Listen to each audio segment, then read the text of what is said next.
I think the mic is. He's going to announce that we're starting. So, hey folks, how's it going? We're going to be getting started in just a moment. If everyone can find your seats, thank you so much. We'll be getting started in just a couple of moments here.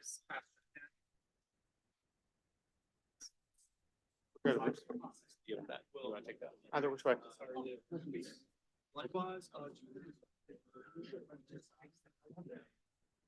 If folks could go ahead and move in and fill in here.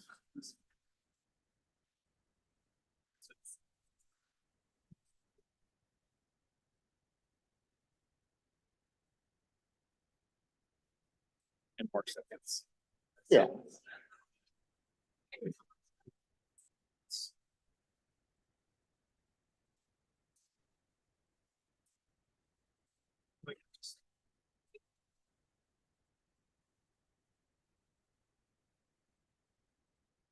Good morning, everyone, and welcome to RemedyFest.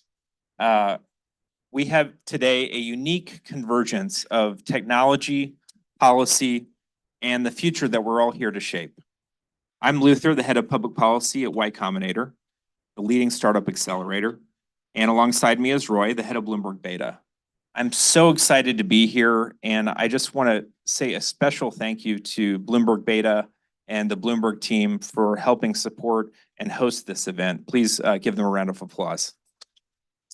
I always joke, I love Bloomberg offices. I feel like I'm in like Minority Report. It's just an incredible, just so impressive. We know the crimes you will commit. So we're at a critical juncture right now where technology and policy are intersecting like never before. With the EU's Digital Market Act, the US v. Google trial, and so much more on the horizon, our conversations today are more than timely, they're essential. The nature of how these new policies and remedies will come into effect are going to shape entire generations of startups. Founders and startups are on the front lines of these seismic shifts. And so Luther said, I'm Roy Bharat, I lead Bloomberg Beta. And just so you know, we're the VC firm that's backed by Bloomberg LP. We focus on the future of work, and as part of that on AI in particular. Part of these seismic shifts include the high technology we'll be using today. So your badges all have Wi-Fi on them. And thank you to everybody joining us on the live stream. House rule, if there is an empty seat in front of you, we may not take your question. So think about that for a second. I may want you to come up to the front if you want to ask a question. And our goal in bringing you here today, I've also, I think just now learned, the visitor in San Francisco for me has learned if you want a room in Washington to stop talking, somebody else has to start talking. So that we want the policymakers who are crafting and enforcing the laws that affect startups and technologists to be under the same roof with the technologists who are building that and affected by it, and to understand one another, a very Bloomberg way. And we worry that we just too often speak past each other, don't understand each other, and believe that if we can fix that, and very simply, if the technology world can better understand government, and the leaders in government can better understand what technology is actually being built, we can make things better. And our speakers today really embody that conversation, from Senators J.D. Vance and Elizabeth Warren to FTC Chair Lina, Professor Wu, and many more, including the entrepreneurs who are actually building these technologies. And so with tech demos, we're going to be here to show, not tell. And we believe that many of these startups, especially the very earliest ones where both of our firms tend to invest, are still building their own muscle of trying to understand how bigger tech companies can influence their prospects, and therefore how government policy plays into that. And one of the great explainers, who Luther will introduce, who's been on the curriculum for a course I teach at Berkeley for more than a decade now, is Professor Tim Wu. And before Tim Wu sets the table, I just want to, sorry, there's a comment in the back. What are you going to say, Angela? Good. Okay. Before Tim Wu sets the table, I just want to acknowledge each of you here. There's fewer than 75 attendees total for this event. We had a lot of demands, and everybody here is bringing their own unique insights and experiences. One of the big goals of this event, as Roy alluded to, is really to help build a bridge between Silicon Valley and Washington, Silicon Valley and Brussels. More often than not, these young startup founders aren't necessarily paying attention to what's going on in the policy world. And as Y Combinator CEO Gary Tan has said, you may not be paying attention to politics, but politics is paying attention to you. And AI is a great example of that. It's an example of a lot of excitement in the technology world on a collision course with some anxiety by policymakers.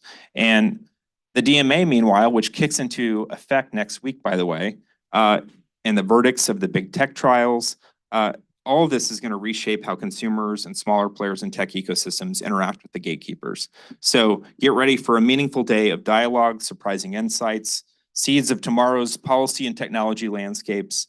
And at this time, I'm going to introduce Professor Wu. Tim Wu is a distinguished legal scholar and the Julius Silver Professor of Law, Science, and Technology at Columbia University, known for coining the term net neutrality. Wu has been a prominent figure in shaping U.S. antitrust and competition policy, particularly during his tenure as President Biden's special assistant for the president for technology and competition policy under the Biden admin. His influential works, including The Curse of Bigness, address the challenges of corporate concentration and its impact on democracy and the economy. Wu's expertise extends to communications law, mergers, and the tech industry, making him a leading voice in the debate over regulation of big tech companies. Please join me in giving a warm welcome to Professor Wu.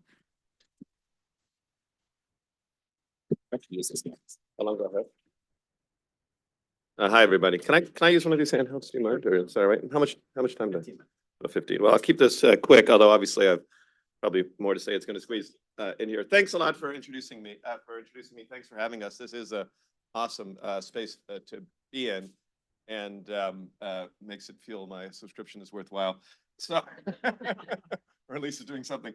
So this is clearly the right topic at the right time, and I think the organizers have hit the nail on the head. And I want to say that because having worked in enforcement agencies and in government several times over my career, I want to talk about a little trap that people can fall into, which is it's very easy and tempting to have long debates and conversations, almost Cowen-like discussions of market definition, other things, but nothing matters unless there's remedies. And it's very easy to forget that. You know what I mean? Because almost cognitively you can fool yourself to think you're doing your job or doing a lot of work and having these big discussions. But if you have no remedy or some weak-ass consent decree, you have not done your job. You know what I mean? Even though it may feel satisfying, even though you got this judgment, even though like you can have a little newspaper article about this consent decree you got or whatever. So that is really important. I think this was one of the problems during the antitrust winter, from around 2000 through 2000, whenever you want to date it to, is there was actually a ton of activity at the agencies, but no remedies. And there were even cases, but no remedies. It's like we forgot about remedies. Now, I'm a person who believes strongly in the importance of looking at history. And I think when you look at the history of antitrust, you see that people thought about remedies in an entirely different way at earlier parts of US history. And I want to propose two sort of principles for remedies, and remaining time to discuss a couple examples. And here they are. Here are the first two principles I think you should think about. One is based on, since we have kind of a tech contingent here, some California people here, a slogan borrowed from a California winery known as Ravenswood. They have this thing, no wimpy wines. My slogan would be no wimpy remedies. The antitrust of today cannot afford to have wimpy remedies. So that's number one. Number two, I don't just mean you should be, running around and pistol whipping companies every so often, as Bork described it. But I think you have to aim for what I would describe as growth remedies. The right remedies over US history have contributed to, I don't say cause, but contributed to exponential growth in the tech industries when done right. I'm going to talk about a few examples very quickly, but there are moments when you get it right where the right kind of antitrust remedy can be as important as any government intervention in tech. So I wanted to say that. Let me talk about three examples of what I think have been really successful tech remedies over the history of the United States. And I realize this could take a long time, so I'll speed it up. The first is film industry. That is, motion picture industry.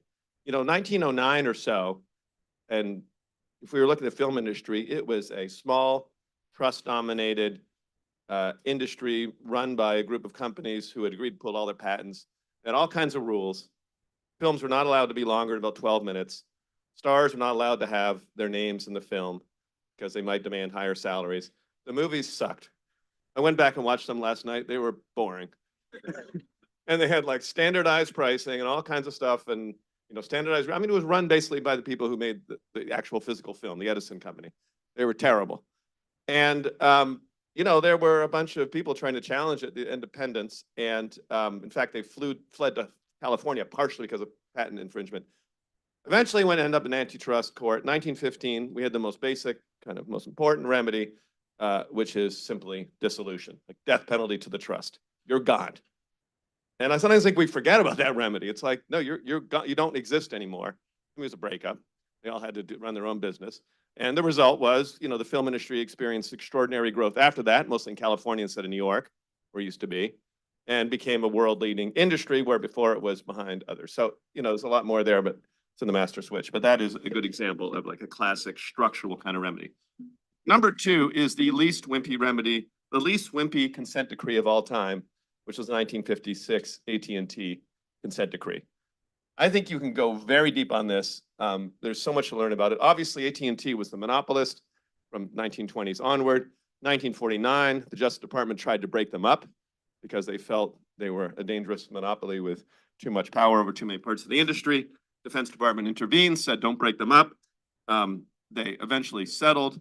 This is what they agreed to. Here's the consent decree. Number one, AT&T had to stay out of any industry other than common carrier telecommunications. No doing computing, no doing magnetic, nothing else but common carrier telecommunications, a quarantine. Number two, AT&T was to license every single one of its 7,820 patents for free. That included all of its patents over the transistor, which had just been invented in Bell Labs, which was, one of the most valuable inventions of the 20th century. And number three, it had to sell almost all of its non-US holdings, including all the Japanese holdings. So this was not a breakup. Some people at the time were like, boy, we blew it. But I mean, that's the kind of way they were thinking back then. But when you look at the effects, they had enormous effects. First of all, the quarantine, this is a little bit, how do you know, but the computing industry was a nascent industry. AT&T was interested in it. They were not allowed into it. So companies that had just entered, like Unisys, getting their names right, UNIVAC and IBM, which had just pivoted into this. They had a lot of room to grow and they became their own industry. Maybe it would have been better, maybe it would have been held back by AT&T. So computing became kind of a world-beating industry. We dig deeper into the history, had an effect on software, in particular Unix. I think many of our tech people in the audience have a relationship with Unix. And so Unix was developed by Bell Labs. Interestingly, because of the quarantine, I was reading the history of Unix last night by a fellow named Peter Salas, who credits the consent decree for Unix's spread and development for the following reasons. The AT&T department told Bell Labs, told AT&T that we're not allowed to try to make any money off of Unix. And so we're going to license it out for free or for low cost, not particularly supported, but anyone can have it. So Unix, they sold it and you could use it, but it was out there. And they said, here was the reason. There was no sense in aggravating the beast that was the Justice Department. No business but phones and telegrams. So Unix spread, and this idea of spreading software is some link to home open source based, again, on the consent decree. So those are the quarantine. Then you get to the licensing of the patents. Among those patents, as I said, was the transistor patent. And there's been a big study on this by a group of German scholars, Martin Watzinger, Marcus Nagler, a bunch of others. And they calculated that the patent grant permanently increased the scale of US innovation. In the first 5 years alone, the number of patents increased by 25% in fields where those patents were, compared to technologically similar fields. So there's a 25% boost in all the fields that all these patents were licensed to. Gordon Moore, there's a lot of anecdotal evidence. Gordon Moore is the founder of Intel. He credits that consent decree with getting the US semiconductor industry started. He points out that Gordon Teal left Bell Labs to start Texas Instruments, relying on these patents. Another that a lot of Silicon Valley people know, William Shockley left Bell Labs to start Shockley Semiconductors in Palo Alto. All these figures with these free licensed patents that I can start a business. There's this huge number of businesses started out of this kind of giant explosion of free patents.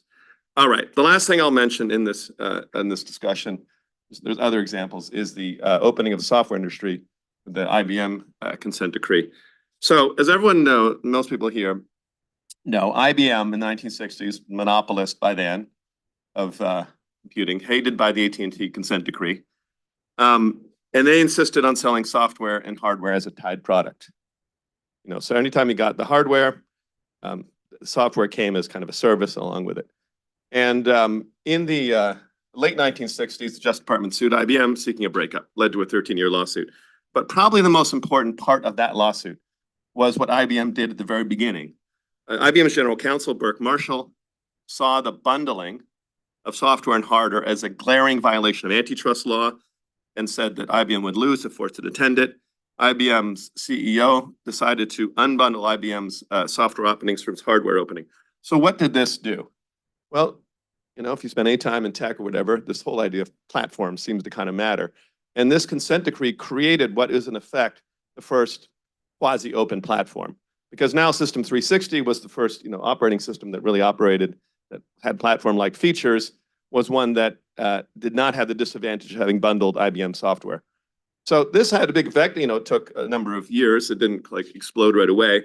But it has been since then described as the independent state for software the day that they opened software for IBM. That was another consent decree. Now, I don't want to uncredit all the developers and people like Bill Gates or Bill Joy or Steve Jobs, Wozniak, these guys who started writing software to these platforms and developing small companies and so forth. But it also was aided greatly by these important consent decrees in the right time in the tech industry to create exponential growth. So how do you, value of US semiconductors, US computing industry, software industry? I mean, I think they're valued in the trillions. They're hard to measure with sort of normal microeconomic measurements. I mean, we can see the growth software industry in the 1980s growing at 40% per year or something like that. There were thousands of companies, so forth. And, I don't want to suggest that none of this would happen without these antitrust decrees. But when you look at other countries that took different approaches, I think Japan and Europe, similarly, a little less wealthy, maybe a little less talent, but not, I mean, the difference is massive in how these countries look afterwards. In all those countries, you often have an unbroken up telecom monopolist, an unbroken up computing monopolist, or an unrestrained computing monopolist, who they instead push as the national champion. Europe had a whole series of companies like Bull in France and of the Italian company, we're going to be the IBMs of their country, and they were the bet. They never developed personal computing industries, never really developed software industries, and the difference is stark in the later effects. So I also think, and I'm going to pretty much finish here, if you do a domestic comparison in the United States, you look at the tech industries, paper I'm working on. If you look at computing, telecommunications versus computing, versus automobile and aerospace, both also tech industries, very promising in the 60s, both with large monopolies or oligopolies. US didn't do anything with aerospace. Instead, they encouraged Boeing to buy various competitors and the idea they were going to fight with Airbus or whatever. And how's Boeing doing? I mean, they're okay. They're a large company. Everyone accepted all the arguments that scale matters. If we'd accept the same argument in computing, we still have IBM and AT&T, and maybe much negative results. And anyway, I just want to suggest, and this is an area of research me, we need to take seriously the idea that antitrust is industrial policy. But for that to happen, it needs to involve remedies that are not wimpy, that are targeted at exponential growth, that really seek to change the structure of the economy. I don't mean you should break up everything, but I think we should learn from history. I think we have a proud tradition in the United States, and one that is at the foundation of some of the technological lead and the technological productivity and growth we've had in the United States economy. Thank you very much.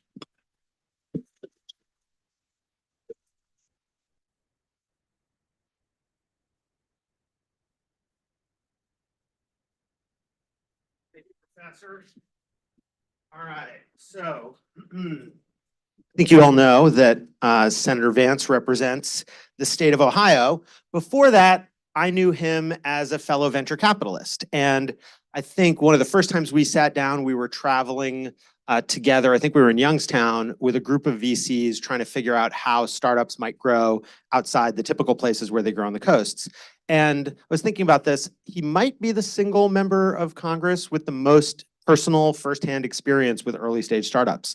And he's expressed concern several times about some of the biggest tech companies and how they have the power to shape American dialogue, which has him finding himself an ally, sometimes for very different reasons, with folks who might stand politically in a very different place than he does. And I respect that he's willing to revisit the kind of free market orthodoxy that's governed so much for so long, that he wants working people to thrive. And we firmly believe that if we're going to make progress, we need leaders who are willing to stand in unexpected places and sometimes to cross lines, supporting countervailing forces of power, government sometimes, organized labor, as Senator Vance does. So please join me in welcoming Senator Vance, JD, here today. Here, whatever you want. Yeah, I'll just talk here. That's fine. Good to see everybody. Roy, good to see you, man. It's been a little while, but I appreciate you guys having me. I don't know where to stand here, but maybe I'll just stand here. So I thought maybe I'd just offer a few observations here. I mean, this is assumed relatively informal. If there's time, I'm happy to take a few questions. But one of the things that sort of very much influences the way that I think about antitrust issues and I think about competition questions is my own time in the Valley. And I think that when I met Roy, I was at a growth capital firm called Mithril Capital, a firm co-founded by Peter Thiel and Ajay Royan, and I think is still sort of doing pretty well and invest in a number of very good companies. Sorry, this coffee's quite hot. Grab the top of it. But what I remember is that sort of this was 2015. So this is before my book came out. This is certainly before I had any sort of public notoriety, infamy or fame, depending on your perspective. And we were looking at all these companies that sort of came in that had kind of rapid growth from, say, a $3 million run rate to a $60 million run rate. And all of them were sort of fundamentally uninvestable. And they were all in this space that was sort of back then called ad tech. So this is almost 10 years ago. I don't know what you guys call these companies today. But what was quite striking about it is that almost any other sector, if we were looking at a company that went from a $3 million run rate to a $60 million run rate, we would say, oh, these are like really interesting businesses. And yet with these businesses, it was sort of universally acknowledged that these were dead companies. Most of them would sort of reach a kind of rapid descent. They wouldn't do especially well. From there, if they were wildly successful, maybe they would go on and get acquired by Facebook or Google for $200 million. And like the idea in 2015 in the Valley of a company with a $60 million revenue number getting acquired for $200 million, right? It's like, what's wrong with this business? And something I didn't realize at the time, but I think now is very clearly wrong, is that the thing that was wrong with their business wasn't their business. It's that they existed in a fundamentally non-competitive market. There was no way that these companies would be able to acquire significant market share from where they were because the market was already dominated by such powerful incumbents. And that's sort of what I didn't fully realize at the time. I wasn't thinking about this in the context of competition policy, but it sort of highlighted something that's very important, which is if you can't build a business because the incumbents that exist are so powerful, you can't scale a business beyond, call it a $60 million run rate. You're going to harm innovation in a particular sector. And I think there are a lot of ways. I mean, I'm personally not sure whether I think advertising technology is like a good thing in any context. As the father of a 6, a 4-year, and 2-year-old, I think it's a little weird, the effect that these devices and the advertisements that are pushed to children. I'm sure all of us have had the experience, right, of like talking with your wife, like, what should we have for dinner tonight? And you get it on your phone, you have a push notification for Grubhub delivery. It's like, oh, this is kind of weird. What the hell's going on here, right? But set aside your sort of moral judgment on advertising technology as exists in 2024. Like, we want innovation and we want competition, and I think that it's impossible to have one without the other. That sort of influences my views on these policy issues. There are all these sort of articles like the strange bedfellows or the strange alliance between Elizabeth Warren and J.D. Vance, and I think this issue is actually sort of where it fundamentally comes out of. A lot of my Republican colleagues look at Lina Khan, who I think you either have heard from or will hear from at some point today, and they say, well, Lina Khan is sort of engaged in some sort of fundamentally evil thing. And I guess I look at Lina Khan as one of the few people in the Biden administration that I actually think is doing a pretty good job. And that sort of sets me apart from most of my Republican colleagues. But the fundamental question to me is, how do we build a competitive marketplace that is pro-innovation, pro-competition, that allows consumers to have the right choices and isn't just so obsessed on pricing power within the market that it sort of ignores all the other things that really matter? Another just personal anecdote here.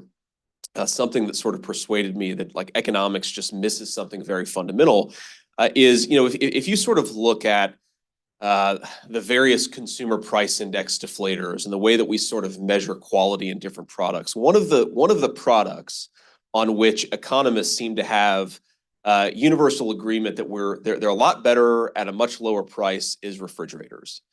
And I believe that. I sort of assumed that if I went into Best Buy or, wherever, Target, and bought a refrigerator, that it would sort of be better than what existed 30 or 40 years ago. And then I bought an old house. Okay. It was actually a house built in 1858. And we had a 40-year-old refrigerator. And my takeaway from this home purchase is that economics is fake. Because the refrigerator that we had, I'm not kidding, like, you would put lettuce in the icebox of this refrigerator and it would be good a month later. I've never seen anything like it. To this day, I think this single old refrigerator that we had was a technological marvel. You cannot, and trust me, I have tried, you cannot at any price point buy a refrigerator today that can do that thing, right? Well, there are a lot of reasons why this has happened, right? I think one of the reasons is that we became less good at manufacturing in this country. We became too focused on low cost and not enough on durability. And I think some of those same issues are present in the way that we think about markets and the way that we think about antitrust policy today. Sort of the fundamental question, as many of you may appreciate, is that we would ask a sort of forward-looking economic question in antitrust. Does this reduce prices? Does this increase prices? And if it doesn't increase prices, then we would sort of let any particular merger, any particular acquisition, any particular market activity go forward, so long as it didn't increase prices on consumers. I think that, we all should sort of know intuitively, at least I know now with the refrigerator example, that just doesn't make a ton of sense. There's sort of something fundamentally missing from that analysis. There are questions of consumer choice. There are questions of consumer quality. And I think, the one thing I appreciate about Lina Khan's approach is that she recognized there has to be sort of a broader understanding of how we think about competition in the marketplace. Now, where I think that this could go off the rails, this sort of bipartisan consensus that's emerging between people like Josh Hawley and me on the right, and people like Lina Khan, Elizabeth Warren on the left. Where this could go off the rails, I think, is this fundamental question of information technology and how people absorb and acquire information in the 21st century economy. I get in some trouble because I actually do my own tweets. I don't, my staff doesn't have my Twitter account information. Maybe they should. But I just sort of say whatever's on my mind. And I saw a Google story a couple of days ago, and I said, we should just break up Google. It's far past time, right? I actually got a pushback from a friend of mine, Michael Lind, a very smart guy who I think agrees with a lot of, sort of my basic political priors. But his argument is that, if you break up Google, I mean, look, the fundamental argument is, why is Google so big? It's not from any sort of government granted monopoly, and it's not from any sort of unfair trade practice. Those came later. The reason Google is so big is because there are network effects built into the business, right? And that there is an element of truth to that, right? Like, why is Facebook such a powerful company? Meta, I guess now. It's not because the Facebook technology is like oodles better than what came before it.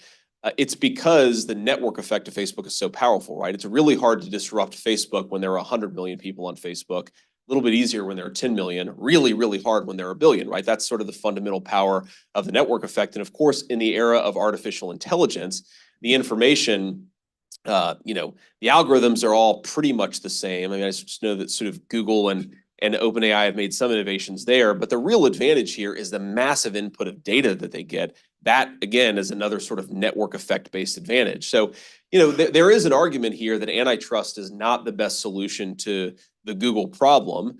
But I think my argument is actually, even if you believe that there are network effects that make Google more powerful or make Gemini a more powerful tool within Google, there are actually some real issues here with, one, just the integration, right? So does Google need to have YouTube? Does Google need to have all of these other platforms that are built on top of or built underneath the Google umbrella? You could sort of make the same argument with Instagram, Facebook, and other services at Meta. I think there's a really good argument that if we want to be pro-innovation, we want to ensure that new entrants can change these things up, that you want to promote as much competition as possible, and you actually want to separate all of these market verticals as much as possible. That's where I think antitrust is probably the most useful way to think about a solution to what we face. But to go back to the substantive disagreement, or I think the potential for a substantive disagreement, why do I care so much about this stuff? In part, it's because I care about consumer quality. Right? In part, it's because I care about worker wages, right? It's really hard for a worker to bargain against any company, but certainly a monopolist in a particular space. So I really care about that. But I also care about it because I think that Google and Facebook have really distorted our political process. And I think that a lot of my friends on the left would agree with me, but they might disagree with me directionally about how to fix that problem. You just take sort of a couple of very basic questions, right? What if you sort of, because I work in politics now, I know voters pretty well. And, one of the things you realize very quickly about voters is that there are very, very different demographies, even within a given sort of voting block, right? So if you take the people who might be willing to vote for J.D. Vance for senator the next time that I run, I guess it's 2028, if you sort of segment them, look, there are people who are going to vote for me almost no matter what I do because I'm a Republican, right? In the same way, there are people who are going to vote against me no matter what I do because I'm a Republican. There are a lot of people who are probably going to go vote for me so long as we can get them to the polls. And so there's a sort of a voter engagement question there. But there are a large number of voters. In any given election, it's maybe 3% of the population. It might be 15% of the population that are open to voting for either candidate and will make the decision about who they vote for in the week before they vote, okay? So those people, we're asking ourselves, how do those people access information? One of the main ways they will access information is Google. So let's just take the 2024 election. I imagine that I'm in the minority in my preferences in the 2024 election. But let's say you go into Google and you type, is Joe Biden too old to be president? Or is Joe Biden not competent enough to be president? Okay. Now, there are a million different answers you could get to that question. And whether Google, I think, provides a fundamentally unbiased search result is, I think, at the heart of American democracy, okay? Because Google can answer that question in a way that makes the average voter who will make their decision in the weeks leading up to an election can answer that question in a way that takes what I believe is a very live political issue and completely hides it from them. okay? And whatever your views are on that question, the American people, I think, should have the right to decide. And if the new mode of acquiring information is fundamentally biased, I think it's a far bigger threat to democracy than almost anything that's called a threat to democracy in 2024, right? So I really, really worry about that dynamic. And you can make the same argument, on any search related to Donald Trump. Again, you may have different substantive views from me about what the right answer is, but I want the American people to be able to decide this stuff. And so, my bias on these questions is fundamentally in the direction of openness, of providing more information, not providing less information. And the one worry that I have on this sort of question about tech monopolists and how they influence the public conversation is that sometimes I worry that some of the people across the spectrum who I tend to agree with on competition policy, that maybe their instinct is to be a little bit too pro-censorship. And I think that's the wrong direction to go in. Let me take a sip here and then I'll keep going. One final observation I'll make just about this sort of intersection between competition and innovation, something I care a lot about. So if there's a person within the Biden administration, I get, obviously the FTC is an independent agency, but Lina Khan is the person that I would point to as the best person, in my view, within the Biden administration. If there's a candidate for worst person, in my view, at least in terms of my substantive disagreements, I'm sure he's like a nice guy, is Gary Gensler. Okay, so Gary Gensler is sort of the complete opposite of my view. And there are two problems that I have with Gary. One of which is that I think he wants to inject politics way too much into the actual business of securities in the United States of America. But in some ways, the more fundamental issue, or at least the most relevant issue for this particular conference is, the approach that Gary has taken to regulating blockchain and crypto seems to be almost the exact opposite of what it should be. And I'm oversimplifying a little bit, but the question the SEC seems to ask in regulating crypto is this a token with utility? And if it's a token with utility, then they seem to want to ban it. And if it's a token without utility, they don't seem to care. I almost think we should be the opposite here, right? I worry about financialization. I worry about, frankly, whether a lot of the crypto stuff is fundamentally fake. But if a token actually has utility, that's the sort of thing that, by all means, regulate it. By all means, be careful about, how consumers interact with it. But you don't want to just get rid of this stuff. And here's where I really, really worry about this is a lot of the newest challengers to social media, the social media incumbents of 2024 are going to require some blockchain technology to make their business work. Maybe they'll require a token that supports verification. There are all of these ways in which the companies, when I talk to sort of friends who are still in the VC industry, the companies that are most exciting to them, they're doing actual things in communications in the 21st century, in 2024, I should say, those companies very often rely on high utility tokens to do things like verification. Well, if we're not making it possible to do verification, then we're going to make it really hard to challenge the existing incumbents in the space. And I think that would be a huge, huge mistake. We have to be honest with ourselves about how much we can do through regulation and how much we can do through antitrust. I mean, look, if we're being honest with ourselves, as much as I think that we should be more assertive in breaking up some existing technology incumbents, that isn't going to happen, whoever is president, because there are a lot of barriers to that, right? Litigation's expensive. So we need to make that easier, but we also need to recognize that one of the best ways, I think, to disrupt the existing digital ecosystem is to promote new entrants. And not to have an SEC, I think that is very, very harmful towards that effort, because I think the current SEC is. And the final thought that I'll leave you on, I don't know, Roy, how much time do I have? 10 minutes? Okay, so should I take a few questions? Is that okay? Okay. The final point that I'll make is that if you go back to sort of the fundamental arguments that were made in kind of the Sherman and Clayton era of antitrust. Sherman, by the way, was a senator from the state of Ohio. Teddy Roosevelt, arguably the most famous Republican of the 21st century or the 20th century, the famous trust buster. A lot of the arguments that they made back then, I think, really apply today.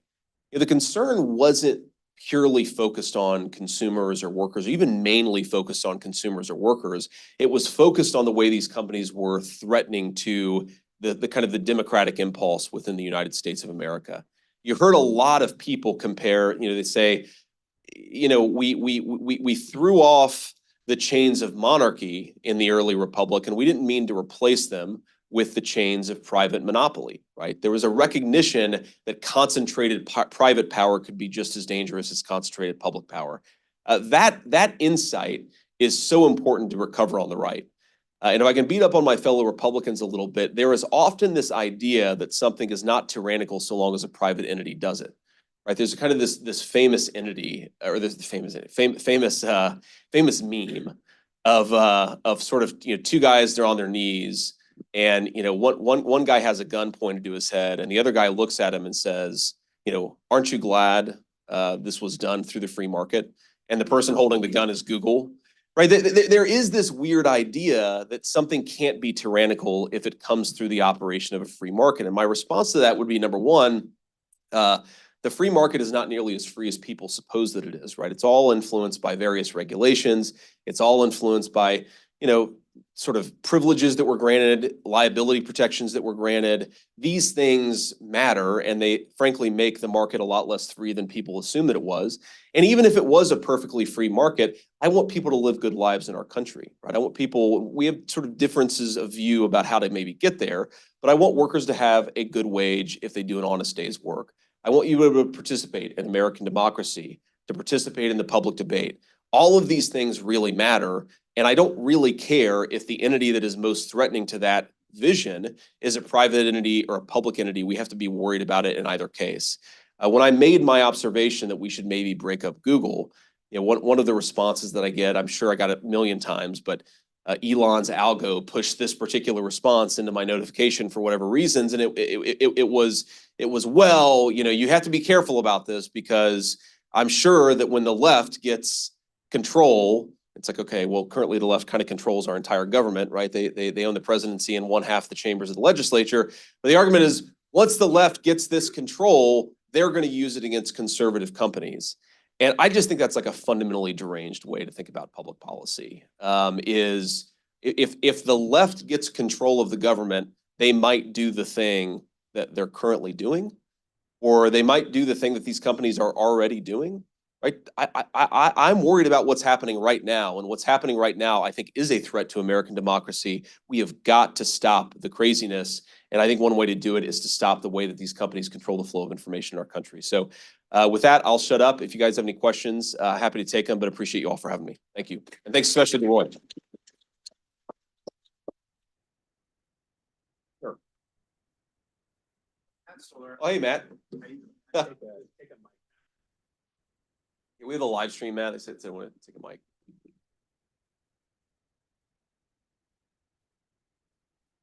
So thanks for your remarks. How do you think that that Trump thinks about antitrust, or Republicans, if there's a new administration, how they would pick up these cases or not, or what's the sort of general view of the next administration, assuming it's Republican aside? Yeah.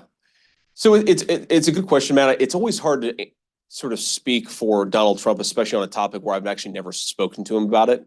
So I won't pretend that what I'm doing is anything other than a guess, right? So with that massive caveat, I mean, look, I think that if you look at what Trump has said, and if you look at some of the steps that Trump has taken, he clearly does not buy into the old orthodoxy that we can't do anything about these companies because that would be a violation of some ephemeral free market principle, okay? But I also think that as you know, right, personnel is policy, and a lot of what will determine Trump administration antitrust policy is who ultimately takes the reins of the senior roles in the Trump administration, because they're going to be the ones who are executing on this stuff. So when I think about this, I think Trump's instincts on this stuff are quite good, and I think he fundamentally just rejects some of the old orthodoxy. He doesn't give a crap about it. He just doesn't care about it, and that's a very good thing. I also think Trump personally is appreciative of the way in which Facebook, Meta, Google, and so forth have been very bad for his own political project. So I think there's a recognition there of a problem. And when I think about how to put those instincts into policy, a lot of it's going to be getting the right people in some of these roles and making sure we don't, sort of get rid of some of the good people from the previous administration who were doing the right thing. So I think that's the question. How do we get personnel right so that we can get policy right in the next Trump administration? Sure. Hey, Senator, Brendan Bordelon, tech policy reporter with Politico. You had some kind words for Chair Lina Khan's leadership at the FTC. You also aligned yourself with Senator Hawley on a lot of these antitrust issues. There's currently kind of a standoff in the Senate over a couple FTC nominees, Republican backed, actually backed by Mr. McConnell. I'm curious, if you could give us an update on where that stands, to the extent that you're following that, and kind of like talk a little bit about, your view of that standoff, whether you'd like to see those nominees advance or whether you align yourself with Senator Hawley on that issue.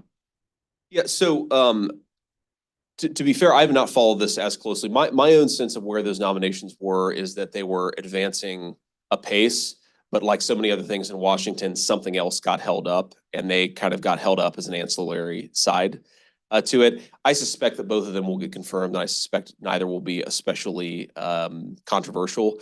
But my sense has not been that their holdup has been about them as individuals. It's been they've gotten attached to some leverage item in some negotiation between McConnell and Schumer and Senate leadership.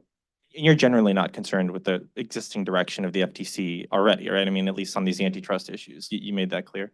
No, yeah, look, I like a lot of the things that Lina Khan is doing. I think that we really have to be careful that we don't take the insight Google is bad for American democracy and then try to censor more. Right? I think that's the fundamental question. But I don't see any reason to think that's sort of the direction Chair Khan is going. And because of that, I'm sort of pretty happy about where things stand with the FTC. Then, I'm sorry. Hi, my name's Tim Wu. I was the speaker before, and just to preview, I was in the White House until recently, so that gives you a little context. Sure. My comment first is that first I encourage you to give a little shout out to Jonathan Cantor as well, runs the DOJ antitrust division, who is he's leading the suit trying to break up Google. So there's a little. I just want to give him a little shout out. But my limited budget of nice things I'll say about Biden administration officials. Maybe just inside this tiny world, I feel like Cantor. I'll look into it and see what nice things I can say. Sometimes gets a little undergraduate. I don't know if he's here or not, but also I was wondering if you think it's a problem. Now, when I was in the White House, we made a lot of efforts to try and pass tech-related, antitrust-related legislation, and all of it was a zero. And I'm not going to point any fingers today, although maybe others will. Do you regard it as a problem that Congress, both parties, because it just can't seem to want to do anything to sort of refresh, maybe strengthen the antitrust laws in some ways? Well, yeah, Tim, I certainly think of it as a problem, and you have to ask yourself sort of why is this happening, and that's always the question I ask. And look, I think there are a couple of things going on. So first of all, you do have this sort of existing orthodoxy that exists within the Republican Party. It's very hard to go against that orthodoxy, but look, these things take time; they don't happen overnight. But the openness towards the Republican Party in January of 2025 to some of the legislation that you were probably working on, substantially different than it was 10 years ago, right? So again, has it happened overnight? No. But do I think we're moving in the right direction? Yes. And on the Democratic side, I think that it's actually a somewhat similar, there's a somewhat similar thing going on where, maybe they're sort of Clinton-style New Democrats. Maybe they've imbibed the kind of some of the neoliberalism of the previous generation. Maybe it's frankly they've gotten close to these people through campaign donor events and so forth. But it's not like the Republicans are bad and the Democrats are good on this, right? There are a lot of Democrats who are really, really bad on this stuff, and it's really hard to get anything moving. I just think it's going to take time. And I think that some of the things that will happen that will push us in the right direction is the more it becomes obvious that a lot of these technologies are harming kids, the more it will be easier to build a consensus. But I think then the question is a consensus towards what, and that's what I want to make sure it doesn't get broken. I think I'm getting the finger, so we'll do one more question, but ma'am, do yours. Speaking about congressional intransigency, we're a few days away from the government shutting down. Yep. I know that that's a very much live issue, and that Senate Republicans have urged House Republicans to remove a lot of their policy writers so that we can move this process forward. Some of these policy writers include blocking the USDA from executing rules on the Packers and Stockyards Act, preventing the U.S. Department of Justice Antitrust Division from getting full funding, and the FTC from executing their non-competes rule, which has obvious harms on the American public, and getting full funding under one of the main bills that Congress passed last year as part of the tech package, the merger filing fees reform bill. I was wondering what your position is on those and how you see this process moving forward. Yeah, so have I looked at all the policy writers that are on the House proposal? No, I haven't. Also, the minibus hasn't even actually come out yet, as I understand it. It'll probably come out hopefully this morning. They'll probably vote on it. So it's always tough to comment on this stuff until you actually read it. My strong suspicion is that I will agree with some of the policy writers and I'll disagree with others. And especially on the antitrust stuff, that's probably where I'll disagree most stridently with some of my Republican colleagues in the House. So my strong suspicion here is that the way that this shakes out is that the Senate is voting on some sort of partial minibus this Friday, and then there's some sort of CR or further minibus a week from now, and that's ultimately what happens. The fundamental issue here, and I think why this budget process is really, really broken is, and this is not at all the purview of this particular conference or the focus, but it is extremely hard for Republicans to support government funding given what's going on at the southern border, right? There's this fundamental loggerheads where our voters are telling us, and our principles, I think, dictate that we want the Biden administration to do something more meaningful at the border. There have been some talks about Biden doing something using executive orders and so forth, so maybe that will happen. But the only real leverage we have, right, is this government funding negotiation. After we do a CR or an omnibus or whatever ends up happening here, it is going to eliminate all of our leverage to make good policy as we see it for the next year. I think that's really where the meat of this debate is. I don't think the policy writers the House sends over are going to meaningfully affect this one way or the other. I think the more relevant thing is, can you get enough Republicans to accept that the Biden administration has done something meaningful on the border? I think if there's a government shutdown, that's what it will be over, and it'll probably happen on the House side, not the Senate side. All right. With that, thank you all for having me. Good to see everybody. Thanks.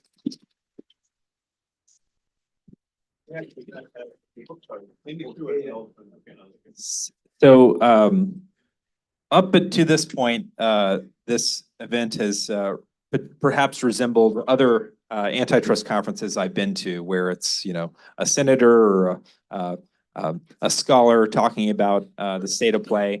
But what makes RemedyFest different is the idea is that really to intersplice as much as possible the actual technologists who are building the tools. And so for our first tech demo, we have James Ide, who's the co-founder and chief technology officer of Expo. Expo was part of the Y Combinator summer 2016 batch. And please give James a round of applause. Welcome to the podium here.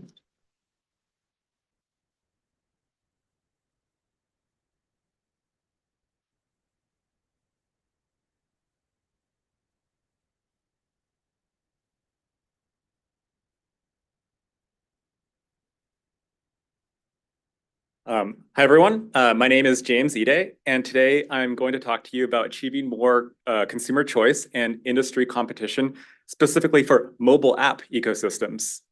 And today we'll walk through some of the obstacles and also what solutions could look like. And first, briefly, I'd like to introduce myself. 10 years ago, I started a company called Expo with my co-founder, Charlie. And today, Expo is 31 people, mostly based here in the US. Fun fact is actually most of our US employees are outside of the Bay Area, including one in Ohio, and we've also had a couple of interns from Massachusetts. Expo enables software developers to create truly native apps that run on Android phones, iPhone, the web, and more, all with a single team. So we work on technologies for platform level interoperability and have worked in the mobile development ecosystem for over a decade. At Expo, our leading principle is to build developer trust. Developers need assurance they can build great apps, get those apps to consumers, and operate their apps successfully. Speaking plainly, developers need assurance they can serve their users. And so I want to highlight this concept of consumer developer assurance. More precisely, the assurance that developers, given they're following the law, can make and distribute their apps and the features that they want to offer. And for consumers, the assurance they can use any app that they have access to lawfully and can continue to use those apps. Consumer developer assurance is mutual. If the developer provides the app and the consumer wants to use it, they have assurance. They can maintain this relationship for as long as they both consent. So why do we need assurance for this direct relationship between consumers and developers? Well, let's start with what the US has observed. Namely, 1 year ago, the US Department of Commerce published a report on competition in the mobile app ecosystem. And some of you in the audience are familiar with this report. The press release of this report starts with, mobile apps have become an essential tool for participation in much of daily life.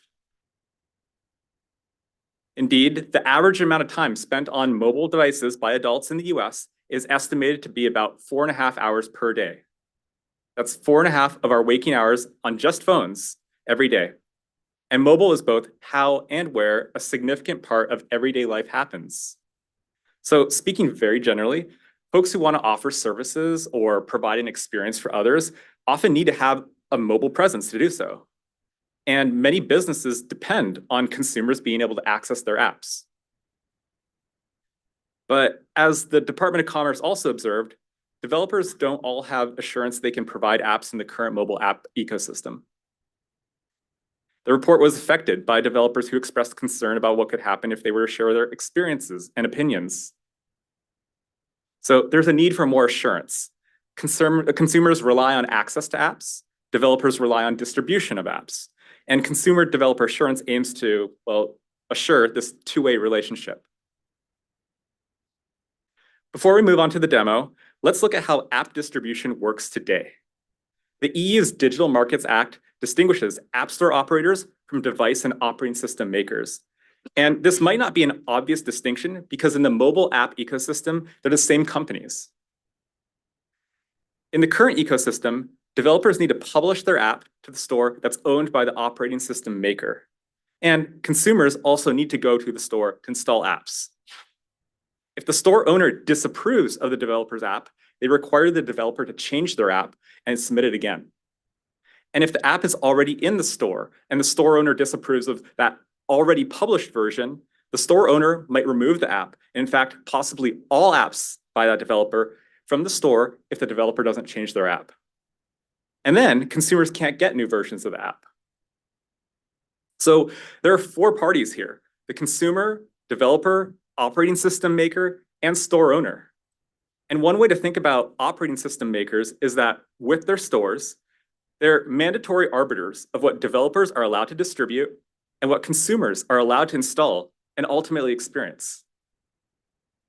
So let's look at the broader impact of this dynamic. So laws set boundaries on what is legal at the top there. And in privately owned spaces like digital platforms, the owner's terms of service set further boundaries on what's allowed. And in most cases, this makes a lot of sense and has worked well. However, very large platforms have user counts that are comparable to the populations of larger countries. And they also have significant importance to their users' daily lives. So the terms set by these very large platforms actually end up impacting society. And in a way, they're de facto laws. Some questions emerge. As platforms grow to such size and importance, such that they're akin to maybe utilities or public spaces, what should the rules be? And who should set them? What could digital ecosystems and personal computing devices be like if these problems were addressed? So I'd like to show a demo, and one in which operating system makers aren't mandatory arbiters of what developers can distribute and consumers can access, and where the rules are closer to only the law and have fewer terms that are to the benefit of the operating system makers. So we'll cover just 2 scenarios today: the consumer's point of view and the developer's point of view. First, this demo will show what it could be like for a consumer to get an app directly from a developer without an intermediate store. On our phone, we'll open our web browser and visit the website of an app developer. The developer has provided a button on their website to get their app, so we tap that button. And now this part is new. Our device shows us info about the provenance of the app, proof of where the app came from and who made it, so we can be safe. The developer checks out, so let's tap install. Our device downloads and installs the app, and we're done. Tapping the app icon directly would launch the app. What if we want to use a curated store with ratings and reviews? In a more neutral and equitable ecosystem, any developer could provide a store. This is a demo of a store provided by a developer who isn't the operating system maker. We visit the website of the store developer, and on their website, the developer has a button to install the store. We'll tap the button. Similarly, this time we're presented with info about the provenance of the store, and it looks good, so let's tap install. Our device downloads and installs the store. It's done now. Let's launch it. And from the store, we can browse and install curated apps just like we do today. In this more equitable ecosystem, all apps have access to the same operating system capabilities, whether or not they're in the operating system's maker's own store or provided by any developer or the operating system maker themselves. The installation mechanisms are treated neutrally and equitably. And I want to reaffirm that operating system makers can still operate stores. Now, let's see what it could look like for a developer to make and distribute an app. For a moment, we're all developers. We use our computer with any mainstream operating system. We code our app, and now we want our friend to help test it on their device.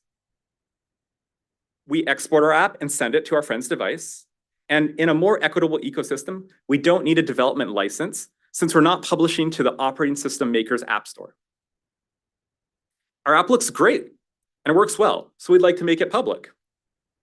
We export our app again, this time using code signing technology to prove we're the developers of our app. Our future users will see this proof when they're presented with the app's provenance.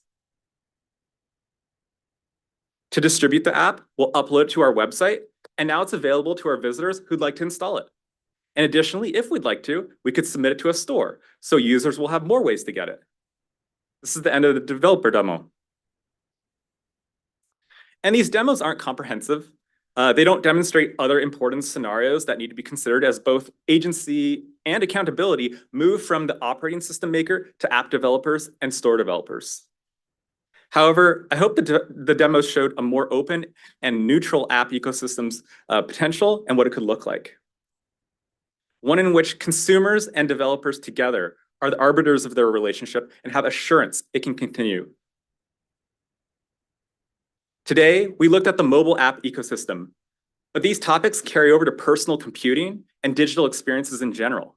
And as the digital world grows, when does a walled garden become a walled planet? Do we need a digital Bill of Rights?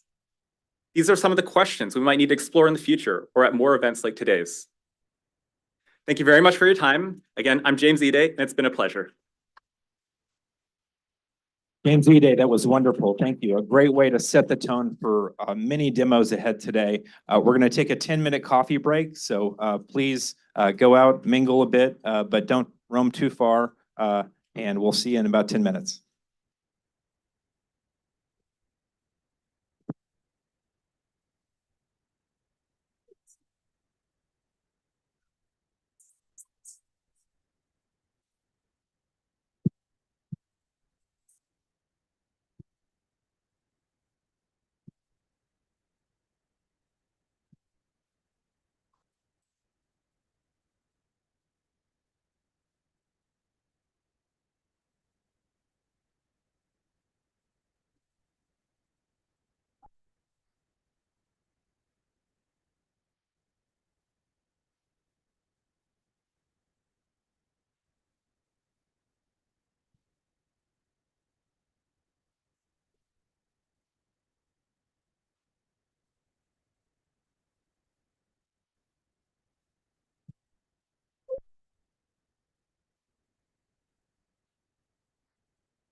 You'll be good now.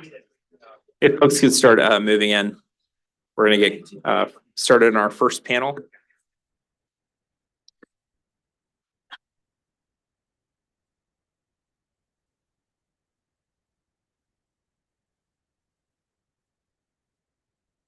So our first panel, we want to have a discussion about a view from Wall Street and whether regulation or breakups can actually unlock value.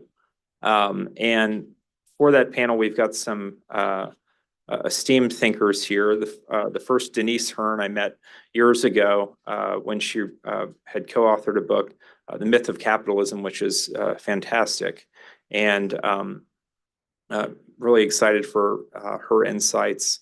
And we also have Paul Gallant from Cowen, who, Paul's emails, I think everybody in this space, the open rate is probably over 100%. I know I eagerly open them and has had some of the deepest, smartest analysis about all the minutia with respect to tech regulation. And then finally, Kostya, excuse me, Kostya, butcher your name. Kostya Medvedovsky from TIG Advisors. But the Kostya is, I love Kostya because he's not only sort of an analyst and is kind of the Wall Street world, but also in a previous life was an antitrust attorney and even coined the term hipster antitrust. So he is a special part in this history. And of course, Ephrat Livni from the New York Times DealBook as a moderator. Please welcome our panelists. Thank you very much.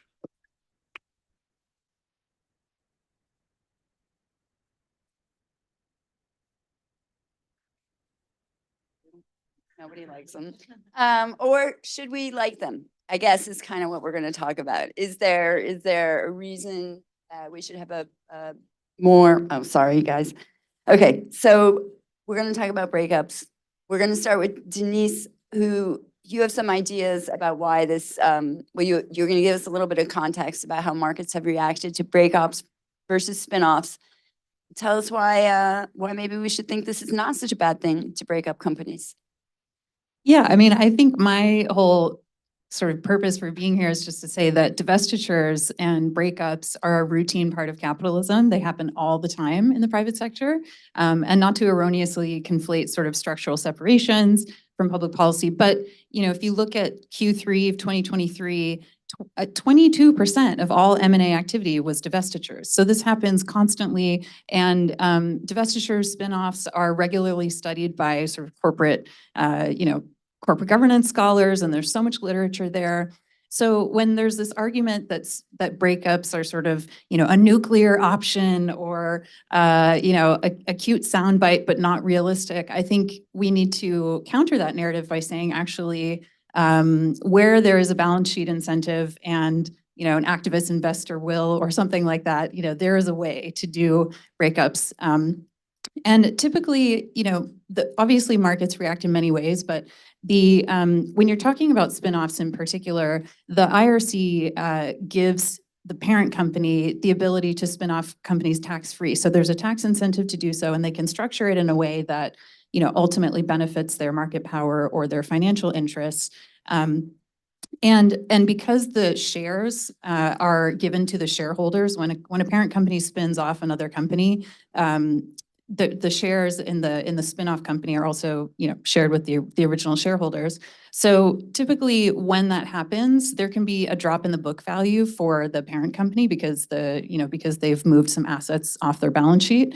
But because the shareholders are the same, they're common owners, typically the result is that the SpinCo shareholders, and the parent company shareholders, the combined value of those two entities ends up meeting or oftentimes exceeding what the previous, value was for those. Do we feel differently about an imposed breakup as opposed to a spinoff? Yeah, so I guess I'm saying investors, and this is maybe something to address. Maybe you can tell me this, Kostya. What, from whose perspective do we want to see these activities? I think some ways the question is like maybe there's a policy point of view and there's a shareholder view, and that maybe these things are not as misaligned, I think, as is often viewed. There's within the antitrust bar, breaking up companies, unscrambling the eggs is like unthinkable. It's extreme. It's extreme, and it's like people talk about it as like this totally insane thing to do. Whole Foods Wild Oats unscramble. It was like the last big one where merger went through, it closed, and then it was actually eventually overturned, and they had to unscramble the eggs, and it was viewed as this total disaster. And so within the antitrust bar, it's really like the worst of the worst. You can't consider it. And I think the point Denise is making is, maybe this is, at least for shareholders, it's not actually as disastrous as is widely viewed. And maybe from a policy point of view, it should thus be a little bit less, somewhat destigmatized. Does Wall Street care, Paul? Does Wall Street care about these big cases? Can you give me a little bit of context on this? Like, what happened? Has it changed in any way, the reaction of the street? Tell us how to think about this. Yeah, so I think the short answer from my perspective is no. So what I do, by the way, just in case people in Washington don't, what I do is I'm a sell-side analyst at Cowen, and so I publish research about where things may be going in tech policy.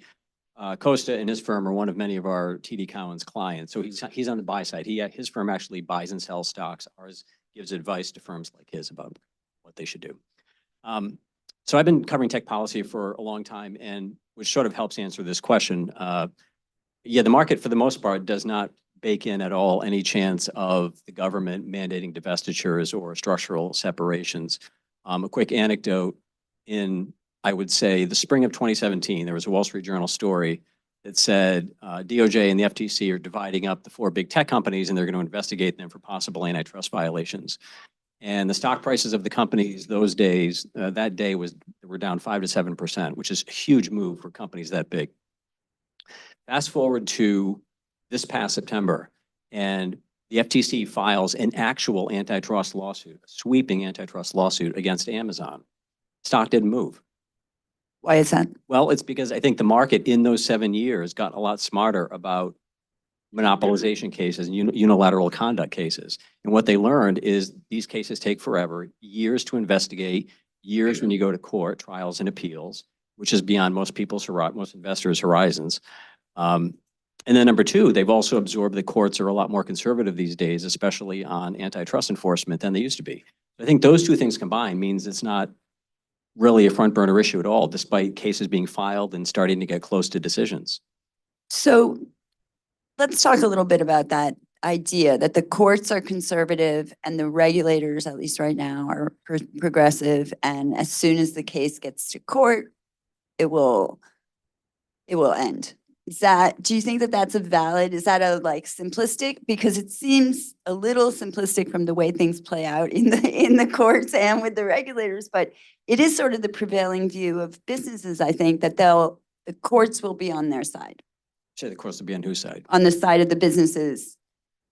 Yeah, I mean, that's oversimplified, but that's about where the market, I think, thinks about these cases and why it doesn't overreact anymore to stories or headlines or actual court filings, because if it's something is not going to happen in this calendar year for most investors, it doesn't matter.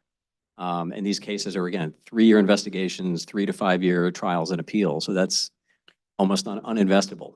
So they're not, is it that we don't care, that the investor doesn't care about the outcome? Or I guess because the idea is that we're investing in companies because they have a particular value, but that value is subject to change, right? Based on a breakup or spinoff. So how could that not be a calculation? Just because of the time frame? Yeah, right. I mean, if someone had conviction that a company was going to get broken up, even if it was not going to happen for 7 years, that would probably discount back to today some effect on their stock price today. But like I was saying, just the length of time these things take and the maybe more important point, which is your question, the conservative court system really hasn't happened yet. I mean, we get close 25 years ago with Microsoft, and even then it didn't happen when courts were a little bit different back then.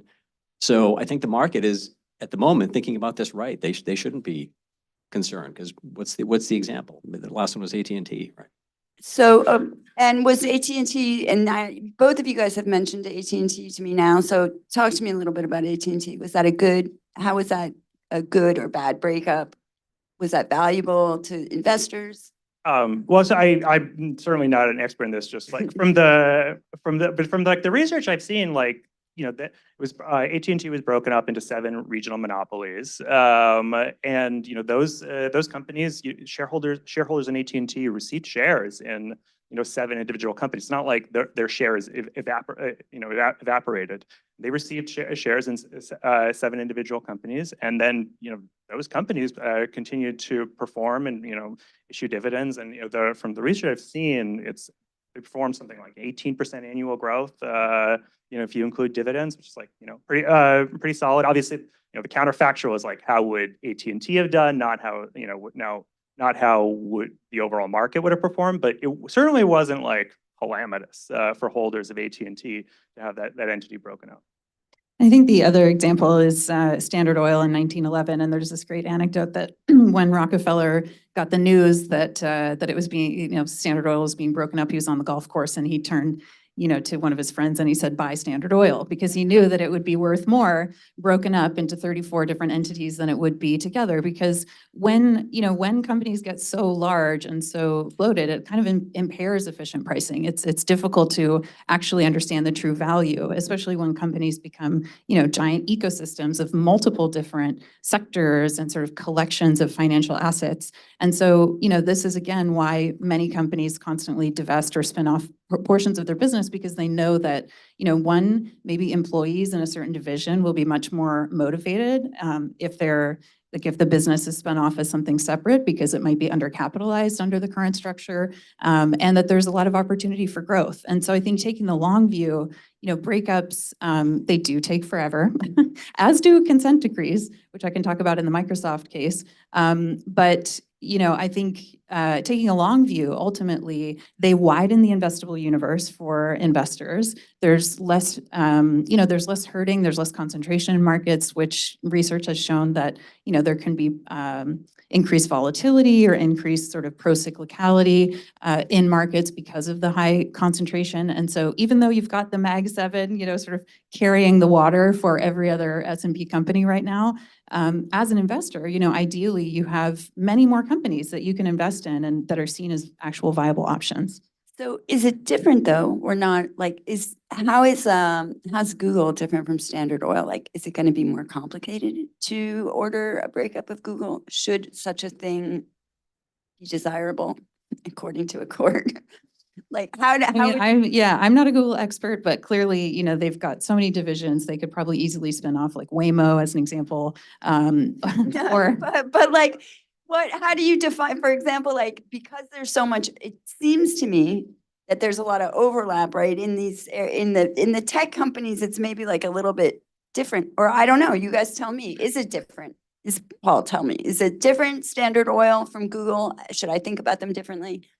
Yeah, so if you have the hypothetical of the government going to court and winning a case and finding the judge concludes or the jury concludes that Google or a big tech company has violated monopolization law, the judge has two options at that point, a behavioral remedy and a structural remedy. And I've been thinking about this Google ad tech case that's coming up in the fall, and the ad tech ecosystem is so incredibly complicated, which I think is both good and bad for Google in this case, because it's bad in the sense that it makes it harder for DOJ to tell a clean story to the jury about why what Google is doing might be bad. But if DOJ wins on liability, it seems awfully hard to imagine the judge crafting a behavioral set of remedies to govern each piece of the tech ecosystem that the ad tech, of Google's ad tech ecosystem.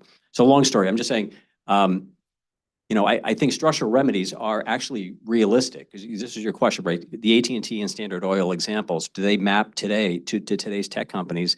And you can, we're all just trying to get in the head of judges when we talk about this stuff, but your average judge is not a tech expert. He's going to look at this, I think, and go, if Google is found liable on ad tech, is going to say, look, the solution here to promote competition is not for me or some special master to try to oversee a 100-page consent decree.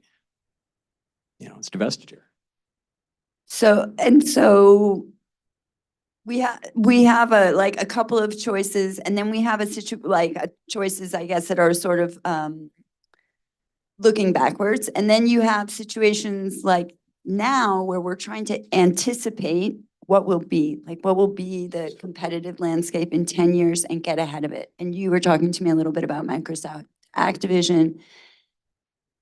Can we do that? Can we see the future and stop a violation in advance, or is that the wrong way to think about it?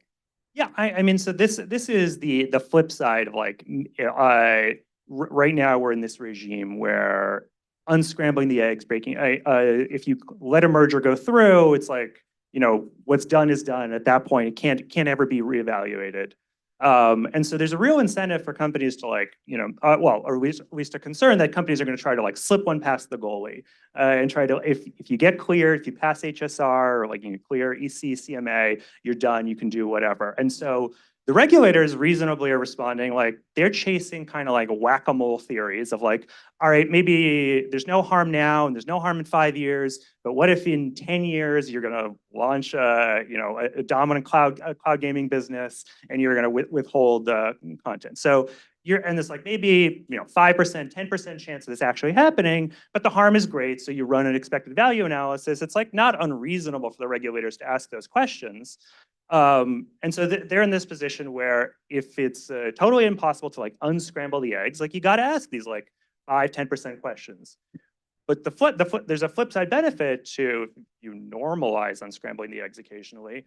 You can maybe focus regulator, enforcer energy ahead of time and focus on all right, what are the harms that are going to happen now, tomorrow, in a year, and sort of focus on, I don't know what the threshold would be if you move it to 50% chance of harm rather than this 5% chance of, expected value harm. But so you could have a more predictable like, merger review system in advance. And that would again be sort of a benefit to, making it less taboo to unscramble the eggs.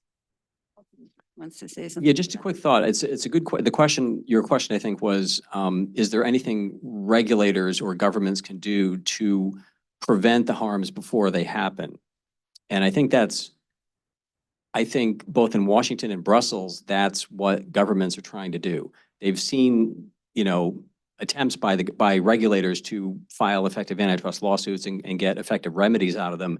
And for the most part, it's not happening. And so Europe a couple of years ago passed the Digital Markets Act, which is really intended to do what you asked, which is prevent behavior or harmful behavior before it happens and just make the law really clear so that when you have to go to court as a regulator, the judge just looks at the DMA and says, okay, well, it's very clear you can't self-preference. And Washington tried to do the same thing a couple of years ago in the Klobuchar-Grassley bill, which it's really kind of a version of the DMA, which basically says no self-preferencing. And it created all kinds of different, more favorable burdens for the government and told judges how to respond to DOJ complaints in court and all that stuff. And it was, I'm going on too long, but I really view that the Klobuchar-Grassley bill as the biggest risk that Google, Amazon, Apple, Facebook, and Microsoft have ever faced. And it came really close to passing. So why is this the biggest risk? Oh, because everything we're talking about is the difficulty regulators have in today's legal systems in the US and Brussels. And this would have changed that. And we'll see if I can talk about EU So as well. talk to me a little bit about that, actually, the way that they are working together. It appears that the EU and the US work together, and that's okay. And there's an office for that and it's encouraged, but talk to me a little bit about that interplay.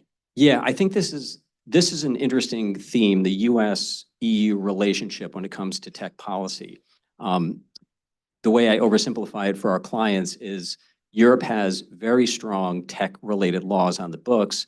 The regulators there historically have not been that effective at enforcing them.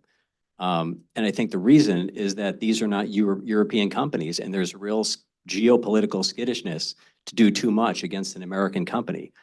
What greatly affects Europe's willingness to do more, I think, is will they get retaliated by the president? And that's why I think this election this fall, for lots of reasons, but including what we're talking about, is pretty important. If Biden gets reelected, I could imagine Europe feeling more comfortable to do something meaningful against one or more of the tech companies under the DMA. And if Trump is elected, I think it's very unlikely Europe will do anything aggressive against the companies under the DMA, because Trump has already shown that he may want to do stuff in the US against the companies, but he's very unhappy with other countries doing stuff to US companies. Do you all have thoughts on sort of traditional ideological boundaries and how they break down a little bit in antitrust, or seem to be breaking down a little bit in antitrust? Denise, I don't know if that's something that you think about at all, or you're like. Do you mean across jurisdictions or? No, so I mean more, boundaries, like ideological boundaries in terms of right and left, or maybe also we're talking about like a breakdown of borders, yeah, but maybe like how do the right and left align on these issues? And so Paul was suggesting that you could get a progressive regulator's case could get to a court, and the courts would deny the regulator. But recently the Fifth Circuit, which is like super conservative, sided with the FTC on the substance of their antitrust suit for Illumina, which is like a biotech company. So I see that there's not strict boundaries, or the boundaries aren't as strict as maybe we once thought they were. Do you guys have thoughts on that? Yeah, I mean, I think what you've seen is, a major renaissance, obviously, in sort of antitrust policy. Many of the folks in this room, have catalyzed that. And it takes a while to sort of work that through the whole bureaucracy of the judiciary. And you have many old judges who are sort of wedded to, an ideological approach that they've been operating under for many years. So I think it just takes time in a way. And also in terms of left and right, clearly you've seen a lot of sort of bipartisan momentum around tech, multi-state coalitions bringing antitrust cases, agriculture, pharmaceuticals, and so forth. They don't always have the same motivation necessarily, and you see total divergences in other areas. So something that I've spent time researching recently is sort of the claim that financial institution climate alliances are antitrust violations, and climate cartels and group boycotts and so forth. And that is Sorry. what's that? I said it's collusion. Yeah, that's the argument, right? And then you have a lot of like nonprofits and financial institutions really freaked out about it, and sort of also finding out what antitrust law is, which is sort of fun because, it's a great opportunity to educate them. But that sort of breaks down completely on partisan lines, that particular issue. So I think in some instances you see alignment and coalition, and in other instances, not at all. I see you nodding, Paul. Do you want to address ideology or politics? Yeah, I mean, I watch the markets more closely than I think most folks in Washington, and have a dialogue with most of the big institutional investors who are the biggest investors in the tech companies. And I think that they're aware that Washington, the ground under the tech companies has shifted a fair amount in the past 5 years. I don't think they fully appreciate it because they don't need to. That's kind of my day job, and they have a lot more to worry about than just policy. But I mention it because, the political alignments are, the bill that I referenced, the Klobuchar-Grassley bill that was so significant, is not dead. I mean, if you believe some of the stories, I mean, one of the biggest holdups might have been not on the Republican side. So I think the politics of moving a bill like that again, it's not off the table. I mean, 2 years ago was the high water mark as Democrats controlled everything in 22. But I think the market is aware of changes, but they're not paying a lot of attention. The political changes in Washington around tech, they're just not paying attention because unless it plausibly is going to affect the business models, they don't focus on it. But because I have the luxury of doing nothing but this narrow tech policy thing, I can sort of think about these things and go, well, for folks who want to talk, what might tech policy look like in a few years? This is where you start, is on the ground in Washington. So what you're talking about is sort of the opposite of what we started with, but it's interesting, which is, so how would a new law then impact the market? Like, does then that mean that everybody, how do we think about it then? Because it's one thing to analyze a company, but what is the impact of a new overarching framework? Do deals stop happening? Do people stop doing business? How do you see that going?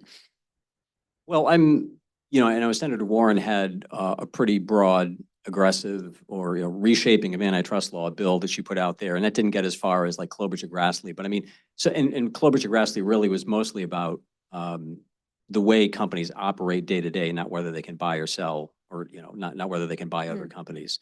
And I don't think, even if Klobuchar-Grassley were to pass at some point in the future, I don't think necessarily the market's going to react on day one, because even with a new law on the books that makes it easier for DOJ and the FTC to order meaningful changes to these business models, and where non-compliance can actually result in divestiture, even on day one, I don't think that the market would price that in, based on my experience and the way I think investors tend to think about these things, which is, okay, thanks for the heads up. I'll pay tell me when we're starting to get close to something actually happening, right? Because they get the joke a little bit about Washington and Brussels, which is just, speeches and press releases and bills get introduced, and like 99% of it doesn't matter. But long story, I'm just saying, I do think, I'm just kind of highlighting this bill because if it comes back, and I think it will have its day in the sun again in Washington,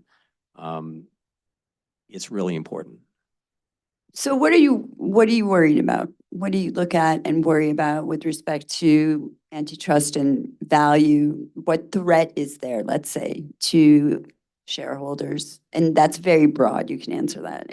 Well, I think the the one thing, and this is sort of going back to the earlier point, there's like a lot of value to predictability, and creating sort of a regulatory framework that people can understand, that the people on the defense side, the regulators understand, that the investors understand. And so when we analyze a merger, we want to understand like what is the framework, what are the rules under which this is going to be evaluated.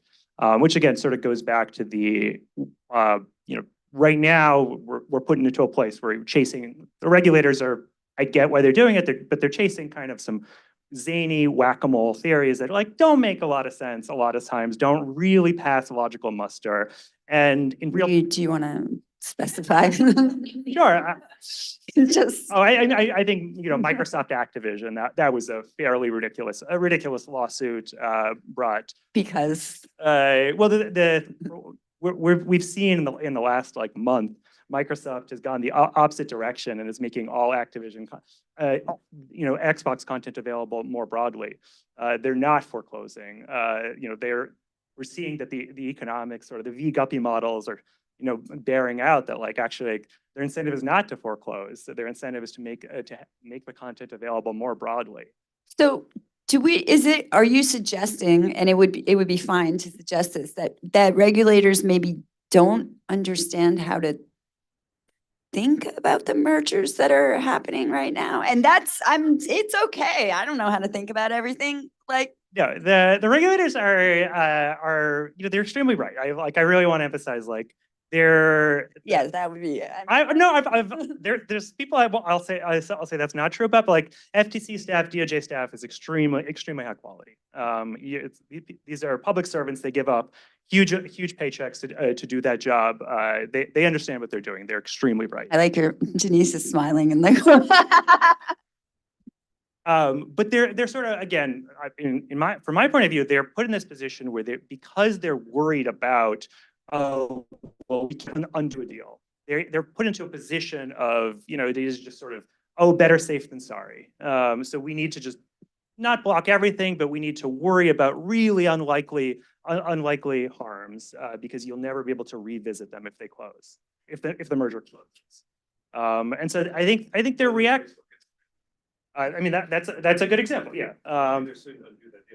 Yeah, and I think that's a good example of like if you normalize unscrambling the eggs, like yeah, Facebook, Instagram, Facebook, WhatsApp, like all right, that's fine. Like you cleared it in 2011. I can't remember when those deals were. Maybe should have gone through, maybe shouldn't have. I'm not in the weeds on that, but it's not really obviously like a terrible outcome to spin those off. And I don't really know who's going to be made dramatically worse off. It's not obvious to me, like maybe Meta shareholders, that's outside my area. Denise wants to chime in on this. Oh, well, I just wanted to bring back Tim's point about like wimpy remedies. And, I feel, so I was just, as I was preparing for today, I was looking back at the Microsoft consent decree and sort of how it played out in the years following. And it was fascinating for me to learn that, they had to, following the consent decree, they had to appoint a technical committee because it is very technical, trying to figure out sort of unscrambling the tech stack and all of this. And it took years, and eventually Microsoft had over 800 employees and consultants working on just the consent decree and reporting on that. It took years and years and years, and finally they sort of got to the position where they had like marginally met the court's demands for this consent decree. And you kind of think like, that's so much energy and effort of monitoring. Why wouldn't you just go?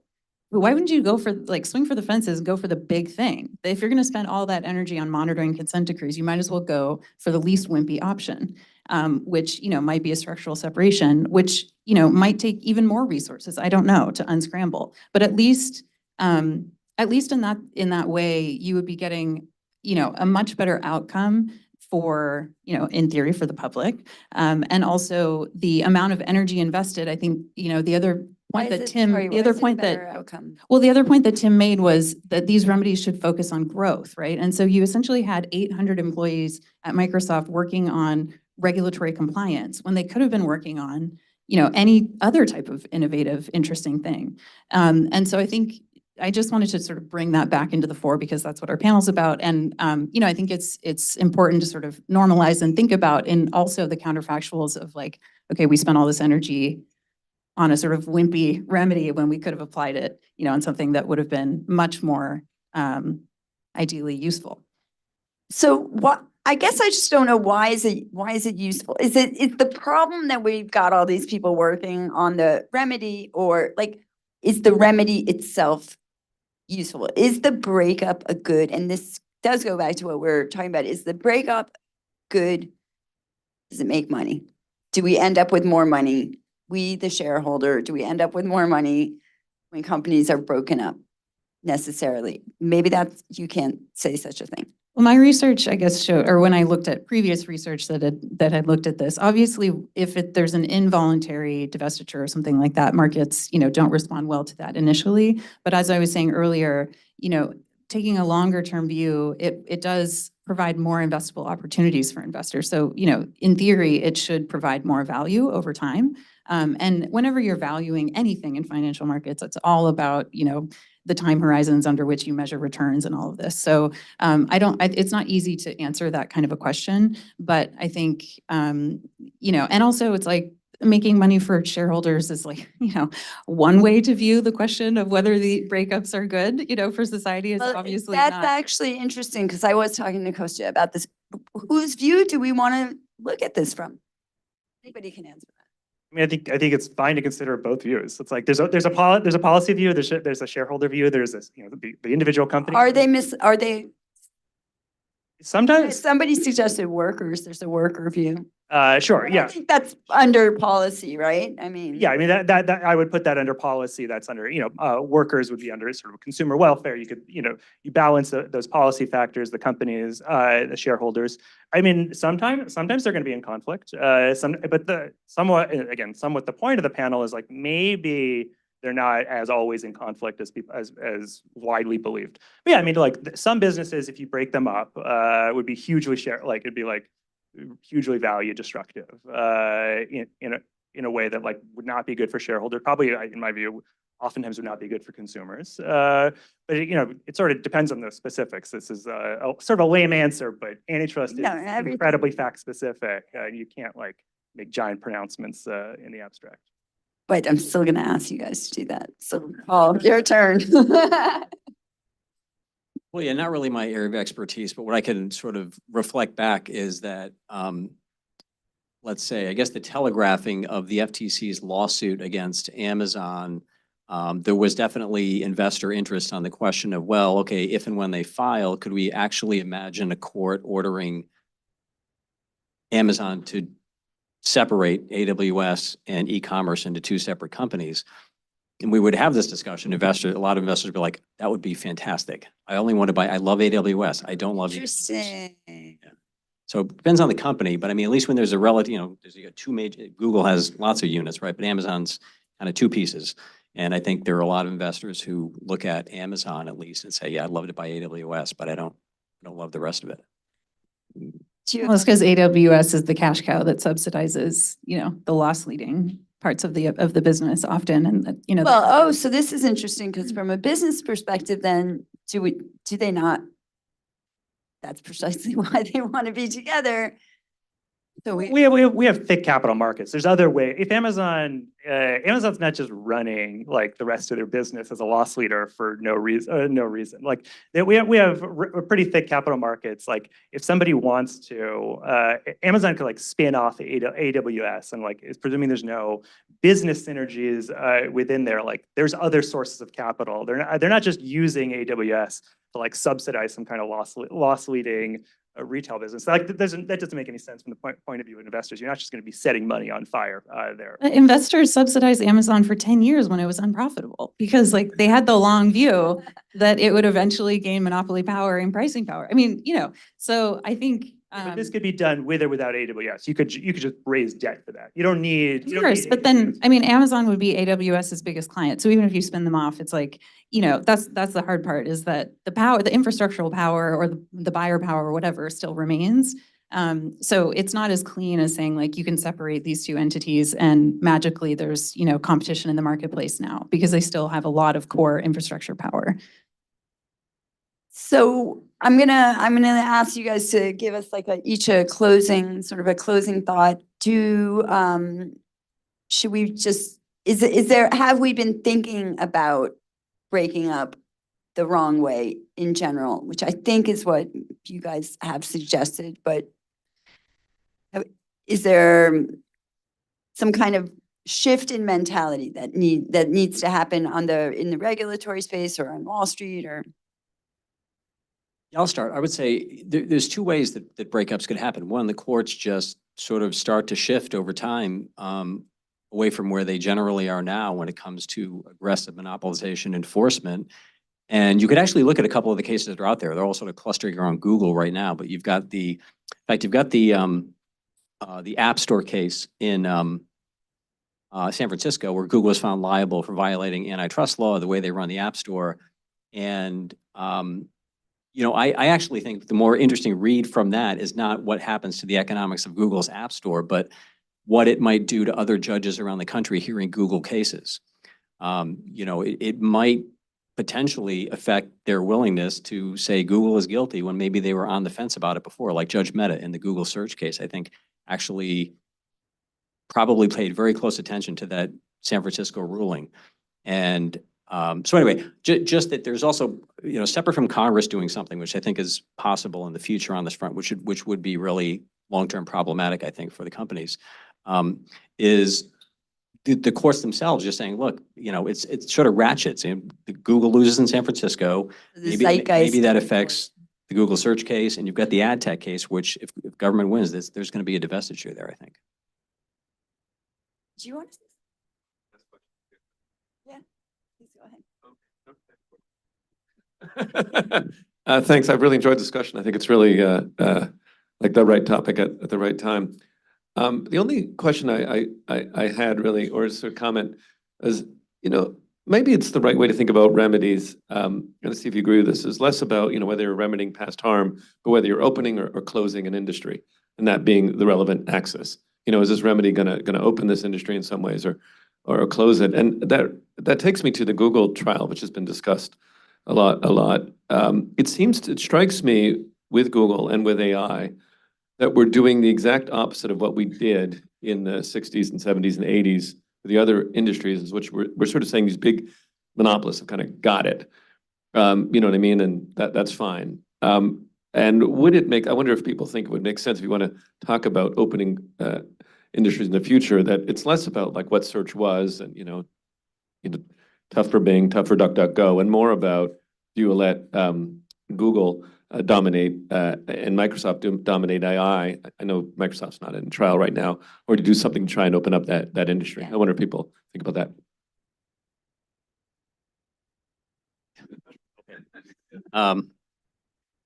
It's a great question, and it's I wrote a long thing on this Gen AI thing a few months ago, and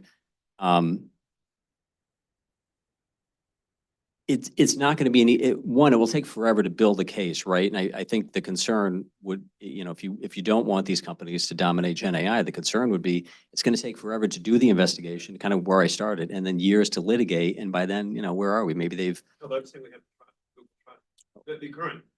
Oh, sorry. What was I missed the part of the premise. Case. Yeah. Shouldn't that be a remedy in the current case? Oh, to a remedy to that prevents them from. Right now, the absolute collusion case. Right, Should but the remedy concern AI if we want industry opening remedies? so potentially limiting Google's relationships with the apps that ride on top of their cloud and their foundational models. Saying like they should spin off Gemini. Like I'm actually not understanding. But somehow try to open up the AI market out of the Google Apple trial. So, but That seems, I don't, this sort of seems to be the sort of thing that, again, it's incredibly nascent market. It's like, ChatGPT launched like, I don't know, 16 months ago. This is like sort of the space I was. Just the remedy would be, they acquire all this data, monopolistic means, and then they use it to create AI, so there's a rationale for saying this data has to be accessible to Currently, the highest performing model is OpenAI's. okay, we're being kicked off the stage, guys. I'm sure you could argue about it for a long time. Thanks so much. Monopolistic data. Thanks so much. Thank you.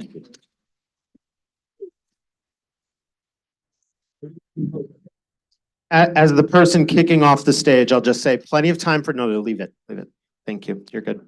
Plenty of time for all of you to discuss this in the coffee breaks, and it's great to see old friends, and I'm especially grateful for people who really traveled. I think we have a whole team from Europe, some people in Texas, et cetera. But kicking you out for good reason, because we now have Chair Khan. So as I think you know, Lina Khan has looked at antitrust differently than her recent predecessors, though the way she's done this feels like the broader lens that goes beyond. I'm gonna wait. I'm a parent of 2 young children, and going to DC activates the parent in me. Okay. Feels like it's part of a tradition of thinking beyond just the prices that consumers might pay to the effect of the experience of working for these companies, and of course of the startups who are innovating around these companies. One of her signature proposals, as many of you know, is banning non-competes, which many of us in California believe is part of the fundamental reason why Silicon Valley is in Silicon Valley. And together with some of our other speakers, Chair Khan completes the trio of what one law student and many are apparently obsessed with her into working on antitrust, called the Nerdy Superheroes. And she's been named, as many of you know, to more lists of influential thinkers than we have time for in a day-long conference. So please join me in welcoming Chair Khan.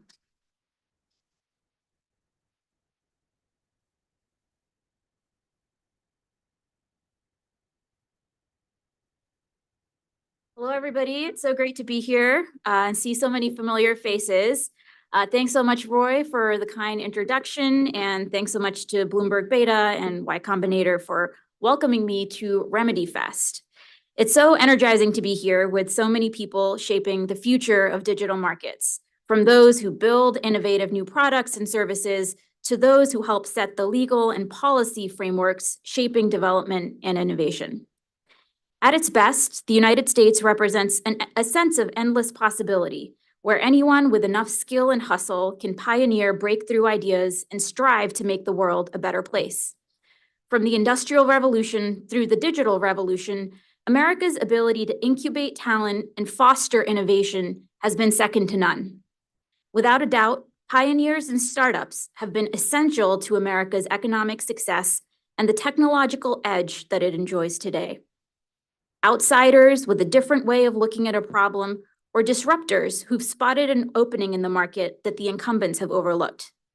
It is through having an ecosystem where these tinkerers and visionaries can take a shot and be rewarded when their ideas take off that America has remained ahead.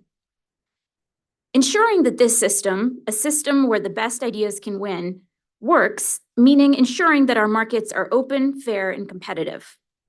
All too often, however, the FTC hears from startups and founders about how they're blocked from bringing their ideas to market or how they're unfairly muscled out if they show signs of success. For founders and startups, getting access to customers today often means going through a digital gatekeeper. Dominant intermediaries can control access to markets, and when unchecked by competition, they can often call all the shots.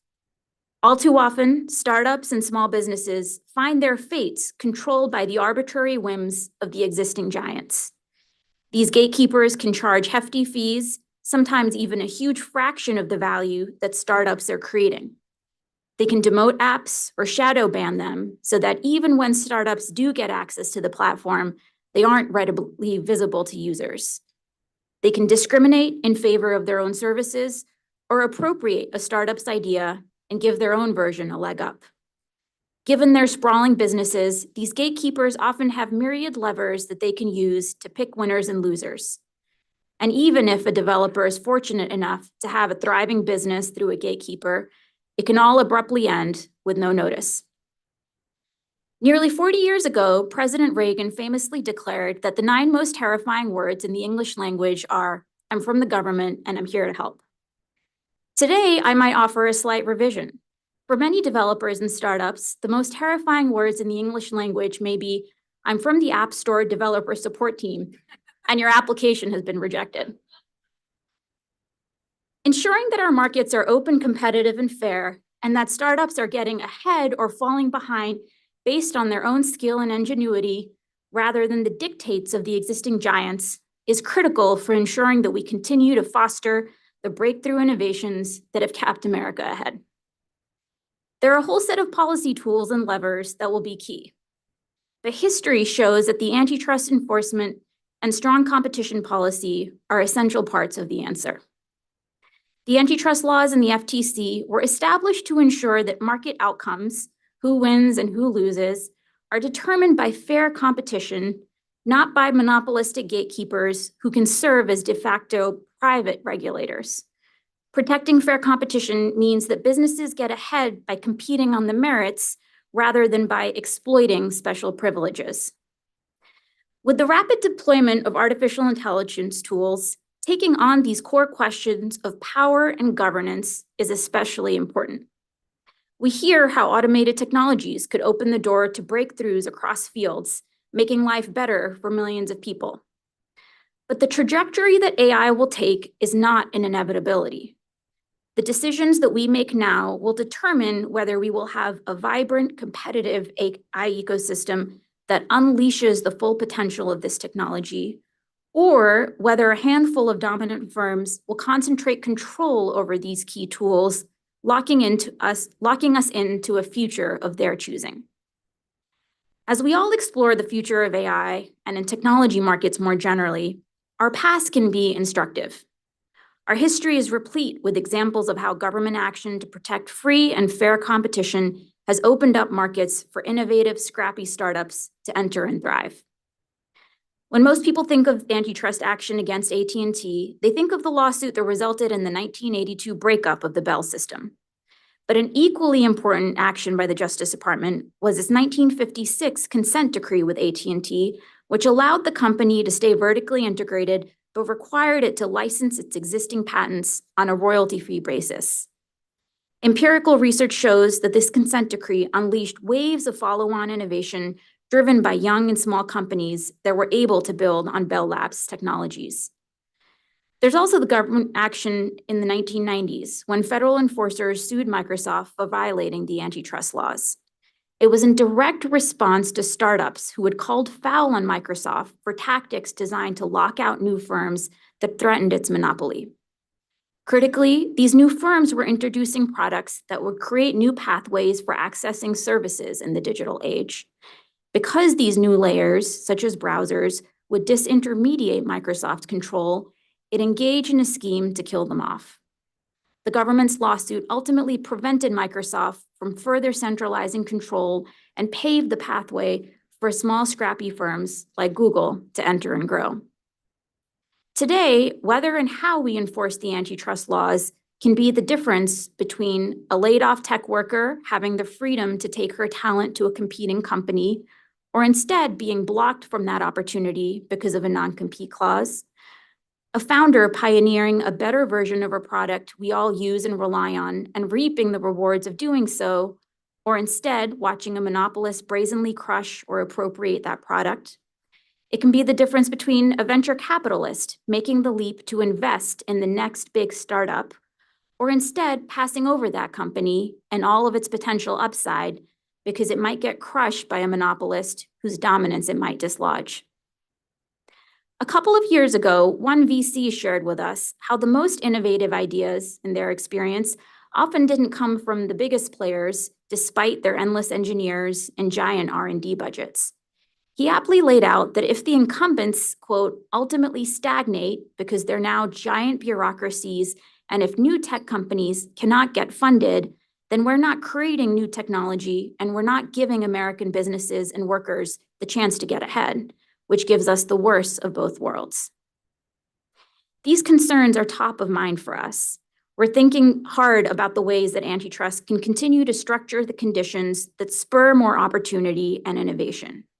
And after decades of dormancy, there's renewed interest in vigorously using these tools once again. It's incredibly exciting to see leaders who have been at the forefront of that shift. Senator Warren and Senator Vance, for example, have championed critical legislation that would make our banking industry more competitive and resilient, and colleagues across the administration have helped lead the charge to implement President Biden's mandate to reinvigorate fair and honest competition as we look to power and harness our country's economic growth. Against this backdrop, the FTC has been firing on all cylinders to promote honest and competitive markets where the best ideas win and innovation can flourish. First, we're looking to ensure that companies are not blocking competition through the use of non-compete clauses.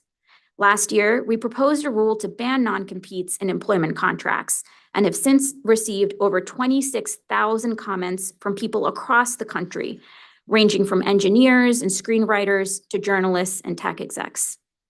Technological advances benefit from the free flow of talent and knowledge between companies and startups, and our proposal recognizes that tying down workers through non-competes risks blocking this progress. Second, we're taking on coercive gatekeepers and stopping deals that risk stifling future innovation.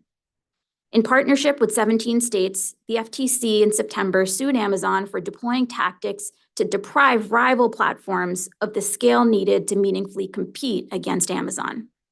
This lawsuit and others filed by federal and state enforcers against dominant digital platforms tell stories about how gatekeepers that benefited from network effects and the accelerated growth that digital markets can deliver, once gaining a dominant position, instead resorted to monopolistic tactics to pull up the ladder behind them. The rapid expansion of AI tools is reminding us that the technologies of tomorrow will be built on the inputs that companies have access to or don't have access to today. One of the first merger lawsuits we filed after I joined the commission blocked NVIDIA's attempted acquisition of ARM, which would have been the largest semiconductor chip merger in history. Our team determined that giving one of the largest chip companies control over the computing technology and designs that rival firms rely on to develop their own competing chips would be bad for competition and would hamstring innovation of next-generation technologies. The trajectories of both companies in the wake of this action has illustrated how organic growth and competition can spur firms to further innovate in ways that benefit the business and the public alike. Not only has NVIDIA remained the leading AI chip maker in the AI arms race with a surging stock valuation, but ARM ended up going public and has a forward earnings multiple that is now more than double NVIDIA's. Third, through enforcement and policy, we're looking to ensure fair and honest competition win out in AI. Our new Office of Technology has really hit the ground running, deepening our agency's expertise as we navigate this fast-moving moment of opportunity and risk. Our casework and policy initiatives have benefited tremendously from the talent and experience of these technologists, ranging from user experience researchers to engineers to data scientists. Together, our technologists and lawyers are looking closely at the ways that companies may be using their power to thwart fair competition or deceive the public. As part of this effort, we recently launched a market inquiry into the investments and partnerships between the most dominant and deeply resourced AI developers and cloud service providers. Our team did this to see whether these ties are letting big players exert special influence or have privileged access in ways that might undermine fair competition. Across all of our work, we're making clear that there's no AI exemption from the laws on the books. Firms cannot use claims of innovation as cover for lawbreaking, and we've made that clear in a number of AI-specific contexts. For example, companies that want to suddenly use the data they collect for AI training must actively notify users of this change rather than quietly and retroactively rewriting their terms of service. As we are continuing this work, a few key principles are driving our efforts. First, we're scrutinizing bottlenecks across the AI stack. We want to make sure that powerful firms don't take control of key inputs like cloud infrastructure or GPUs and use that control to distort competition, impose coercive terms, charge extractive fees, or deepen their existing moats at the expense of fair competition. Second, we're looking at how business models can create and drive incentives. Just as we've seen behavioral advertising fuel the endless collection of user data, AI model training is emerging as another feature that could further incentivize surveillance. Our remedies are making clear that the drive to refine algorithms cannot come at the expense of people's privacy or security, and special access to customers' data cannot be used to undermine fair competition. Third, we're aligning liability with capability and control. This requires looking upstream and across layers to pinpoint which actor is driving or enabling the lawbreaking. It's worth noting that if our liability regime can be effective and precise, then we can have more openness with less harm. Fourth, we're crafting easily administrable remedies with bright line rules on the development, use, and management of AI inputs. On the consumer protection side, that means making clear that some data, particularly people's sensitive health data, geolocation data, and browsing data, is simply off limits for model training. On the competition side, that means designing remedies that halt the illegal conduct, prevent its recurrence, and fully restore the competition that was lost through lawbreaking. I'll close by addressing what I view as a common misconception about the tech ecosystem, which is that tech companies, one and all, are a monolith operating with the same set of interests. Especially in policy conversations, we often see the broad assumption that what is good for the biggest companies is also what's good for smaller or medium-sized players. Last year, during my visit to Silicon Valley, I had the opportunity to sit down with founders and directly hear from them, and was repeatedly reminded of how misguided this assumption really is. Instead, stories revealed how all too often their success can be directly at odds with the interests of dominant gatekeepers who can use their existing control and power to lock out these smaller and newer businesses. That's why it's so essential that federal enforcers continue to hear from the folks in this room and from market participants across the tech ecosystem.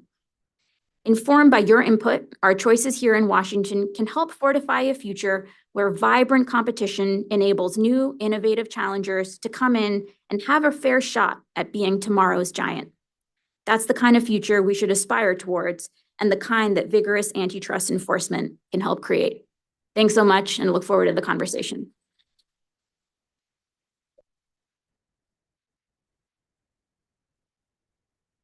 Thank you, Chair Khan. She's agreed to take a few questions, so please. Any questions from the, here we go. Hi, Lina. Great to see you again. It's Tim O'Reilly.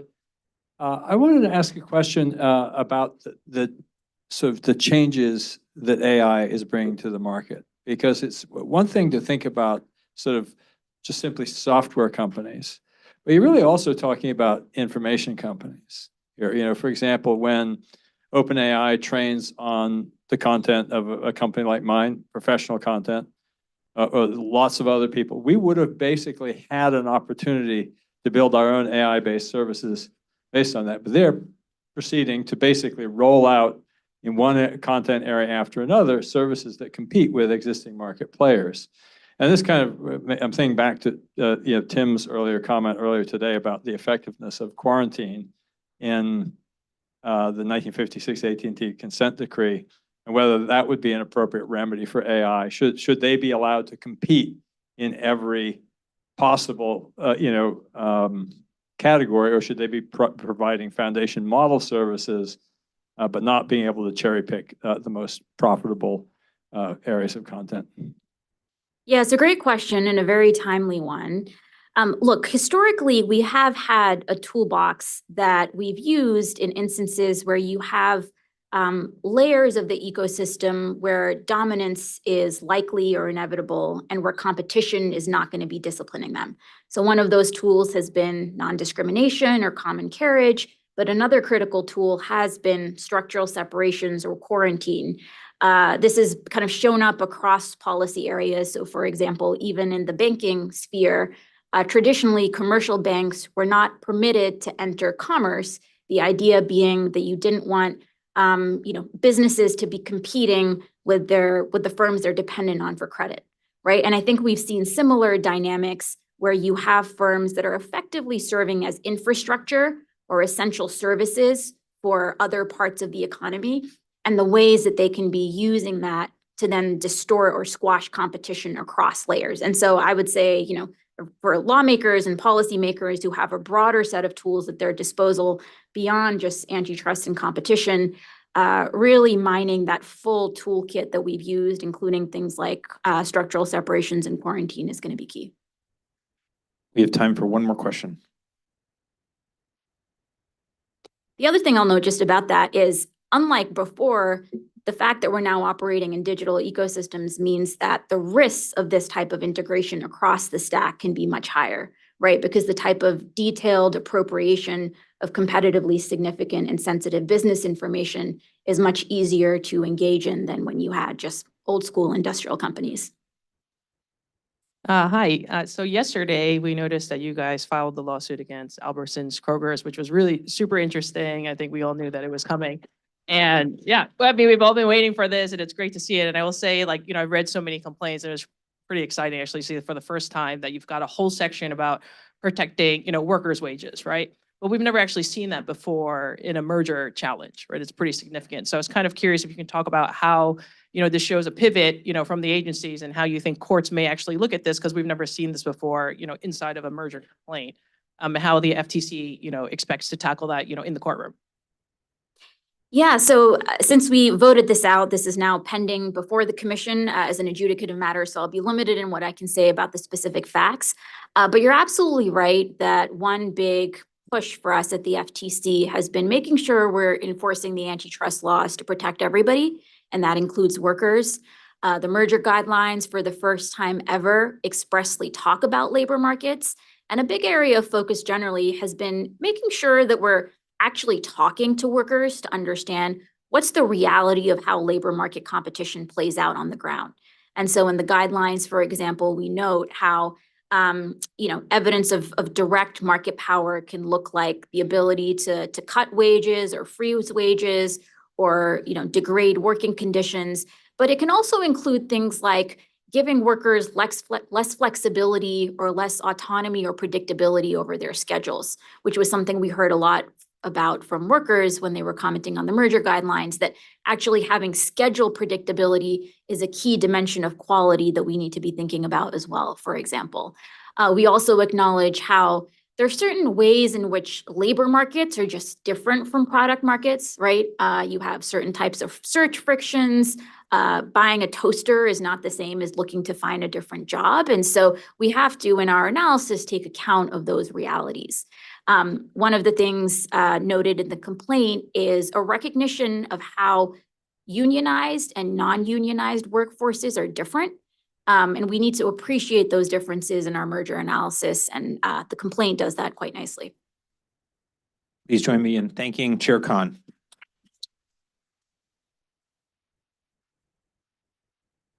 Okay, we're running just slightly behind, so I want to go ahead and start with our next two demos are going to be back to back.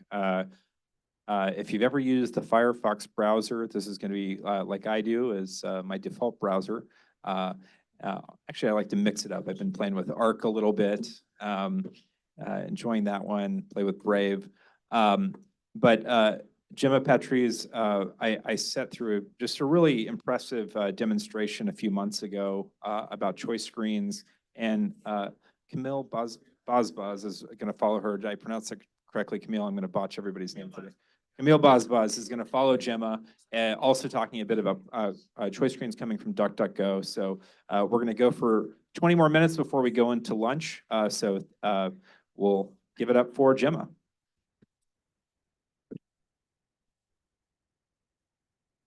Thank you. Hi, everybody. My name is Gemma Petrie, and I'm a principal researcher at Mozilla. And I've spent the last decade studying how people around the world use the internet in their daily lives. And I've done this through things like in-person research in people's homes and workplaces to large survey experiments. So at Mozilla, we think that people should have control over their online experiences. But we compete against OS providers like Google, Apple, and Microsoft, who are incentivized to push their own products. This can create barriers for people who might otherwise choose something else. So to address this, browser choice screens have been introduced a number of times over the years, both on mobile and on desktop, but they have failed to be effective. Even so, browser choice screens are still a remedy that regulators continue to fall back on. So before joining Mozilla's policy and legal team 2 years ago, I spent several years leading the Firefox user research team, where researching problems and testing solutions are the backbone of the design process. After spending so many years in product development, I was honestly quite shocked to learn that policy interventions often lack this fundamental research and testing. The tech industry already has the tools to test and refine ideas before they reach consumers. It's time to hold tech policy interventions to the same standard. So what might this look like? In the spirit of show, don't tell, I'm going to briefly share 2 studies with you today. The first demonstrates how to think creatively about remedies, and the second is an example of how to test and refine a specific solution. So first, how can we address OS self-preferencing in new and creative ways? We worked with people throughout our organization, including engineers, designers, product managers, legal and policy staff, to brainstorm various ideas to give choice to consumers in new ways. We prototyped and tested some of the most promising concepts. I'm going to walk through a few of these with you today and then share some of the design recommendations that came out of this work. I just want to be clear that we're not necessarily recommending any of these specific concepts, but rather demonstrating that there are a range of interesting alternatives to browser choice screens. So we know from our research that it can be hard for people to compare different browsers, leading many people to just stick with the pre-installed default. So for this first concept I'm going to show you, we wanted to find better ways to connect people to the right browser for them. So in this video, you can see a banner displays in the Play Store with a link to a short quiz. People can select what's important to them in a browser, so things like device syncing, VPN, private browsing, and then people are matched with a browser that best suits their needs.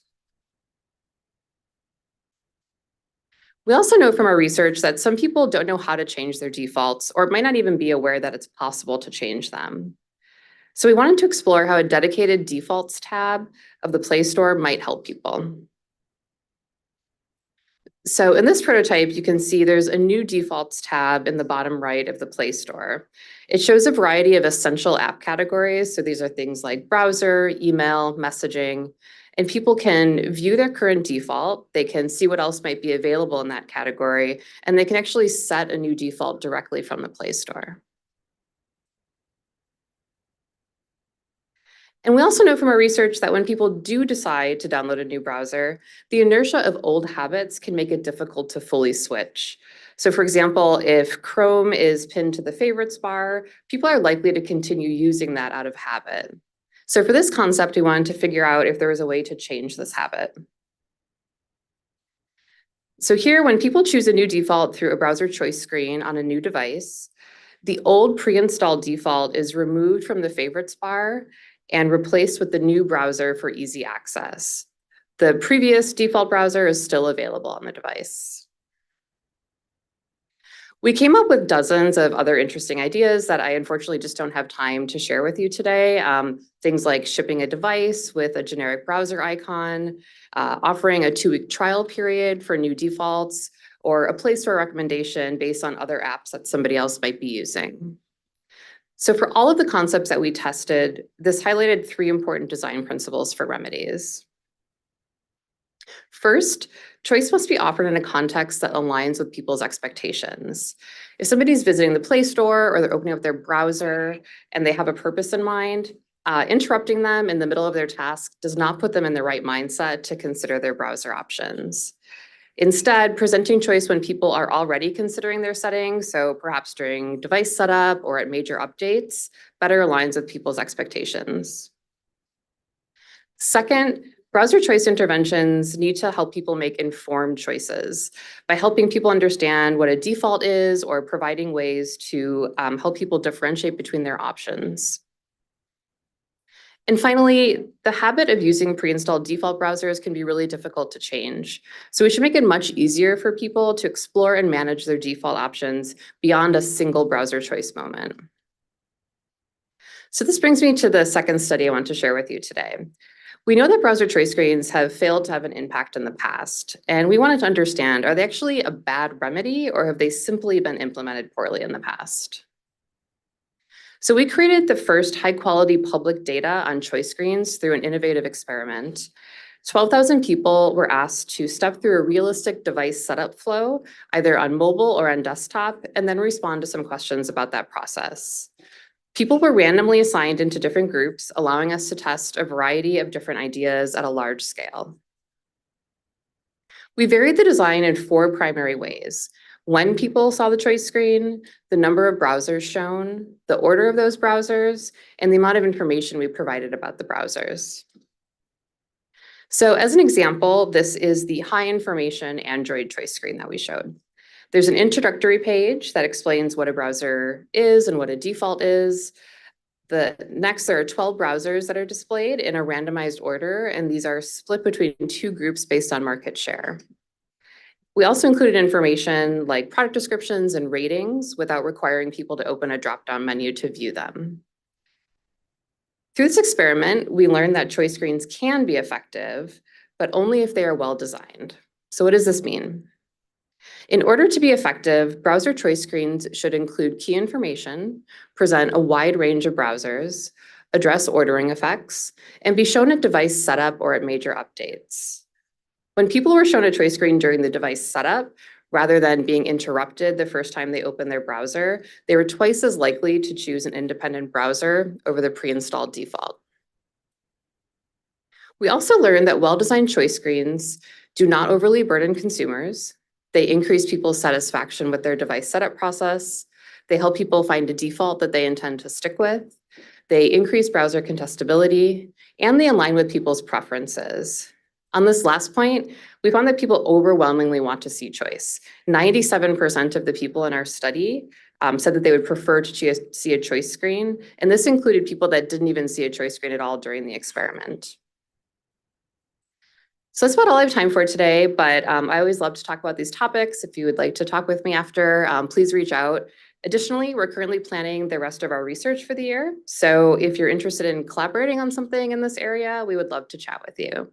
Thank you so much.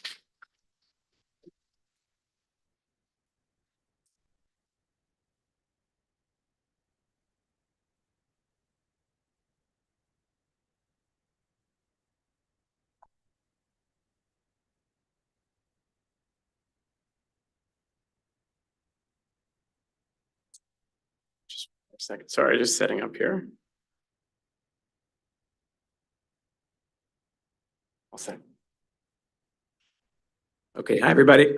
I'm Kamyl Bazbaz from DuckDuckGo. Thanks so much to Bloomberg and for Y Combinator for having us today. So we just heard Gemma talk about all the incredible innovation and progress we could unlock with testing, research, and iteration. But when we don't have that and a gatekeeper gets to control the remedy design and implementation process, this is what we get. This is the evolution of the search engine choice screen in the EU over the last 4 years. Speaking broadly, this is how the process went. Gatekeeper implements remedy. 6 months later, regulator conducts an investigation into the effectiveness of compliance of that remedy. 6 months after that, the investigation is released and suggestions are made. 6 months after that, the gatekeeper agrees to make changes in response to the investigation. All in all, that's almost 2 years for just a few changes. In our view, that is a broken process. It's simply too slow. It also makes a mockery of the remedy itself because with bad implementation, it never has a real chance to serve its purpose. And we can't evaluate its effectiveness in a transparent way. As we're seeing with the DMA already, gatekeepers are going to find ways to subvert and get around their obligations, and then abuse the process to effectively turn compliance into a years-long effort way past original deadlines. So if there's one thing I would like people in the room to walk away with, it is don't let the fox guard the henhouse.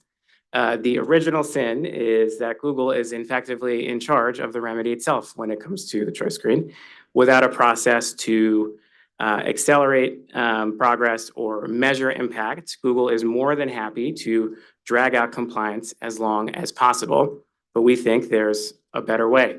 Design and implement remedies in the same way product teams design and implement products.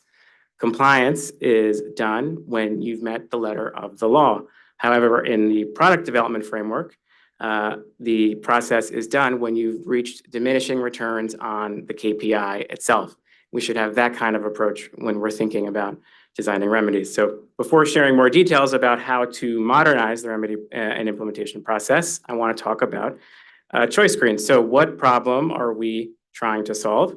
The Washington Post wrote this great piece during the US versus Google search trial. As part of that, they also made a wonderful video where they asked random people on the street if they knew what search engine they're using and how to change that search engine. It's a great watch. Suggest everyone go check it out.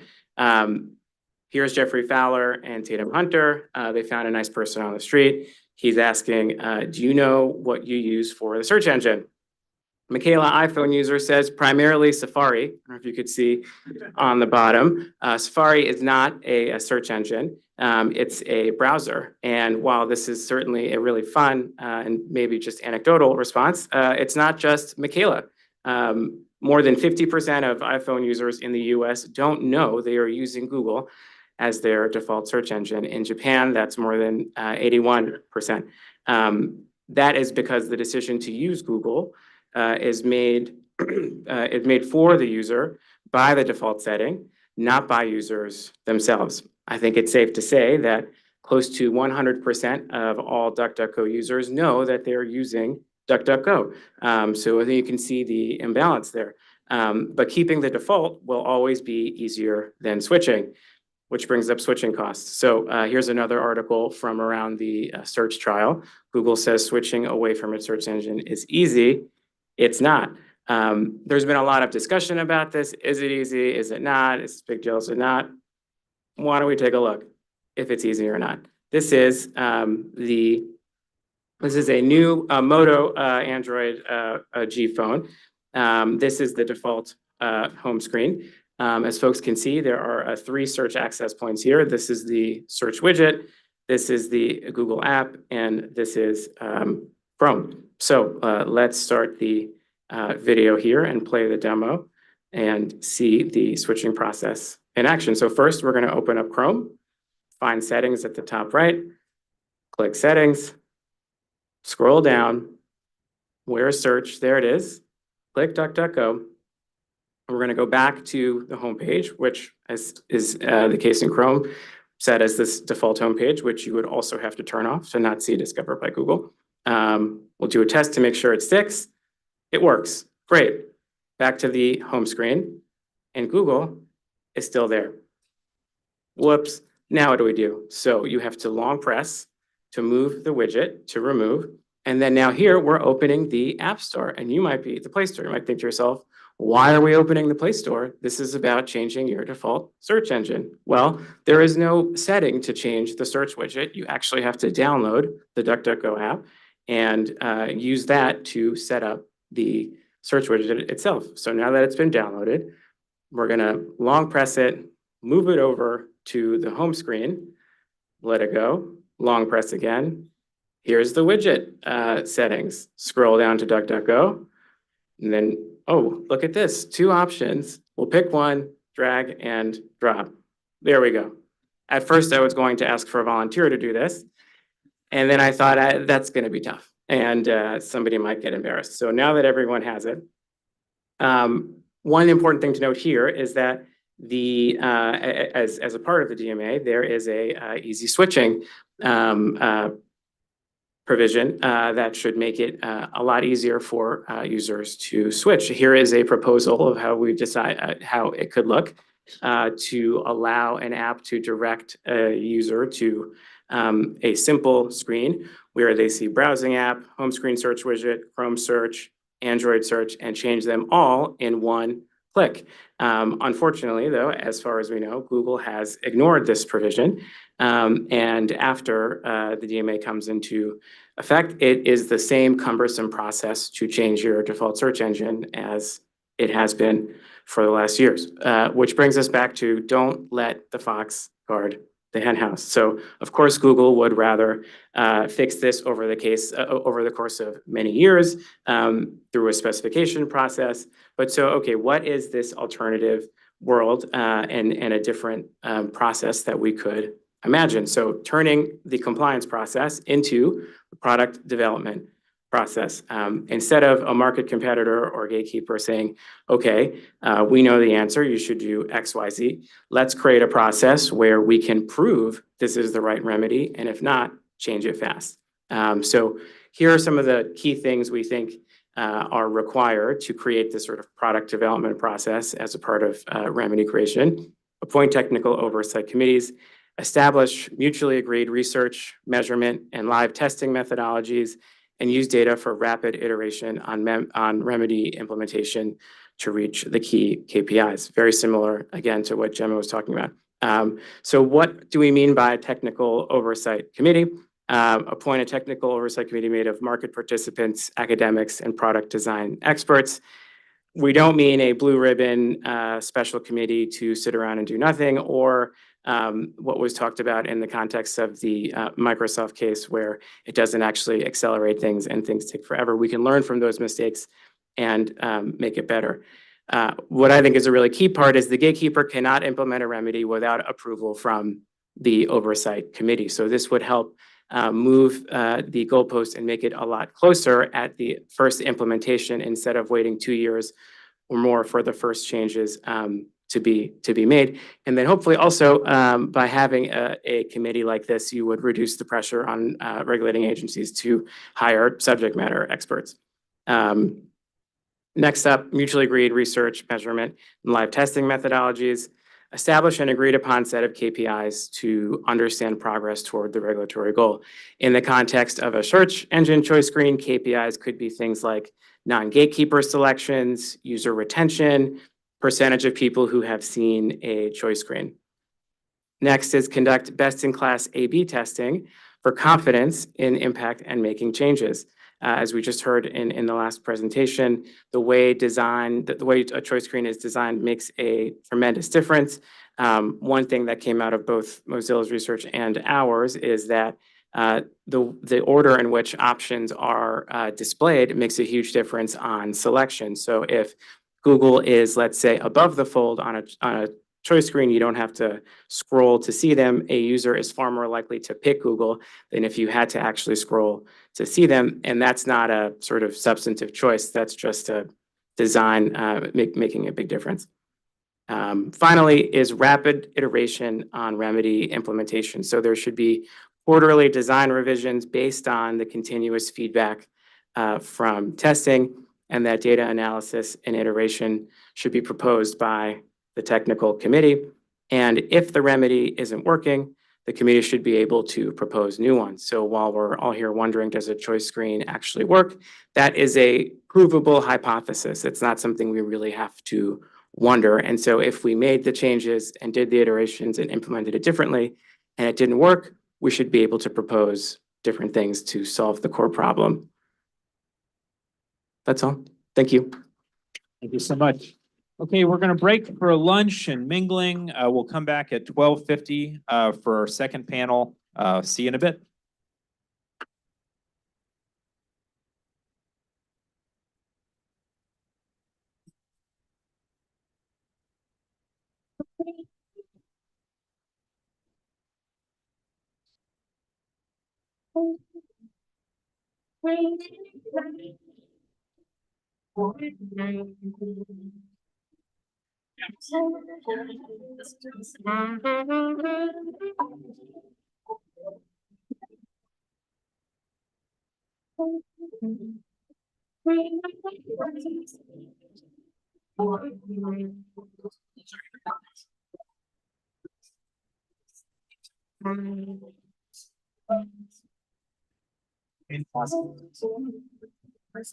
How Lucia is doing it.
Way in, we're going to go ahead and get started. Folks can please fill up all the seats.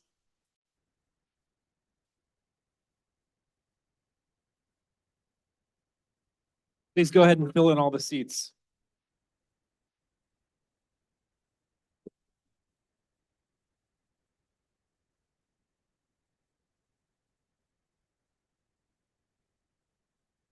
So for our next panel, we are taking a look ahead to the 2024 election and beyond. And we've got a great panel here. And they'll talk a little bit more about themselves, but just quickly, Emily Birnbaum has just done some incredible reporting from Bloomberg News about the money in politics and the influence on both sides.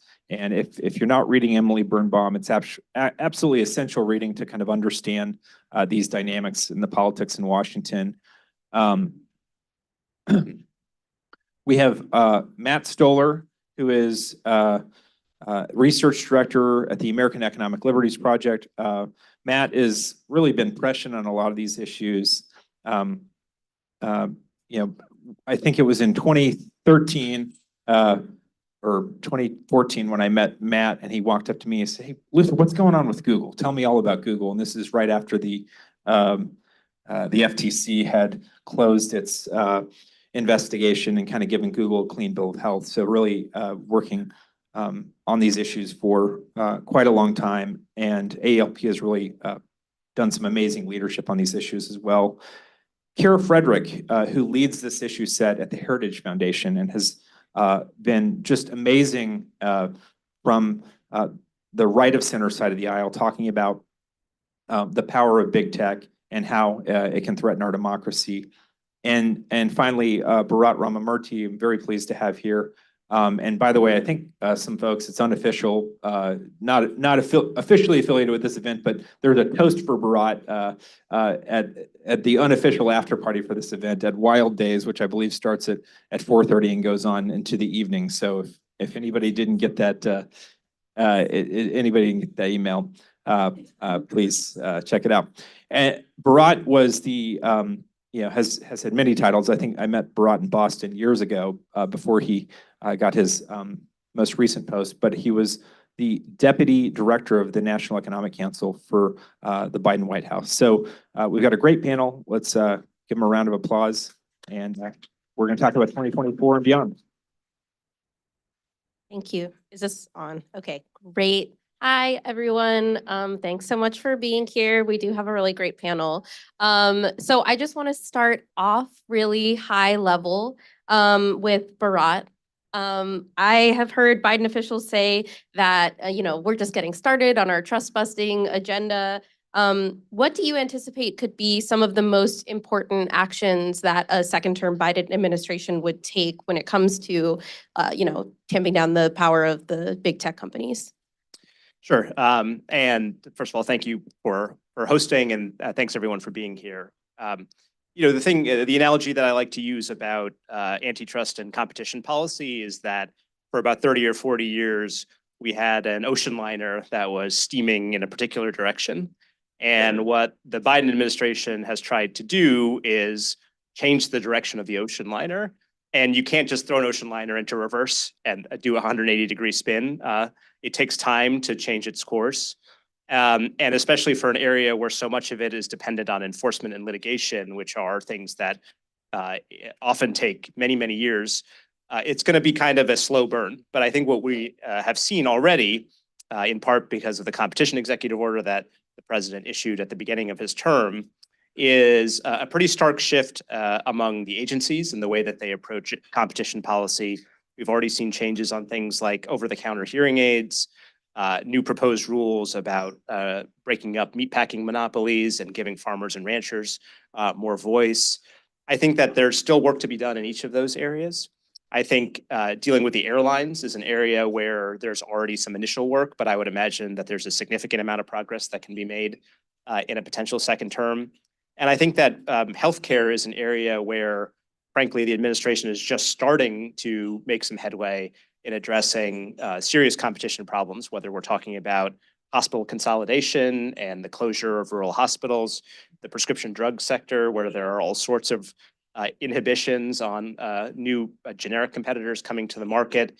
A lot of things that would deliver real material improvements for consumers and for small businesses that I think are still in their relatively early stages. So those are a few areas that I think are ripe for reform. And I think that in addition to that, there are these enforcement actions, obviously the ones in the tech sector that were started under the previous administration, but a set of new enforcement actions that have been launched in the last couple of years that if the cases go well, you could see enormous changes to certain companies and sectors in a potential Biden second term. Kara, I just want to bring you in. Thinking about some of the enforcement actions that have already begun, do you have confidence that a Republican administration and maybe specifically a Trump administration, if things go the way they look like they're going, would carry forward those actions? Like, what could we expect from a Trump administration's antitrust agenda? You can definitely expect more winning. No. I think it really depends on the staff, right? Because this new movement that I apologize for missing JD Vance. I was at another channel studio, and I think that there is now a recognition because of big tech in particular. We've tried to articulate that this is sort of the singular sector right now that should be under antitrust scrutiny because people see it on the conservative side in their daily lives. Before, you look at how conservatives in general, people on the center right, libertarians, thought of private companies, and they're sacrosanct. The 80s and the 90s, there are still people who are in that orbit who are still living under the platitudes of the old age where you can't touch them because they're private. Just look at the Supreme Court oral arguments yesterday when John Roberts is saying, I'm very worried about what the government is doing, and I don't like the way it sounds when you're putting private companies in the crosshairs.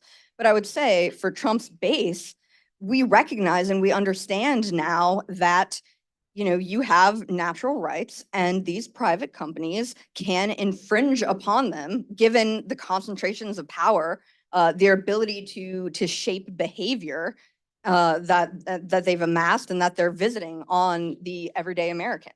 When you think about self-governance, that is what we adhere to as those on the center right. And when Twitter does not allow you to share in direct messages the Hunter Biden laptop story, then that's a problem. Then you cannot make your own decisions as individuals in a democracy, in the elections of a republic. So I think you should expect an understanding of where we are now. It's not the zombie Reaganism of the past, but if there are people that slip through the cracks with the old version of don't touch private companies because the government is a weapon and we don't want to wield it, then I think we might run into less progress in the agenda. But I'm confident that former President Trump sees reality for what it is, just like his base.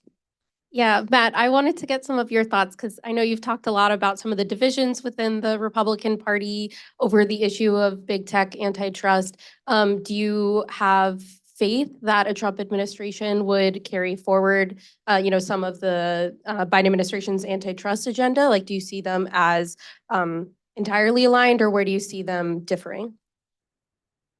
I don't know, and I don't think anybody knows. So I think what Senator Vance said earlier is personnel is policy, and don't know who will be running policy in the Trump administration on this. But I think, so I'll start with a kind of a broad analysis of that and then get to the specifics. But I would say over the last maybe 15 years, thinking big is less risky than thinking small.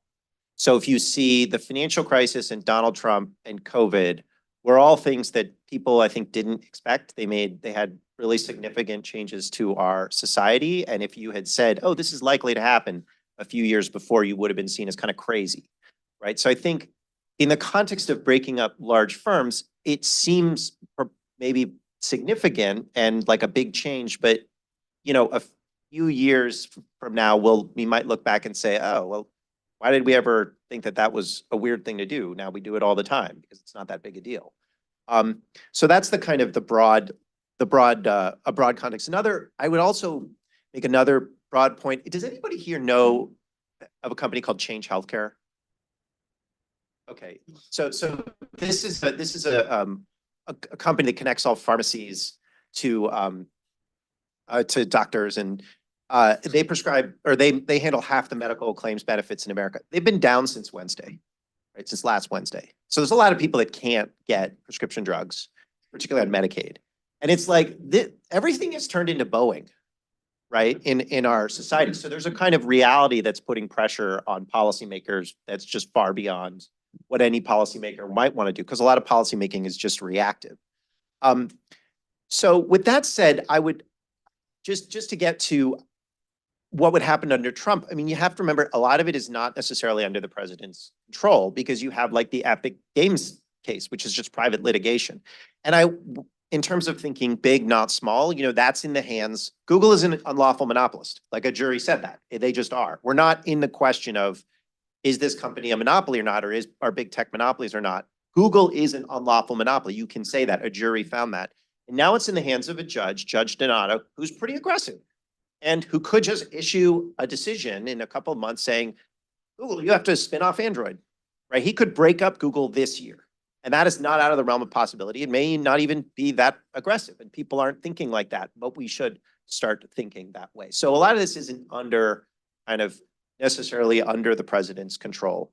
But I would say like there are enough, I think, Republicans who have been persuaded, and not just new Republicans like JD Vance or Josh Hawley, but you have a more orthodox senator like Mike Lee, who has one of the best bills in Congress to break up Google's ad tech provision, the America Act.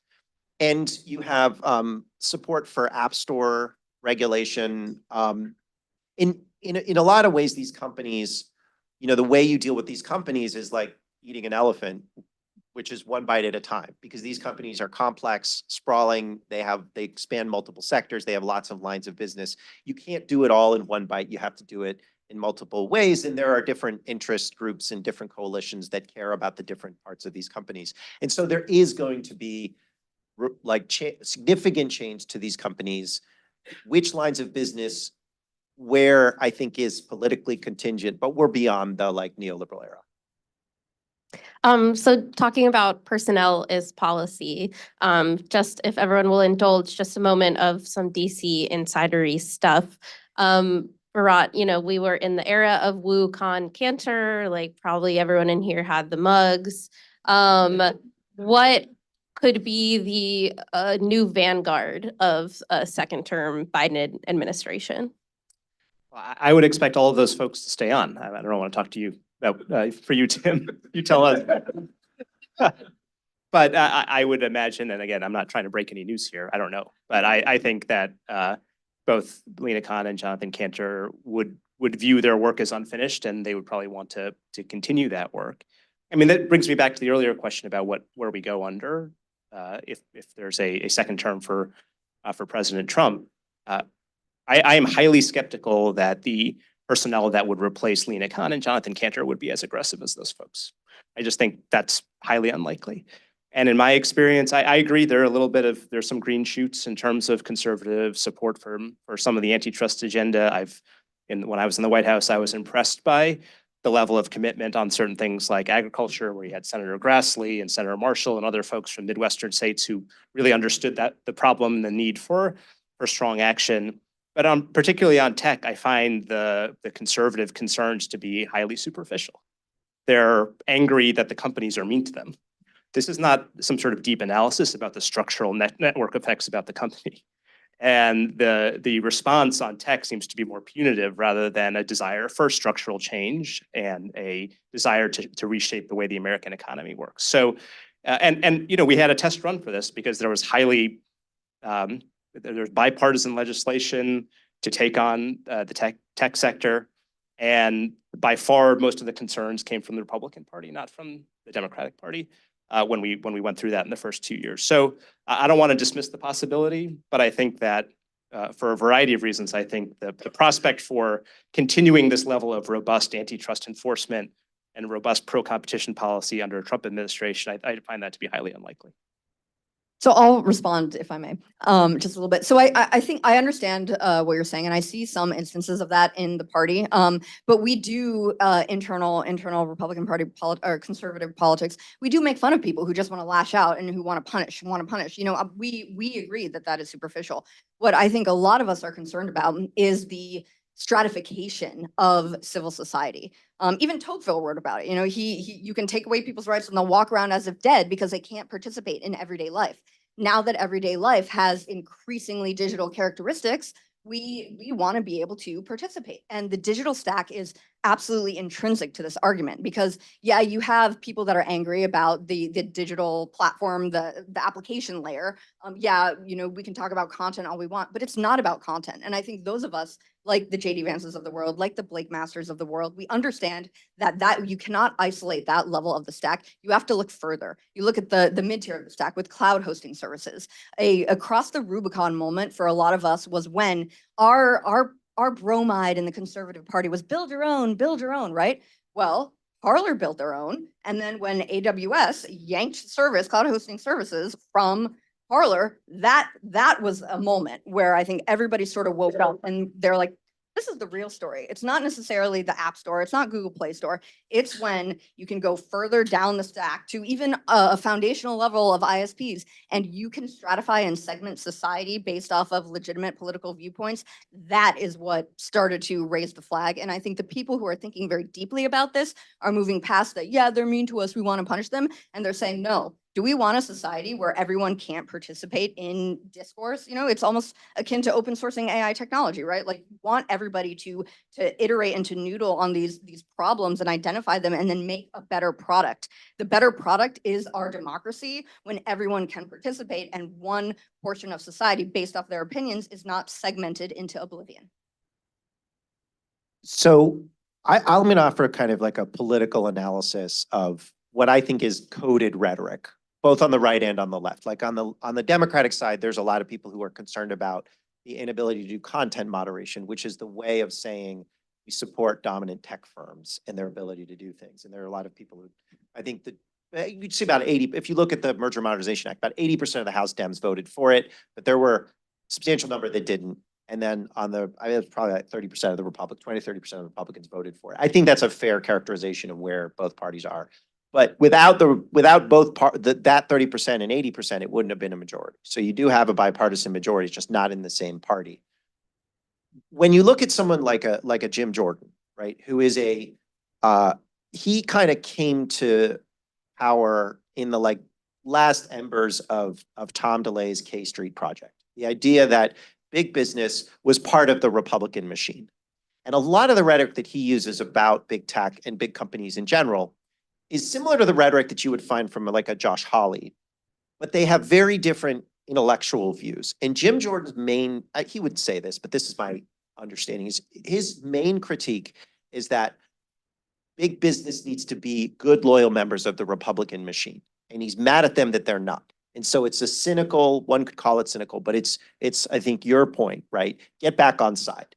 Whereas I think you see some of the others who are more, who are newer and who are more thoughtful are saying, no, actually there's an intellectual and a structural problem with how we organize our society. They sound very similar because they're both saying you're mean to conservatives. Just like you can find some coded rhetoric on the Democratic side, but they are ideologically and fundamentally very, very different. And it is deeply conservative to be skeptical of concentrations of power, right? That's why we are, you know, so up in arms about the CCP and how they concentrate power to shape and influence behavior. Ultimately, we want to be able to govern ourselves. And when you have platforms saying, no, no, no, you are too dumb, you're too much of a rube to even access this information, that is where we take issue. So it's the concentration of power and all of those, you know, the conservative censorship and content moderation that is downstream from the consolidation of power by a handful of entities. So are there particular Republicans who you would say we should, you know, the people in this audience should keep an eye on in terms of people who could serve in the next administration who are aligned with some of what you're saying? Oh yeah, I'm really interested in Blake Masters. I invoked him a little bit earlier, but I think he's, you know, having worked in that world and lived it. I think it's very important for people to have experience, have their hands in the data, and be able to apply it to potential policies. He's the one that I would single out. Obviously, Senator Hawley has been doing great work.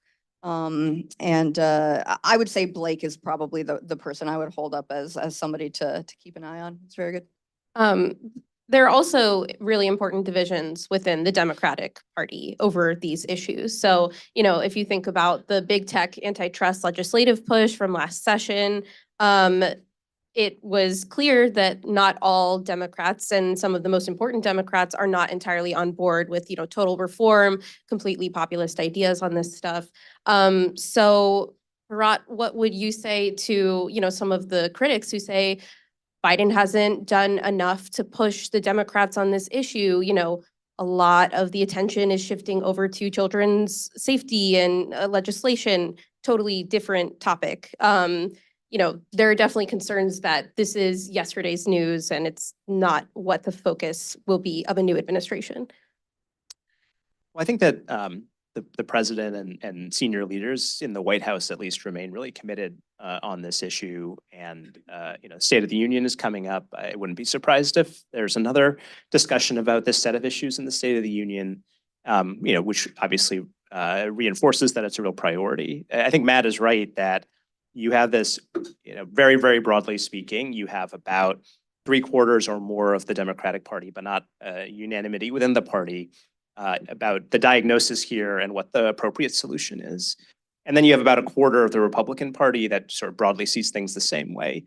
And that's a meaningful difference because you're talking about a majority of the party in one case and a minority of the party in the other, which is part of the reason why I'm skeptical about how much progress would be made on these issues under a Trump administration. It takes time and a lot of hard work to get from 25% to 75% from an issue becoming something that's embraced by a vocal minority of the party to something that becomes kind of, not part of the platform necessarily, but a broadly shared view within the party. And the system that we live in means that you have to get to that second stage in order to really make progress, other than a set of things that you can accomplish administratively if you have the right people in place.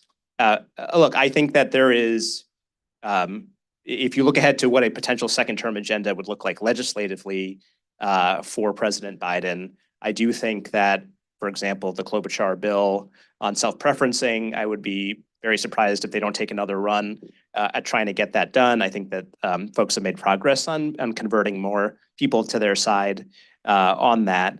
But you're right. Look, there's limited bandwidth, and there's only so many issues that you can engage with Congress on. I think that speaking from experience, we made a strong push on it. We had a lot of meetings with folks. We couldn't quite get it over the finish line, but I think the net impact over the last 2 years is that we're a lot closer to the finish line than we were when we started. And frankly, that's how legislative progress gets made.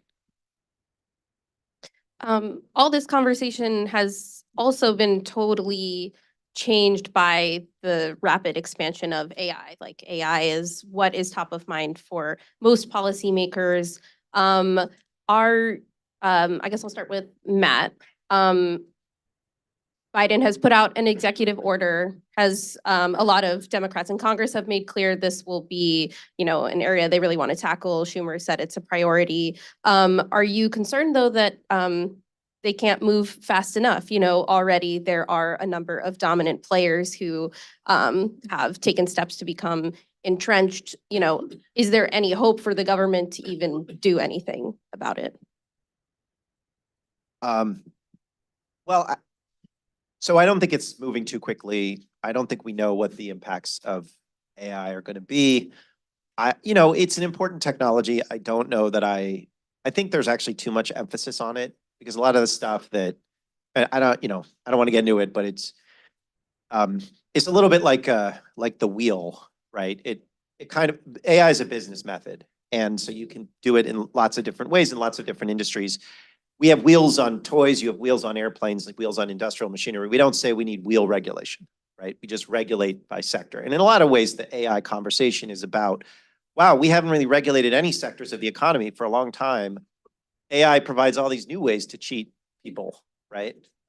So I look at it, I'm like, maybe we should stop the ways of cheating people like the old. And I think starting with like the Biden administration has been just sort of, there were some precedents under late Obama and some precedents under Trump, but I don't think the Biden administration has been absolutely just extraordinary on the anti-monopoly policy framework. Like it's really been a revolution in the way antitrust works, but also the presidential engagement on antitrust that hasn't, he mentioned it in the State of the Union last year. That hasn't happened. I don't know the last time that happened. It's really like transformational. And the fact that these cases take, 1 billion years is a procedural problem we have to fix. But I don't think you can overstate the importance, the inflection point that is the Biden administration. I would say what I'm concerned about with AI isn't so much AI, but it's about the mass price fixing we see across the economy. And you see this with a case that the Biden administration brought against AgriStats, which fixes meat prices. They're a data sharing. You have basically these data sharing consulting software firms, and they will just go into an industry and they will say, hey, wouldn't it be neat if you gave us all of your pricing data and then we gave all of your pricing data to you and all of your rivals? That might be cool, right? And they do that, and weirdly prices keep going up And so this is true in the meat industry, but it's true in the real estate industry with RealPage, with rent fixing, it's landlords, price fix software. They withhold supply, they price fix rents, withhold supply, raise prices. It looks like it's happening in the hotel industry. I don't know if anybody notices hotel prices are going up. If we don't do something about price fixing law, then you will see this in every sector of the economy. It'll just be like, yeah, there will be technically competition, multiple rivals in a market, but it will basically, you'll just be dealing with a cartel in every single part of the economy. So that's actually what I really worry about with these algorithms. And that's a legal problem because you can fix it with Section 1 if judges interpret it properly, or you might have to pass new laws if but that's what I'm focused on. I think there are lots of other places to think about AI, but I'm not that concerned. I think the question of AI foundation models are material to the antitrust and competition policy conversation, because what I see big tech companies attempting to do right now, and when I say big tech in the AI world, I mean like Microsoft, OpenAI, Anthropic, Google, and companies that are linked to a lot of the generative AI work. What I think they're trying to do when it comes to specific foundation models is really make sure that they are entrenched, given certain hyper restrictive certification licensing legislation, perhaps. So I do worry about them trying to recreate effectively what they did in other contexts in that space, because with AI foundation models, right, all of these other companies and these startups are building off of those models. So if Google has the IP there, you're only going to see what Google wants you to see. In effect, you're only going to be able to experience the product because all of that underlies what Google actually designs and ships. So I think that is something that we have to think about in the AI context, because yeah, there's a joke where you just sprinkle some AI on it and everybody pays attention. But I really think foundation models and making sure that you can open source them to whatever degree possible, that is going to thwart the entrenchment of these monopolies and a replication of what we've seen in other arenas. So that's what I watch out for when I think about AI and monopolies. Heritage has been a leader in this Project 2025, which is essentially, from what I understand, a big consortium of organizations that are trying to come up with an agenda for the next, if there's a Republican administration. Has the issue of AI and antitrust, how has that played a role in those conversations? Is this something you find a lot of people are thinking about, or just you're thinking about? I hope I'm not the only one thinking about it. I really, I'm not on the staff of Project 2025, so I'm not at liberty to say. But as much as I can influence some of their policy direction, I'm talking about it when it comes to AI. So just pretty much everything. These first movers with the power and the resources to throw the GPUs at the problem, right? They've amassed a high volume and variety of data to help refine their algorithms, and you'd think ideally build and ship better products, but we haven't really seen that in the past week. So I think that companies are attempting to cement what they've done before, and we at the Heritage Foundation are thinking of it like, okay, no, we need to make sure open source is the name of the game in a lot of these foundation models, so that the competitive innovation ecosystem can actually thrive. I just got back from Brussels and Paris, and we had meetings with Mistral AI and a lot of these open sourcers, people who they just published their AI Act, if you guys are probably tracking. So I think there's like an interesting interplay in terms of allowing the market to be a genuine free market, vice a distorted and warped market by these legacy players. And frankly, they're doing something right, and there are lessons learned that I think we can apply, as well as through their really innovative companies that are actual new entrants, actual startups that are legitimately innovating. Because everybody who's worked in Silicon Valley knows the real innovators are not these big tech companies anymore. They don't have the incentive to do so. It is the new entrants. It is the companies that they are actively seeking to stifle and destroy that are actually going to make strides in innovation.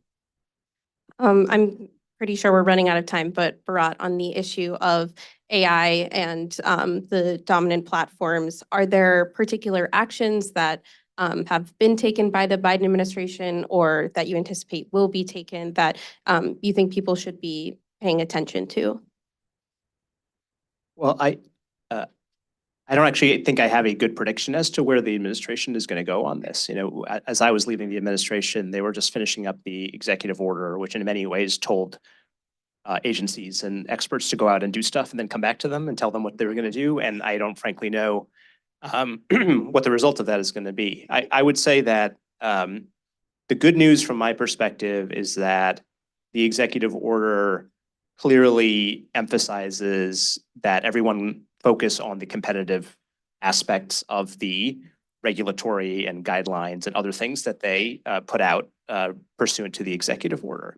And I think it's important that that as the agencies are going through this, that they think about competition in two different ways. Number one, within kind of the AI development, the foundation models themselves, will there be a open competitive market so that a bunch of players have the opportunity to compete in the development and improvement of those types of models? And then I think the other competitive question is if AI is adopted in a particular industry and there's a first mover that is able to adopt AI more quickly and more effectively, what are the competitive implications of that vis-a-vis their competitors? And what are and what can the government do to make sure that if there is some company that is able to adopt AI and quickly gain essentially monopoly power in a particular field, what are the appropriate regulatory steps that they can take there? I mean, I think in the history of America, when we've seen these kinds of big technological improvements, and I agree with Matt, largely speaking, this is it's a method, but we have seen other types of big technological improvements that are in essence these types of methods. The key question is going to be how does the government respond in a way that makes this pro-competitive, more dynamic, promoting innovation, number one. Number two, to the extent that there are real gains that are produced by greater efficiency and so on, how are those going to be shared between capital and labor? And again, from my perspective, I'm not in a position to predict what the answers are going to be, but the good news from my perspective is that I think this administration has at least identified those as priorities. And I think that's a good place to start from. Okay, well, I think that's all the time we have, but thank you so much. Thanks to the panelists.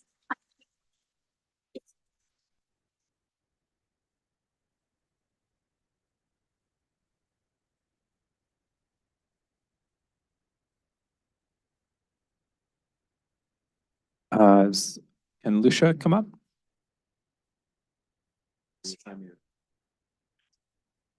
That was wonderful. Thank you. So I want to acknowledge many of the audience and speakers today have come from around the globe. In particular, our next speaker, Lucia Vanova, came over from Brussels with her colleague Andrea.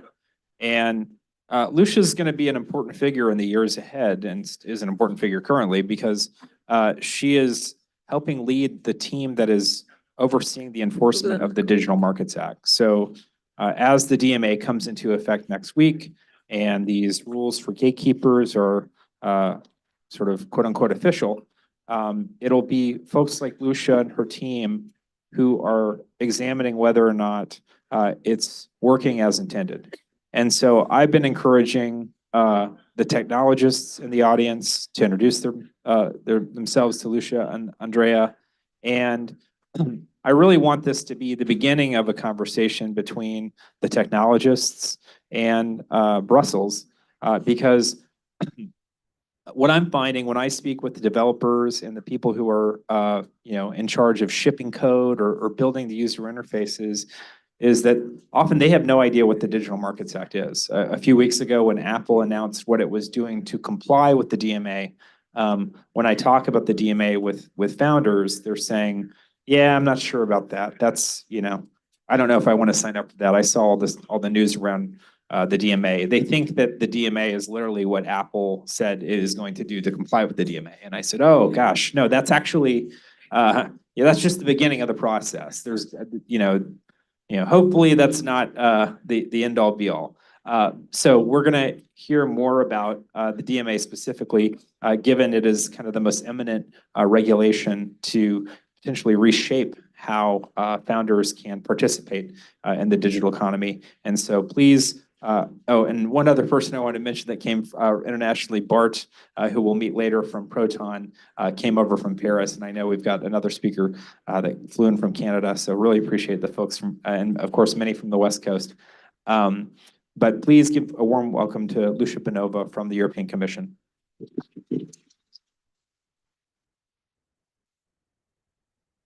Thanks a lot, law firm. So hi guys, I'm Lucia, not Lucia, but okay, it's okay.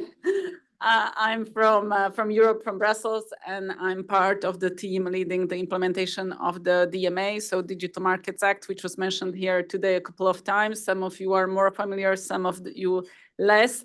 And so I thought that I will maybe present a little bit a couple of slides so that we are all on the same page what DMA is and what DMA is not, because it's still quite far away, Europe.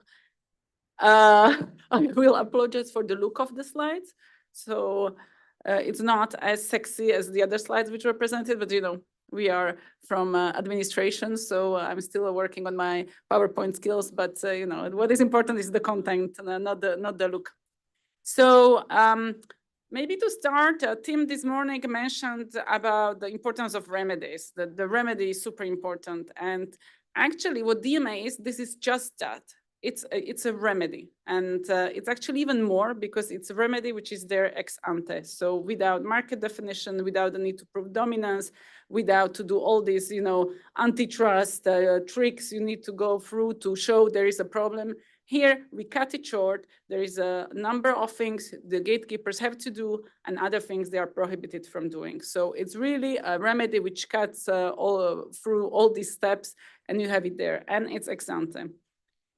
So what is the DMA? So let me do the pitch at the beginning, and then we don't really go in the substance. So a DMA is a groundbreaking piece of legislation in Europe. So I have bad news for you. It applies only in Europe. But okay, we are a front runner. We are the only jurisdiction globally who actually dared and who has now a set of comprehensive rules. And I think it's also fair to say that we cannot do it alone. So please join the club. I think I can say it in this audience. So I think that there is a number of other jurisdictions you must be aware are working on it. You have Turkey, you have Japan, Korea, UK. So we believe it's important, and also an important date you need to know, next week, 7th of March. So this is when this is becoming fully applicable. So until now, we were in a stage of the process where we had the DMA, we had gatekeepers designated, they were working on their compliance solutions or non-solutions, and 7th of March, the game is on. So why did we DMA? So just very quickly, so the issues we identified, obviously it was mentioned today, I think by Senator Vance, weak contestability, which is also due to network and lock-in effects. And precisely what the DMA is trying to do is really to break into these network effects rather than breaking up the companies. What we do is we are creating conditions for the smaller companies or other companies. It can be sometimes the fellow gatekeeper who is going to break into the ecosystem. And we are creating really the conditions where these disadvantages are really leveled. Of course, DMA there are many other problems in digital markets which are not addressed by DMA. The way we approach DMA is that we really went after the behaviors which are systemic and which are known as being really bad and harmful. Obviously, one of the reasons also was the European scale. We have member states, so there were some member states which started moving alone. So super important on our side is to act at the European level so we prevent the regulatory fragmentation, but that's maybe not so relevant here. Important to remember, so this is ex ante, so this is by design. The gatekeepers which are designated need to comply. So we are not, there is no more analysis once you are designated. So what's in scope? So again, as I said, there is a number of other areas where there are problems. But DMA is focusing on 10 core platform services, as we call them. So these are the areas where actually we act. So the DMA, to be in the scope, you need to provide one of those services. So there is no other services which are not there. Like, for instance, you could think of gaming or whatever. It's not there. So the DMA is really these 10 services, nothing more, nothing less. I mean, it's quite ambitious, huh? So don't get me wrong. It's just sometimes, people are asking us, whatever, a gaming platform and this and that. So if it's not there, that means it's not in the scope. So who are the gatekeepers? So the way we approached it is that we have a quantitative presumption, which uses certain proxies to essentially identify companies which have a significant impact in the EU. There, the proxy is typically the market capitalization and turnovers. It has to operate an important gateway for business users to end users. So this is also super important, but I mean, I think in this audience it's understood, but sometimes people are asking questions about that. So there needs to be this intermediation idea. So there is a business user which needs to reach end users through a service of a gatekeeper. So for instance, if you want to offer an app, you need to have access to the App Store to offer app to the users of Android or iPhone. And of course, this position that is important. And yes, I should say that this important gateway, the way we approximate it, so the proxies are on the one hand side, the number of end users. So we are talking about 45 million in Europe, and business users, it needs to have at least 10,000 business users. So there are some services which do not meet this threshold, and that is why they have not been designated. Then this position needs to be entrenched and durable. So we are not after emerging companies. So the point is they must be companies which enjoy this position for quite some time. So that means that these thresholds need to be met at least for last 3 years. Finally, given that these are presumptions, so once you meet these presumptions, you're in. We have two corrective mechanisms. One is the rebuttal. So a gatekeeper, when they meet a threshold in relation to a service, like for instance, Gmail, Google would meet thresholds in relation to Gmail, they can show that that service is actually not an important gateway. And then we also have qualitative market investigation. So that's for services kind of false negative. When you have service which does not meet thresholds, but nevertheless is important gateway. So we are currently doing the market investigation, qualitative investigation into iPadOS, because we have reasons to believe that despite thresholds not being met, that they are an important gateway. So this is a little bit the architecture so that you see a little bit how you get within the scope. So the status quo of gatekeepers. So on 6th of September last year, we designated 6 companies for 22 of their services. So this is essentially the logos of the services. Here you have a slightly better slide because it groups the services per company. So you see Google is the winner. They have 9 or 8 services. Yes. Well, then we have, so we have 5 US companies. Indeed, we have the ByteDance. What I should have also said is that as companies meet their thresholds, there will be new designations. So currently, you might have heard Booking.com, which is a European company, it has met the thresholds, and so they will soon notify their service. So this is just really just to give you a little bit the idea. And so now what is it what they have to do? Once you are a gatekeeper, what is it they have to do and they cannot do? So this is essentially a map of obligations and prohibitions. I think there are together 23 things. So once you are a gatekeeper in relation to a service, so my previous slide, in relation to every single of those services, all these obligations apply. I mean, obviously, it's not always as relevant, but essentially, this is kind of the family of obligations and prohibitions. We group them here by really the issues that these obligations and prohibitions aim to tackle. So for instance, you would have the data-related obligations, and I will do a couple of deep dives in 2 minutes.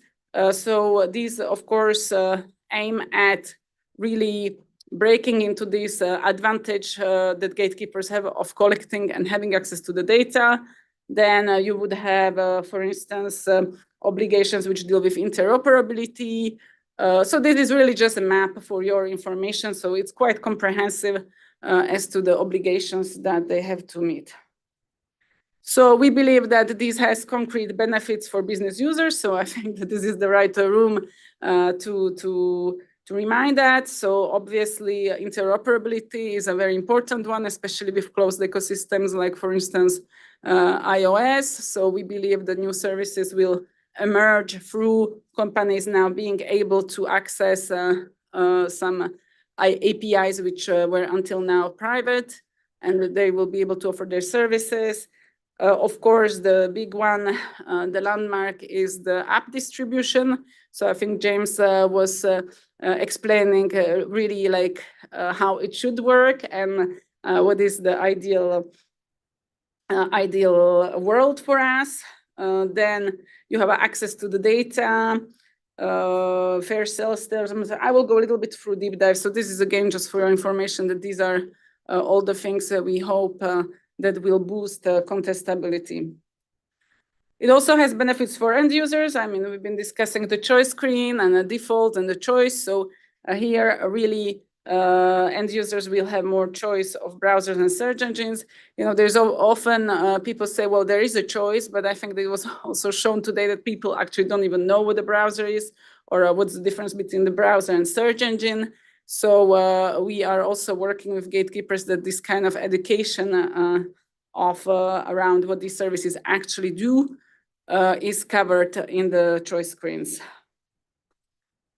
And then obviously, if all of this happens, is translated from the paper to the reality, we believe that it aims at lowering the barriers to entry, and there will be higher contestability in the markets, but it's also thanks to the services your companies will hopefully offer. So it's very important that these opportunities are being seized, because as you could see, the DMA really does not redesign the markets. It provides really opportunities for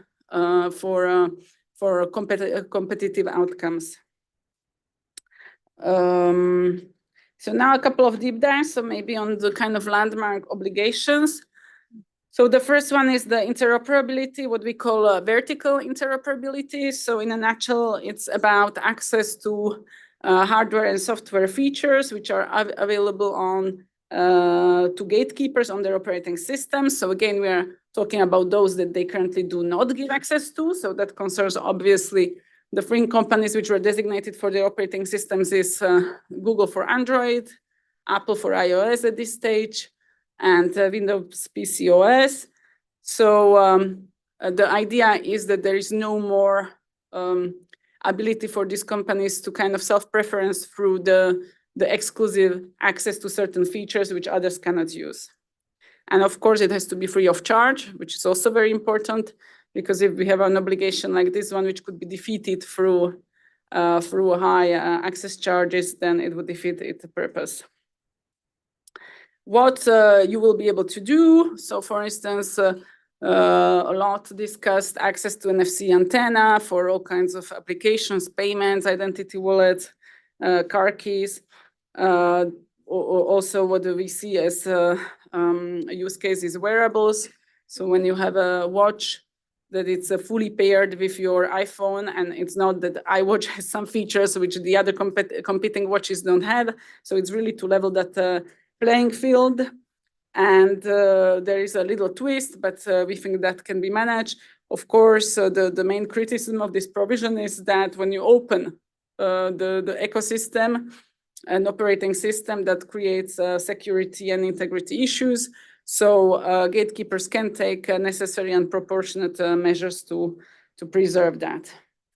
Alternative app distribution. So I think James explained with a much nicer slide what we are after. So you will be able to develop a competing app store, and that that can be an innovative company, but that can be also a kind of a colleague gatekeeper. So you can see more app stores on iOS, for instance. You will be able to distribute via competing app stores, but also through web. And again, I think that I don't need to add much more because James explained it very well what we are after. Again, who is concerned? It's Android, iOS, and Windows PC OS. Then data portability. That is also a very interesting one. I think Senator Vance was talking about really the network effects of Facebook and these social networks, for instance. But it concerns any CPS. It can be search, it can be App Store, it can be social network, where you will be able to port your data. So for instance, of course, if now someone comes with a new social network, so the users will be able to transfer the data from Facebook to this new and their contacts and their pictures and their whatever feeds and history to a new network. So this is potentially a very powerful obligation because it really aims at kind of breaking this advantage of network effects. Then there is like a whole package of fair sales terms. So for instance, you know, these MFN clauses, most favored nations, where gatekeepers would force you that you cannot sell cheaper to anyone else than to them. So here you will, they can no longer do that. You will be able to advertise outside of the platform and link out. And you can ask users to actually even subscribe to your services on your website. So you can now send them a message. And of course, there is also the alternative payment methods for in-app purchases. As you know, that was quite locked until now. So next step on our side is that it's compliance. So it's really now to make it reality. So the bring theory to the ground. So the relevant date is 7th of March. We believe that we have sufficient powers to really investigate and to also to act if the gatekeepers don't do what they do. And we don't need to really focus on proving the harm, nothing. We just need to, this is the obligation, you don't do it, so you don't comply. And then we have means to force them. We have sizable fines for non-compliance, which in case of repeated non-compliance can go up to 20% of the global turnover. So that we are getting into the figures which even Google would consider twice. So we really wanted to make sure that we have in place a system which is deterrent. So contrary to antitrust, which really seeks to punish for a bad behavior, what the DMA is trying to do is to really calibrate the rules so that there is incentives to comply, there is deterrence, so in case of non-compliance, and we really hope that this will really reshape how these relationships are happening. I will not miss to invite you to voice concerns, because obviously for us what will be super important in the compliance stage is really the discovery of non-compliance, because they have to issue a compliance report. So as you can imagine, they will tell you, yes, my switching is super easy, but I need guys like our colleague from DuckDuckGo who will say that, okay, it's easy, it's just 9 steps, 9 clicks and drags and I don't know what not. So we really need to be in close contact so that this non-compliance also comes to our ears. So again, so I will finish by saying that DMA creates opportunities rather than market outcomes. So we are opening the gates, but you know, you need to walk through those gates. On the end user side, let's not forget, we all in this room are also end users. So when we are asked on the choice screen, let's think twice, what is the best? Let's switch, let's explore these new services, because of course the end user inertia is also, together with network effects, big obstacle for a change. So that's something that we try to do a lot of advocacy, also in Europe, so that people are aware that there are some new services emerging. Some effects will be immediate, others will take a little bit time to materialize, so that we are cautious of. So we need to also give it a chance a little bit to settle.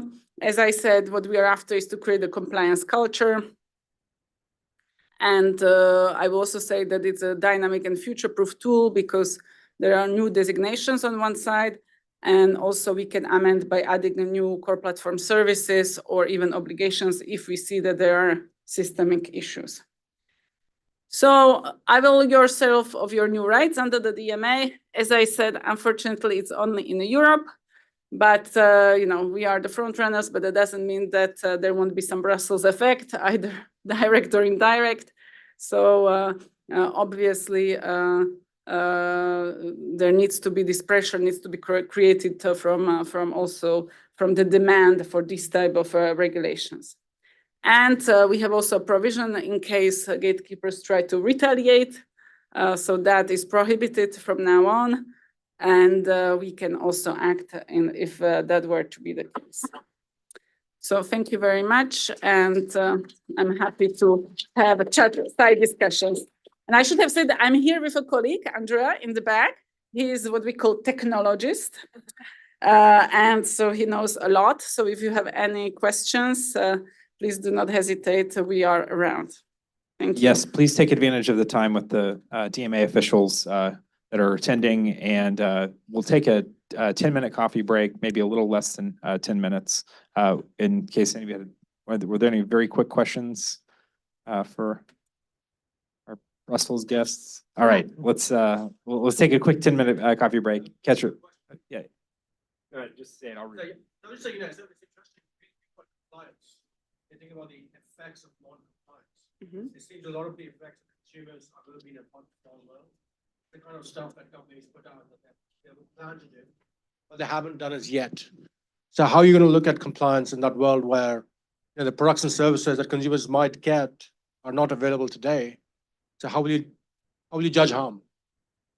Well, they need to put up these compliance solutions up by 7th of March. And then, of course, we are going to look at it and go one by one to see where the effects are materializing. I mean, it will take time, obviously, because it's a big chunk of obligations and services. We'll see you in about 5 minutes or 6 minutes. Get a quick coffee.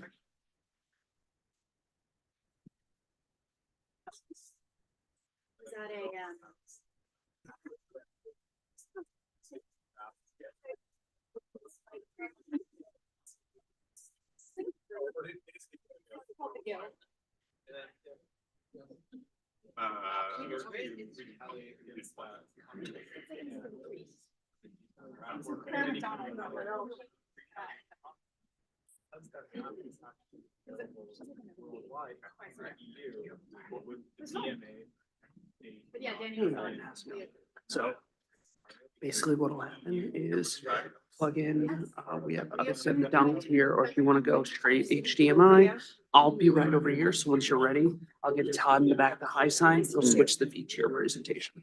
Okay, shall you plug in now or shall we?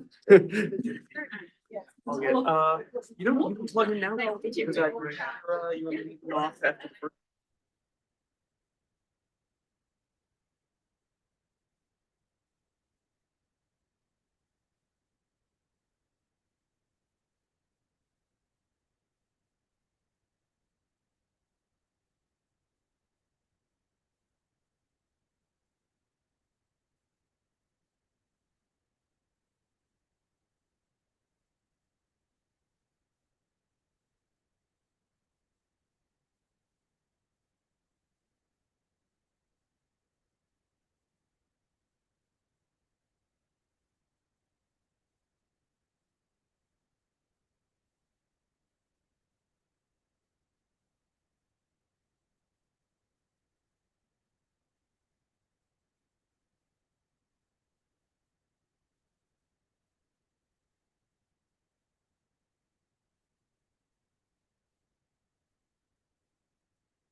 Oh. Hello, hello. Hey, we're gonna get started with our next tech demo. Please come on inside because the tech demo goes right into our next panel. And then Senator Warren. So please come back in. Please come back in and please take these seats.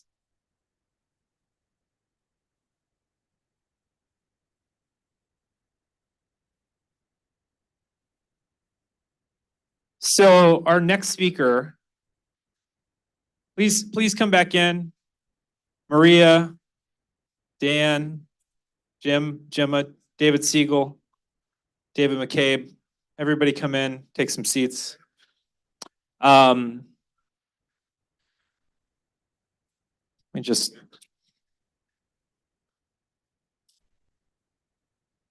This is just like the Kafara in Brussels. The post-lunch.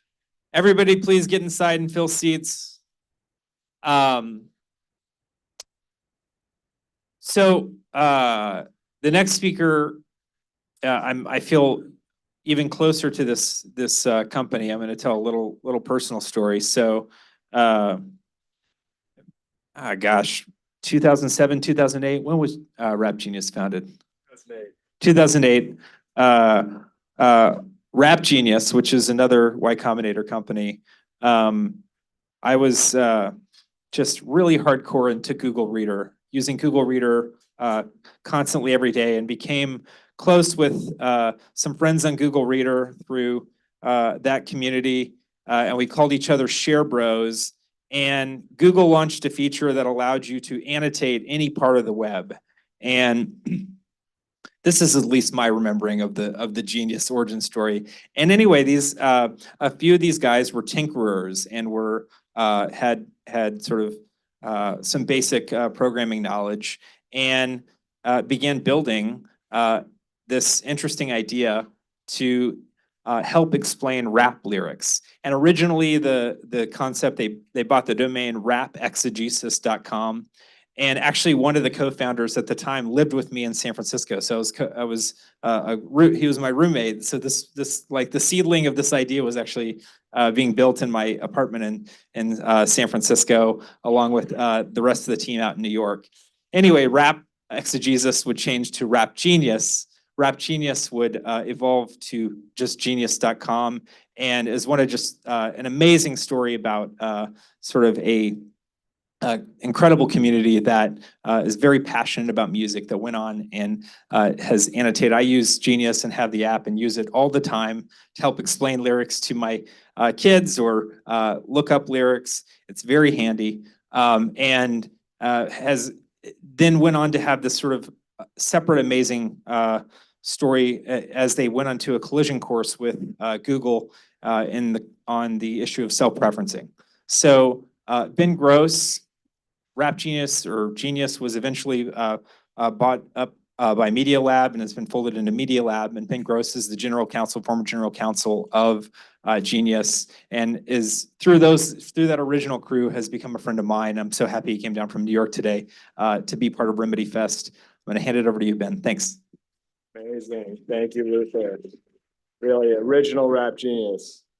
All right, great. We got there's familiar people.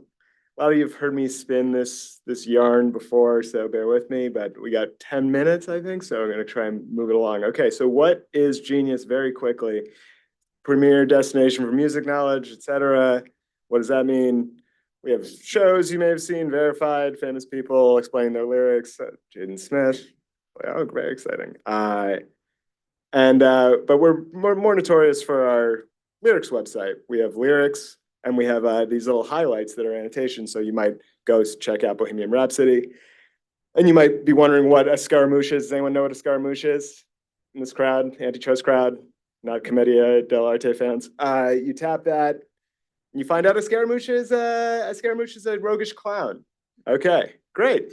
That's great, genius. But we're here to talk about lyrics, not annotations. So how do these lyrics end up on Genius is the first question to ask. Where do lyrics transcriptions come from? They don't come from the AI-generated lyrics stork. I know we share concerns about AI, but it did make the stork. And they don't contrary to popular sort of assumption, they don't actually come from the rights holders. When you get a license to display lyrics, you don't actually get the lyrics. You get just that, a license to display lyrics. You don't get the actual lyrics. So they don't come from the publishers. So where do they come from? The vast majority of transcriptions come from fans, from super fans transcribing their lyrics on Genius. This is a time lapse of Formation being transcribed in 2019 or 2016. Time flies. And it is Genius is essentially a massive collaborative transcription project, among other things. When music comes out, fans labor over these transcriptions. And if you've ever tried to transcribe music, which I imagine most of you haven't, but I have, and it's really hard. And it takes an enormous amount of work and attention. So what does this have to do with competition with the subject today? Here's the Genius Krebs cycle, or the Genius flywheel, whatever you want to call it. You got the Genius platform, which enables this massive collaboration. And then that generates these high quality lyrics transcriptions. People come to the website. We run ads on the website. It allows us to generate revenue, invest more in the platform, and grow the platform. But something started to break in the early 2010s. This was the birth of the information box, the lyrics information box. You all know what the information box is. This is a very information box aware crew, but Google dropped a lyrics information box on top of the organic search results. You all know what it is. You all know what it does. When you go on top of the lyrics information box, your click-through rate goes down. So the click-through rate to Genius for a query that was for a song prior to the information box might be 74%, 75%, drops down to 6%. It's a problem. We noticed another thing when this started to happen. The lyrics themselves in the lyrics information box, they started to look a little familiar. They looked identical to the lyrics on Genius. And these transcriptions, there's a lot of subtlety to them. So that seemed very unlikely to be a coincidence. But we wanted some proof. So we sought proof. And we came up with this idea of a lyrics watermark. It's hard to, how do you catch someone copying and pasting something from your website? It's very difficult. But the idea we came up with was apostrophes. So there's actually more than one kind of apostrophe in the world. There's a straight apostrophe and a curly apostrophe, is two of them in the Unicode set. We took these apostrophes. We found a song with a lot of apostrophes. That's most songs. We scattered them about into the song. So we got some curly, some straight. We got them into the song, into this mix.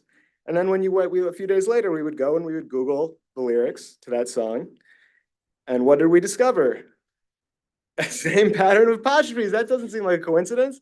Google, why are they into curly apostrophes? It's so unusual.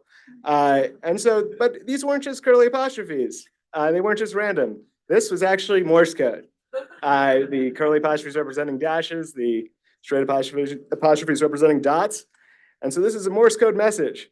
We had a message for Google. Some of you in the audience know what this message was, but here it is again, red-handed in Morse code.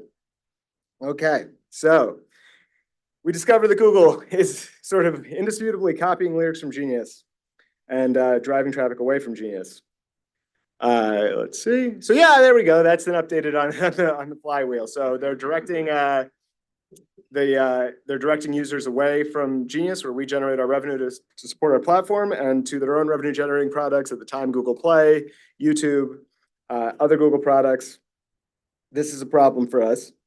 So this is RemedyFest. What do? We went and we sought a remedy. We were looking for a remedy. So we sued Google. Very rare thing that we decided to do, but we decided whatever, we're going to do it. And so we sued Google. How'd it go? We lost. The court found that because we don't own the copyright in the lyrics, those are held by the songwriters, that there was no way for us to protect the transcriptions of those lyrics, even though they take an enormous amount of effort to generate. But this is America. We love remedies. We appealed. We lost again in the Second Circuit. Okay, but we're not going to give up. It's RemedyFest. We went to the Supreme Court. We petitioned for cert at the Supreme Court, and glimmer of hope. The justices are pretty interested. At least 4 justices had to ask for this. They asked for the Solicitor General to weigh in on our case, because this is actually a pretty interesting situation. But sadly, no, we lost. We didn't get cert. So here we are at RemedyFest, and we have no remedy. We are a company that's been in search of a remedy for a long time. And so why is this a problem? Here it is again, the Krebs cycle, the flywheel. Right, we talked about how Google sort of inserted themselves in a very key spot. That was an important spot for us that they inserted themselves. What happens here?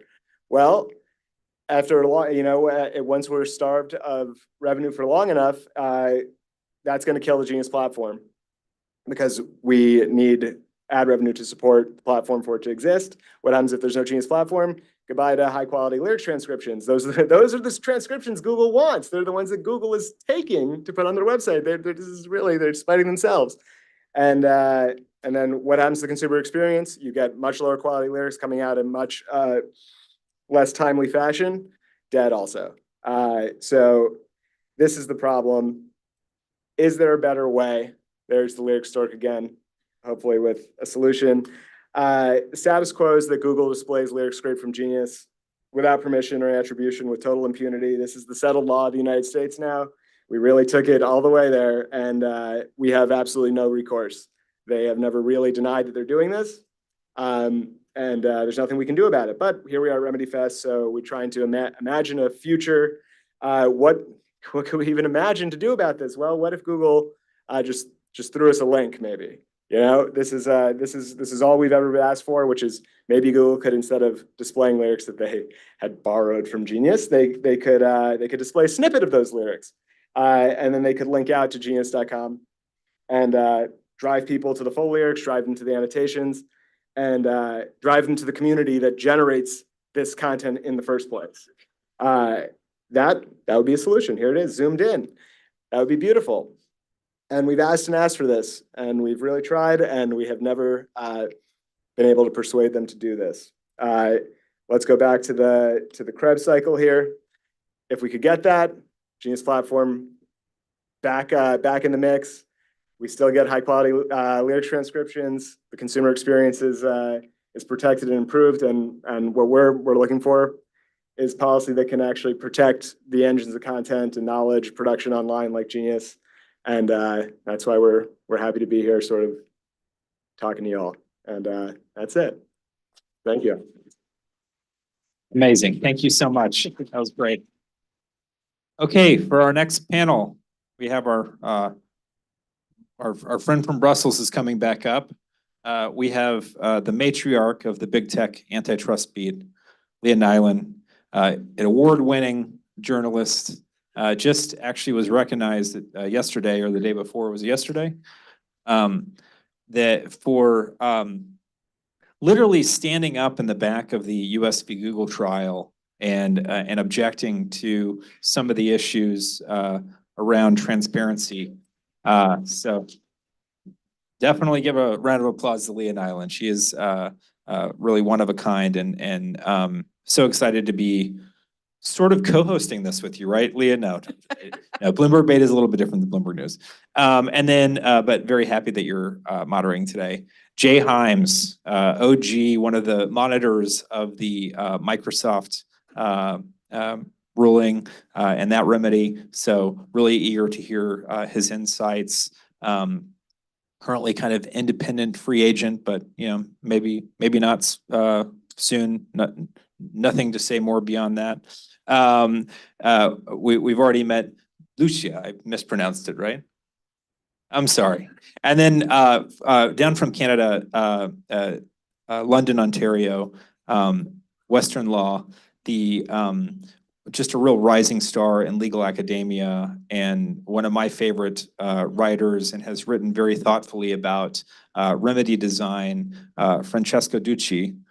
I pronounced that correctly, I hope. I'm botching everybody's names today. And so we're going to talk about the actual remedy. The title of this panel is, will the DMA and the big tech trials help startups? And please be as specific as possible in that question. Let's give it up for our panelists. Thank you, guys. Yeah, so I'd like to actually get started off first with Jay, because as Luther said, he is the OG. He worked on the remedy for the Microsoft case back in the day, and also has also worked as a monitor on a breakup case, which was a case the Justice Department brought seeking to unwind a merger that had already happened between two software platforms. So Jay, why don't you get us started just a little bit? If you could talk a little bit about some of the differences between doing a structural remedy and doing a behavioral remedy. Let me. It is on. It is on. Okay. I just have to say that these are my views and not those of any employer, past, present, or future. And the differences, you know, are structural remedies, and I think you have to think of that term broadly, are easier to implement. But I say broadly speaking, because it's really comprises asset sales of one sort or another, and not necessarily entire business units.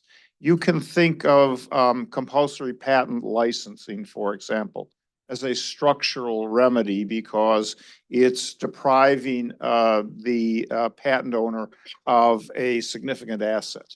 Behavioral remedies are really, really hard in the tech space to monitor. And it's just not like a brick and mortar business where you can draw a circle around the plant and the physical assets. Those tech assets are, you know, bits of electronic impulses, and the files go everywhere in the company. It's a much more difficult process to deal with. Yeah, Lucia, I'd like to bring you in a little bit because that's a little bit what you guys are proposing to do in Brussels. Is you have now sort of imposed a couple behavioral restrictions on some of the tech giants. I wondered if you could talk a little bit about how, you know, after next week, how you guys are going to be monitoring that and ensuring that the companies do comply. Yes, thanks. So there are two aspects to that. So first, there's kind of a self-reporting obligations by the companies themselves, the gatekeepers. So on 7th of March, they will have to come up with their compliance reports. And I know that the compliance report sounds very bureaucratic, but actually it's a template we created following a consultation with the business. So there is a number of actually indicators which go quite deep. So it's not only just saying like, hey, my name is Google and I complied and I no longer self-preference. So this is not what we are after. And there will also be a public version of that. So you will see that on our website, there will be a link to the public version as of the 7th of March. Then second, very important event in the week of 18th of March, we'll have compliance workshops. So all gatekeepers were called and invited to come to Brussels to present their compliance.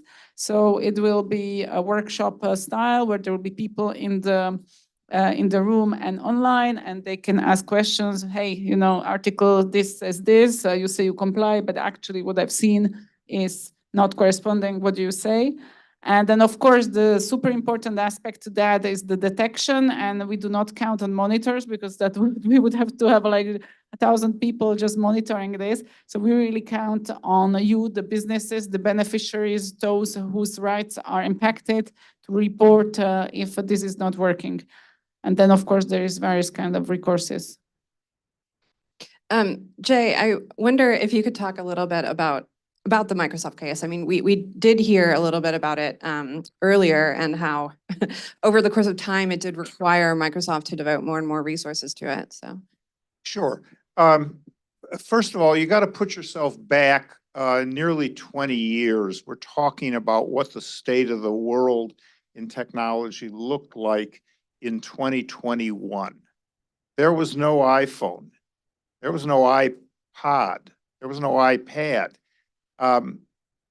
People had, you know, workstations, and you got applications bundled in those workstations. That was a really different environment. And one of the things that we saw as we were in the remedies phase of the Microsoft case was that there were going to be technical requirements here, unlike those in any other antitrust remedy case. We created a structure of technical expertise. It began with 3 distinguished software engineers, really good people. 2 of them were PhD people. The other person was actually a former Microsoft guy, former AT&T guy, really smart people. And their job was to really deal with the technical aspects of monitoring. Now, where this got hard and what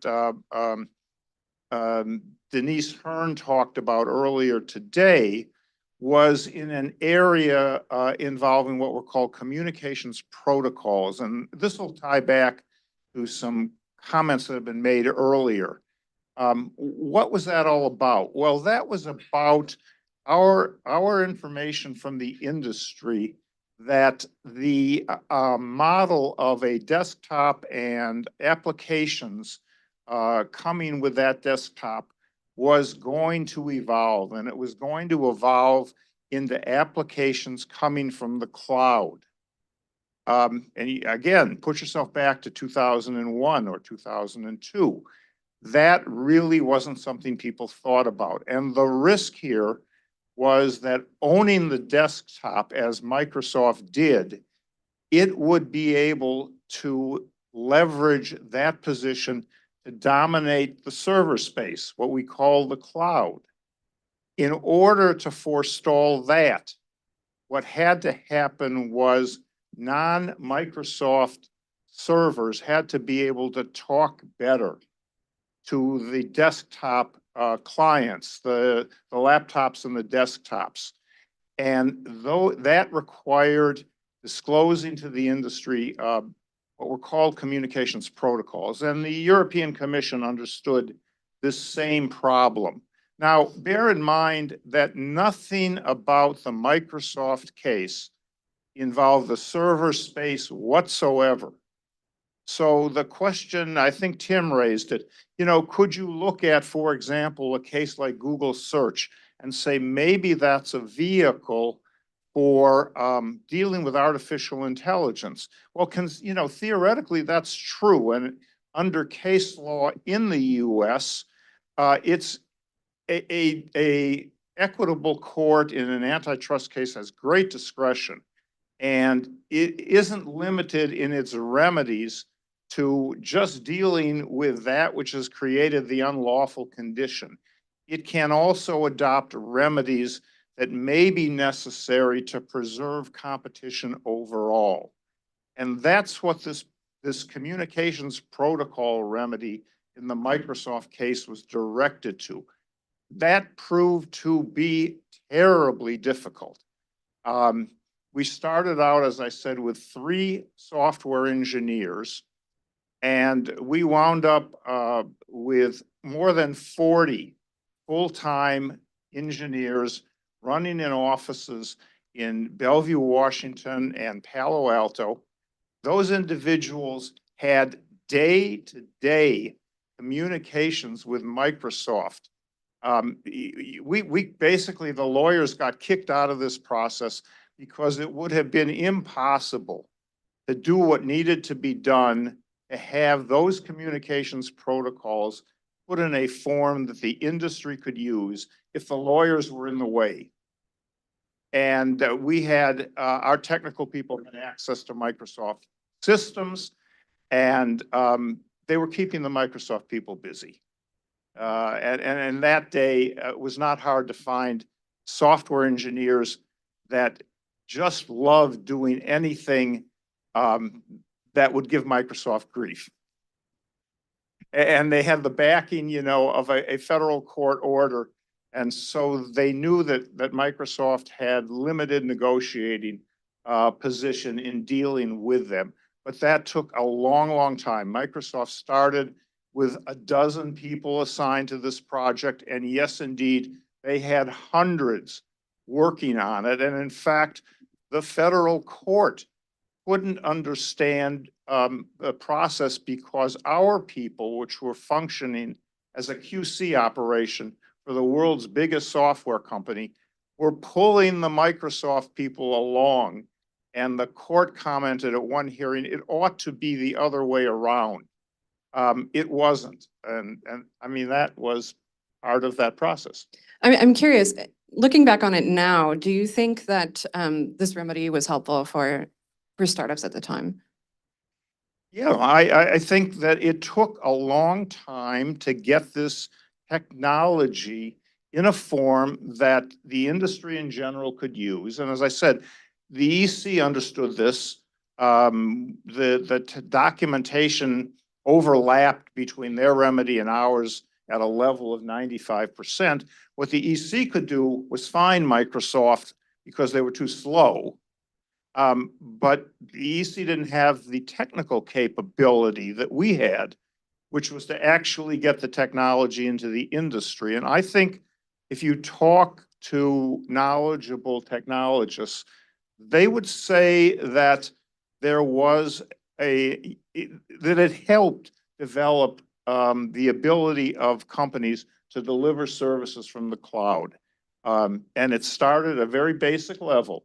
How do you call a file from the cloud server to the desktop and get back what you want? And there were a whole host of 35 or 40 functions, I think, if I remember right, that were basic. And we had to get those out so that the industry could use them to better deliver cloud services. In fact, you see that today. Yeah. Lucia, interoperability is sort of an important part of the DMA. I wonder if you could talk about why you guys felt that that was necessary and how you guys are looking forward to ensuring that the companies make it clear to everybody else how to make their stuff work with theirs. Yeah, so indeed, the interoperability is really the heart of DMA because I think that this realization for all of these cases, antitrust cases in the past, was that when you control the OS, you essentially control who provides services to whom. And of course, DMA has also this as target beneficiaries, really the startups and the SMEs and the smaller companies, which actually cannot develop a competing operating system. They need to go through the operating systems to be able to reach these customers. And there was this realization that there is so much of potential innovation by smaller companies, which doesn't see the light of the day because they just cannot access these operating systems. So this is a very powerful obligation, which essentially gives access for so many use cases from the cloud, from wearables, from payment services, essentially anything which needs to go through a certain API so that it works. Yeah, Francesco, I wanted to bring you in here because some of your research has actually dealt with how to deal with remedies and in fact how to randomize them so that startups sort of have a foot in the door. Thank you. Yeah, so I think that the main challenge for antitrust enforcers in this space is effective remedies. And when I say effective, I tend to think about making markets more contestable, but also restoring competition. So partially, I think the DMA is a reaction to the remedy failure in some of the European cases. So where is this challenge coming from? When we're dealing with tying, bundling, installation, defaults, etc., there is, I think, a real concern that even when there is a prohibition, simple injunction or simple prohibition order will not necessarily restore the competition as it was before the practice.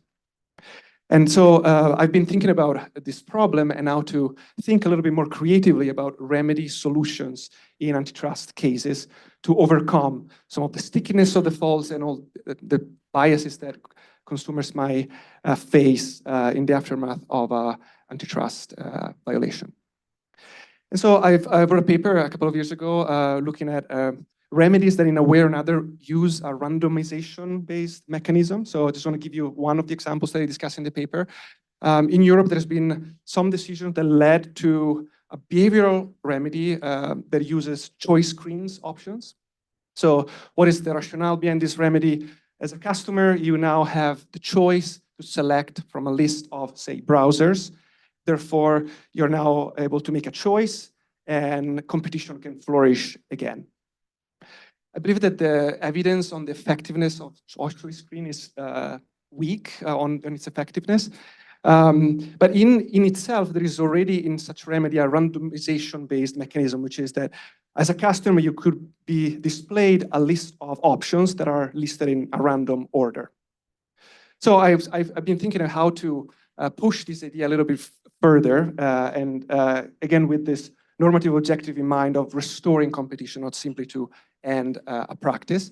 And this is an example of how this type of approach could be implemented. So instead of using a choice screen, you could think about randomizing the allocation of defaults across different devices instead of giving the choice to users. So what's the difference? Mainly, if you're thinking about getting a device where there is a default that is already pre-installed and it's randomly assigned to you as a consumer. Now, if you don't like this default, you will have to make the active choice of switching to a different option. And I'm thinking, of course, this is an idea with a lot of limitations. But I think conceptually is consistent with what choice screens have been trying to do, but it's trying to push the logic a bit further to promote more restoring of competition in antitrust cases.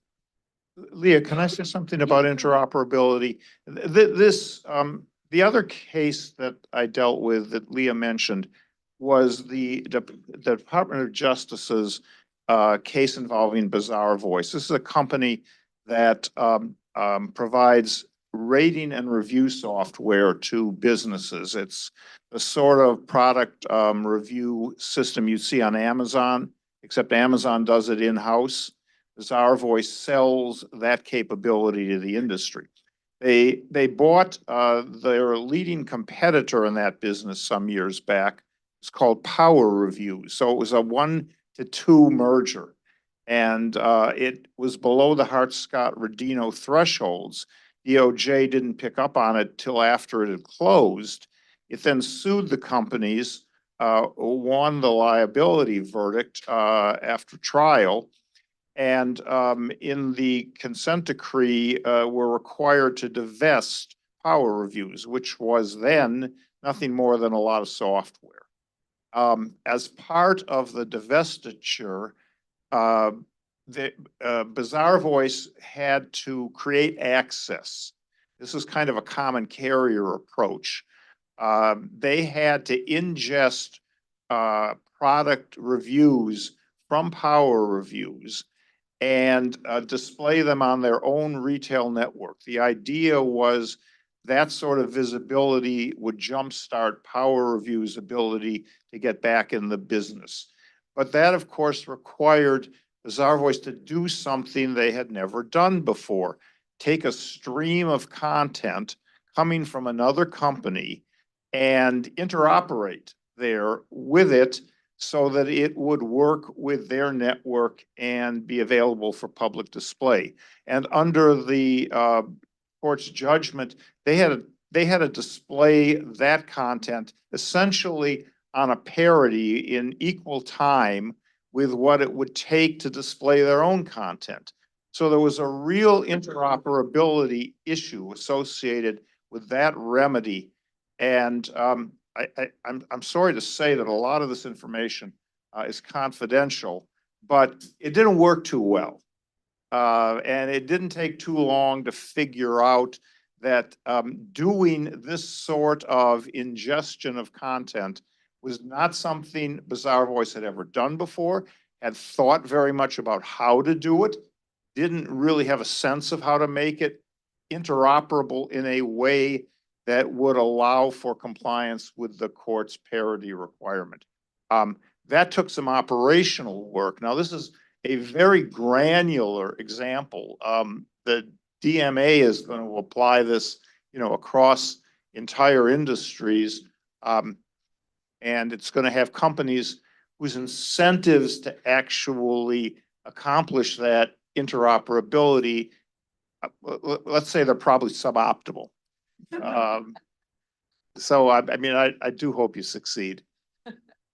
We'll try. See, maybe next year I'll be sitting here telling you something different, but so far we're believers. I want to go back to, I mean, the topic of this panel is will the big tech trials help startups? And I mean, in some of the big tech trials we have, for example, the FTC's case against Facebook, they've said, for example, that they want to break up. They want to require Facebook to sell off Instagram and WhatsApp. In the Google search case, we have a little bit more nebulous of a remedy because they have not yet said what they want. And so I'm sort of curious if maybe Jay or Francesco could offer some views. I mean, do you think the Justice Department should be seeking a breakup here? Or do you think that some kind of a behavioral remedy, such as a choice screen along the lines of what Europe did in a similar case along these lines, would be sufficient? I think that we can still give a try with behavioral remedies. Of course, they're much more difficult to implement. But my preference would be to make an effort to think about remedies that are behavioral, like choice screens, and whether they can be effective before moving into structural solutions. Look, I can't really comment on the remedy in the Google case because so much about remedies depends, and you heard this earlier today, on what the nature of the violation is and what it takes to accomplish the goals of remedies. And by the way, I mean, the key goals, just to keep these in mind, are to stop whatever the bad conduct is and prevent its recurrence, deprive the violator of the fruits of the violation, and do that in an administratable way. There used to be a lot of structural remedies under antitrust in the United States, and they even occurred after companies were combined and had closed because there was no Hart-Scott-Rodino Act at the time.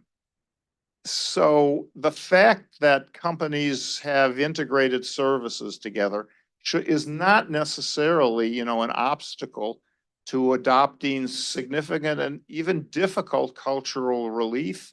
If you look back at a case called United Shoe, that involved basically vertical integration and United Shoe's monopolization of a vertically integrated industry.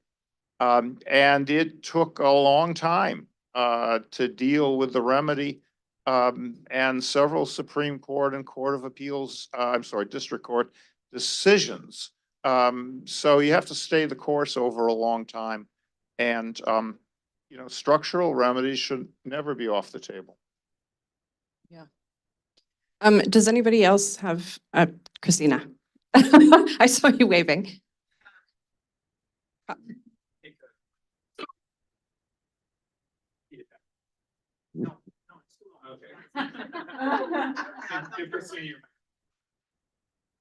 So I'm a European and I feel the urge. I feel the urge to respond because I know in this town there is a great deal of enthusiasm and affection for us cute Europeans who are doing things like regulation that you cannot do over here. And so I wanted to give a perspective. The question about behavioral remedies and whether we should try them in the Google cases, hello. In Europe, we have done behavioral remedies. We've done the choice screen in Android, which I worked on, and it went perfectly nowhere. The reason we have pivoted to the DMA is not perhaps because remedies failed. It is exactly because we went nowhere with any of our cases. And this is something I say from the perspective of being a European who did an event in this town in 2018 saying, we Europeans are ahead of you guys in terms of digital enforcement. But then in terms of the remedies and the things we have to show, nada de nada, nothing happened on the ground. So we pivoted to the DMA. And the problem there, although I applaud it as a democratic effort, and of course, Lucia and the commission are doing what they can, is that we have the same structure. We have ex-ante behavioral remedies effectively, which is jolly nice, but the companies are going to exploit every single possibility to delay. It's going to go into years of appeals. And frankly, we are still at the position where we are doing something better than nothing at the margin on fairness, something better than nothing on contestability, but it will not change market structures because it can't. It will not disperse the power of these companies because it can't. It will not create a deconcentrated structure. So as long as we are realistic about what it is that we can and cannot achieve, it's not some sort of fever dreams that we should have, that we Europeans are kind of going to get there. I think there is still a lot of thinking to be done about what is our theory of change for how do we disperse this power. It ain't what we're doing, although it is valuable.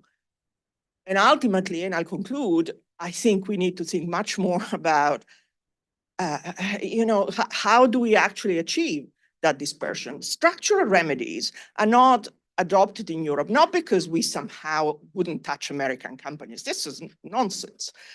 It's because it's not in our DNA. Europeans don't do breakups, very rarely. We just find it an extreme type of thing, which we wouldn't touch, and to Americans and Europeans. So that's not really on the card, unless a judge here does it first. We won't see the commission doing it. So there we are. So I want to inject a little bit of not pessimism, but realism. This is what's happening. I don't see that startups are going to just suddenly break up the power of these gatekeepers. It's going to be at the margin, but there needs to be more thinking about what it is that we're doing. I'm not sure that was actually a question, but Lucia, would you like to say anything in response? I think we will sort this out bilaterally with Christina. I'm not going to go into this here. No, but I mean, as I told Christina just before, I mean, with this mindset, let's not do anything. So, I mean, of course, DMA is what it is. I told you what it is. I think it's ambitious. I think it's going to change. But yes, moving a mastodon is not easy, obviously.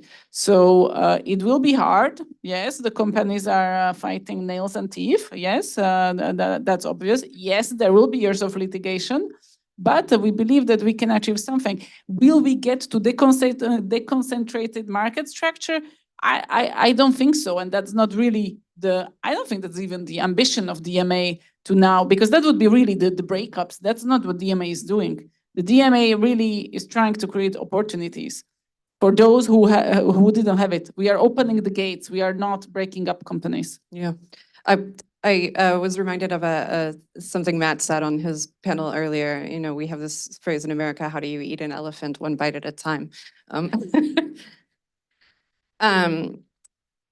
I wondered if this idea came up in a couple of the previous panels too, about this idea of quarantine, like keeping the companies that already exist now as dominant gatekeepers from being able to take over sort of nascent markets, which I feel a little bit as you were saying, did come up in the Microsoft case. So I wondered if you had any additional thoughts on that, Jay, or if you wanted to offer anything, Francesca.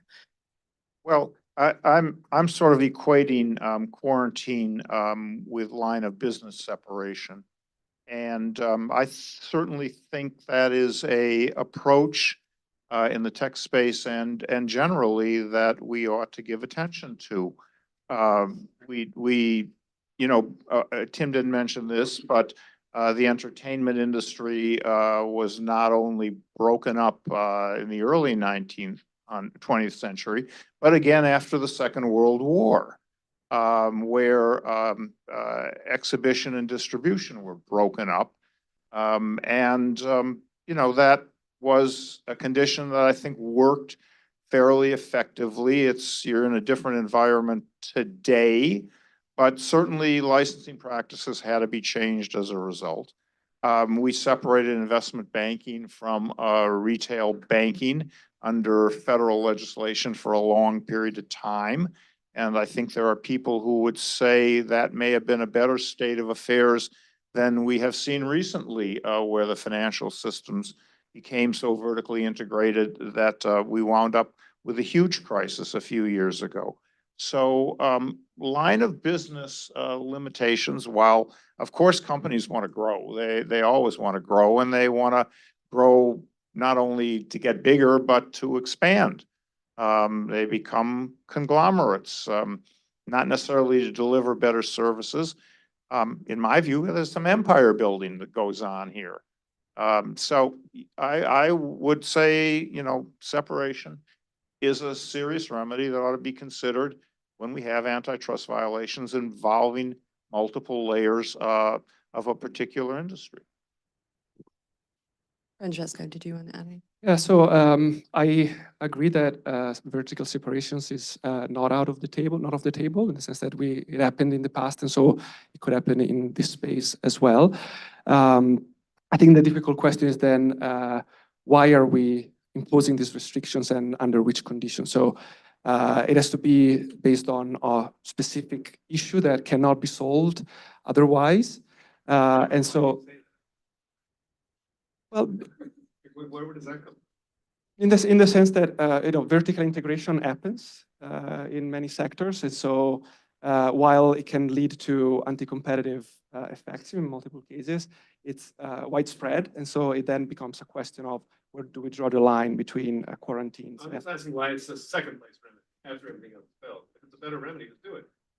Like, why is it like, oh, you know, we try everything else, that fails, then we do the real remedy? Like, where did that come from? Where does that like order come from? Yeah, no, Why well. do the real, you know?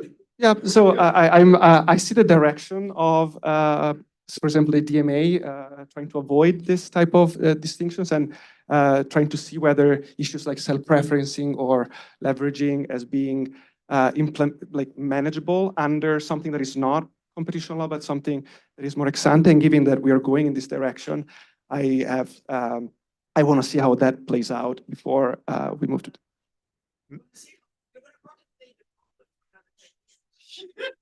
You know, maybe Live Nation Ticketmaster is a contemporary example of how you have to think about these things. That was a deal, of course, that the DOJ signed off on with behavioral remedies. Several years later, companies were complaining, and what did the investigation by DOJ then find? Oh, gee, there were all kinds of rampant violations of that decree and the behavioral remedies. And so that decree was modified to add more teeth to the behavioral remedies. And a couple of years later, what was discovered? My goodness, there are still problems, and the DOJ opened up another investigation that's currently ongoing. I mean, what do you do when you have that kind of circumstance? Yeah, I feel like I should correct the record too a little bit. The Microsoft settlement, we may think that it was a little bit wimpy, but the Justice Department did try at first to argue for a separation and got knocked down by the appeals court. So they went for the big one first and then took the conduct remedy second. We have a question? Please. So we love the DNA, but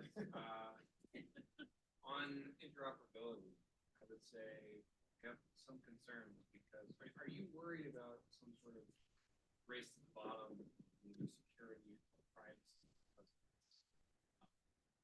A good example would be the phone network, extremely interoperable, but it's one of the least private secure networks we have, whereas WhatsApp was able to end encryption in a day because of integrated. I know I work with Proton, I talk to Signal, I know we are both kind of lukewarm about interoperating WhatsApp and other things like it. We're worried about extend, extend, extinguish scenario where we just lose in that scenario. So I'm wondering, do you think, are you worried about this interoperability requirements not actually helping startups? One second, they asked me to repeat it just for the live stream. The question was, they are very interested in the DMA, but they have some concerns about the interoperability requirements because of a potential race to the bottom on sort of security and privacy type issues. So I think our position is, and I mean, obviously there is that justification. So obviously we do not want for European users a less secure or less private solution. So we believe that there is a way to comply with DMA securely and privately. And importantly, these companies until now were acting like as if they were the only ones who knew how to render things secure and private. And we believe that through this interoperability and other provisions, actually, there will be a whole new competition playing out also in the how these situations and solutions can be more secure. No one says that it's Apple or Google or any of these guys who know the best how to render the service is secure. So we actually think that there will be more competition and potentially we will have even more secure and private outcomes.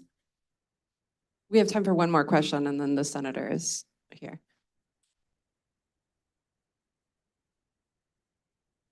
Everyone would rather hear from a senator.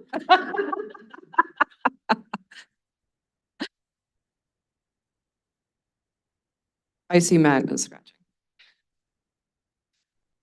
So I've kind of thought that the Europeans are pretty silly for a while, and it's all just sort of talk, and it's not going anywhere.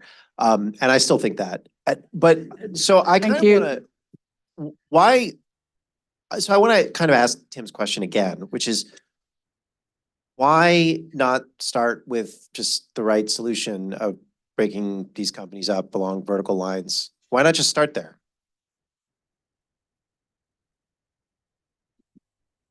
That's for me, I guess, for the silly ones. Okay, I mean, I think that Christina actually put it well. This is just not in our DNA. And I don't think that it sounds so easy because, of course, when you start doing that, well, first you need to bring that case. So you will have 10 years of actually making the case. Once you finally manage to spit out that case, then you will have 10, 15, 20 years of litigation and you're nowhere. So we really, what we have in mind with DMA is really to have clear rules of the game. Everyone knows what the rules are. Everyone monitors how these rules are being played. And this was the ambition. So this is just not the way we've done DMA. I think it's a little unfair to expect Europe to do something that we can't even get our own government to do, Matt. Don't you think that's...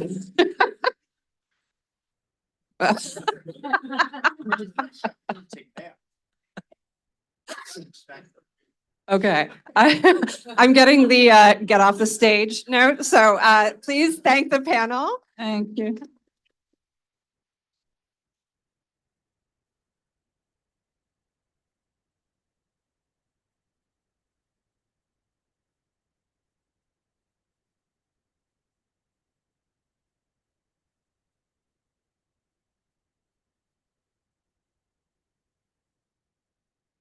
All right, good afternoon, everyone. I'm Kat Manyalik. I'm head of outreach at Y Combinator. Since YC's inception in 2005, our motto has been to make something people want. And in pursuit of that, we funded over 4,500 companies and grown a network of 10,000 founders. As pioneers of the startup accelerator model, we're deeply committed to ensuring that the ecosystem for emerging tech is not just fertile, but also fair. For years, the largest tech firms have been well represented in the halls of power in Washington and in Brussels. Yet, there hasn't been a consistent voice advocating for little tech. Our CEO, Gary Tan, saw that gap and asked Luther Lowe, who many of you know, to join us at YC, to be the voice of startups in these crucial forums. The dialogue today has revolved around the formidable barriers that founders face, barriers erected by dominant players that too often stifle competition and innovation at the expense of smaller entities. Our next speaker needs a little introduction. She embodies foresight and dedication to the cause of competitive digital markets like no other.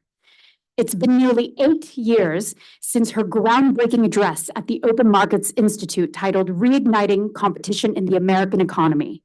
That speech did not just challenge the status quo, it catalyzed a paradigm shift, expanding the realm of what's considered possible in our pursuit of truly competitive digital marketplaces.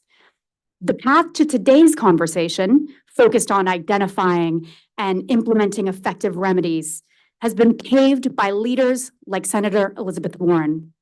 Her visionary advocacy has been instrumental in bringing us to this pivotal moment where we can have direct conversations about what remedying anti-competitive conduct can and should look like. As we prepare to welcome her, I ask you to remain seated. Ladies and gentlemen, please join me in extending a very warm welcome to Senator Elizabeth Warren.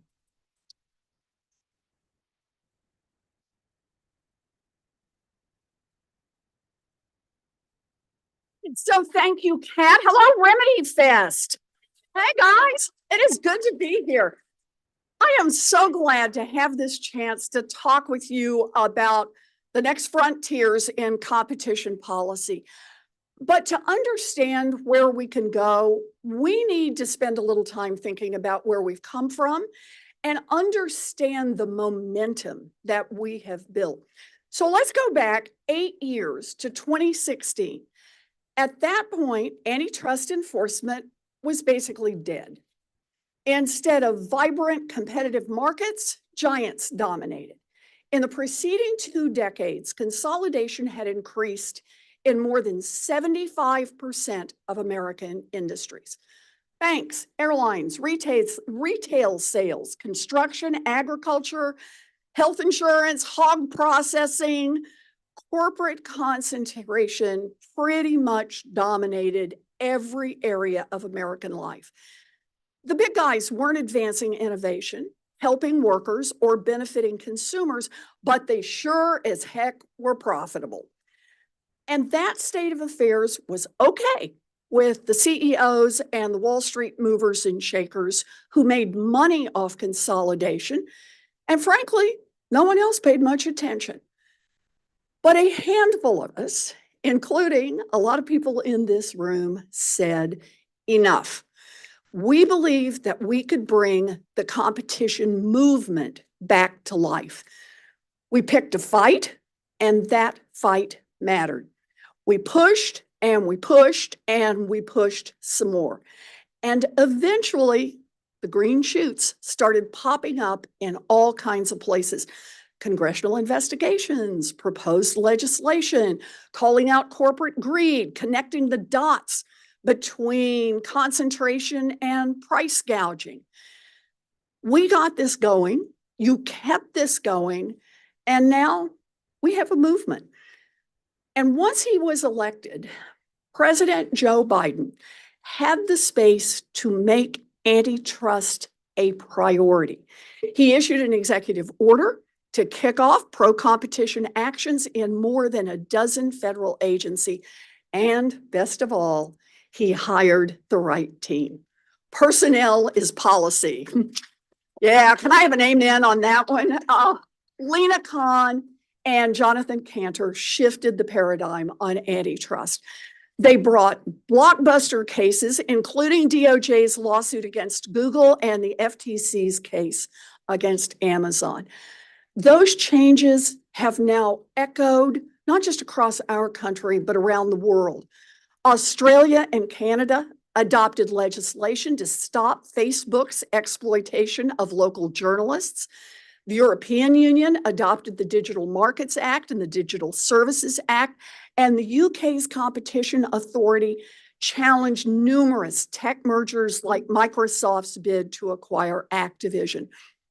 The results of this movement are now really starting to show up.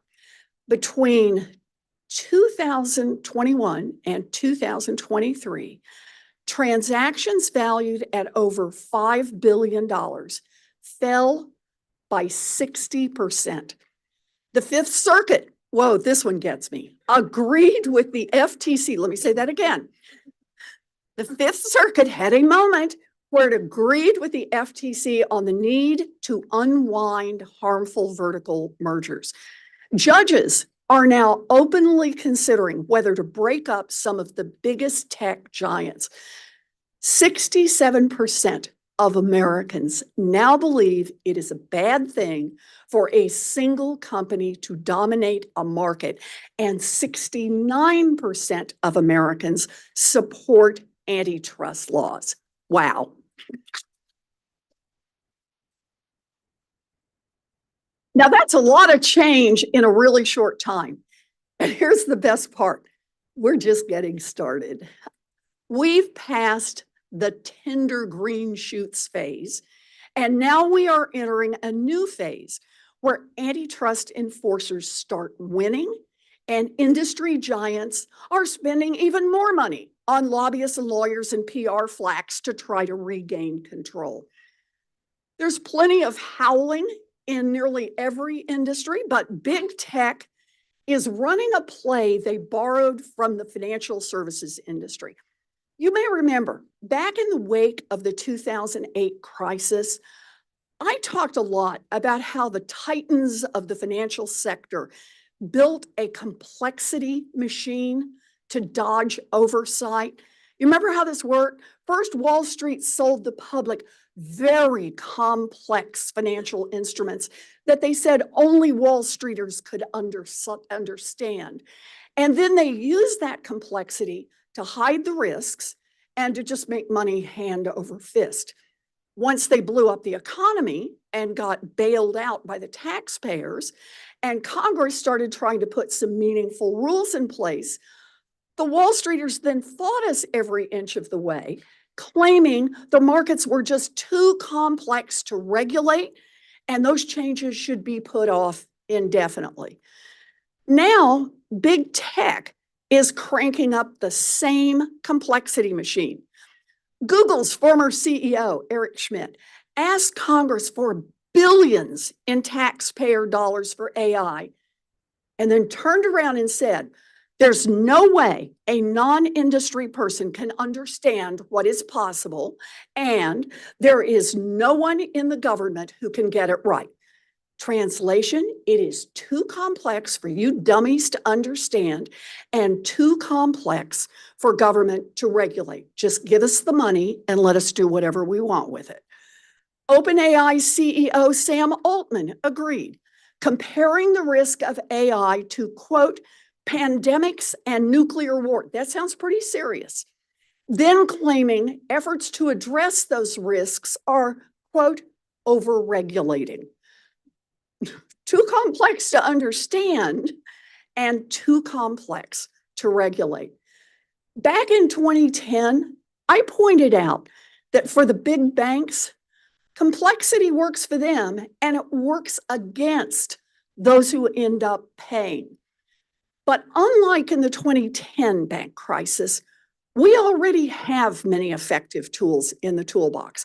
And sure, there are places that need updating, but the antitrust laws of the 19th and 20th centuries gave us the basic weapons to fight concentration.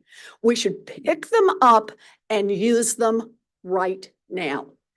So this is RemedyFest, and I want to talk about remedies. I see 4 very shiny tools that we can use to promote competition in the tech world. First, break up the giants. Second, block vertical integration. Third, end merger conditions. And fourth, require interoperability and data portability. So let's start with the first tool, break up monopolies. You know, the polite term is structural separation. I guess that's what they say in front of the children. Don't want anybody to get too alarmed here. Separating a monopoly into multiple lines of business. We've done it in the past, and the results have been more competition, fewer conflicts of interest, less concentration of power, and markets that are truly open to innovation. Notice just how sharp that tool is. Our antitrust laws explicitly allow enforcers to unwind a harmful merger even years after the fact as a remedy for unlawful behavior. We've been breaking up monopolies for more than a century.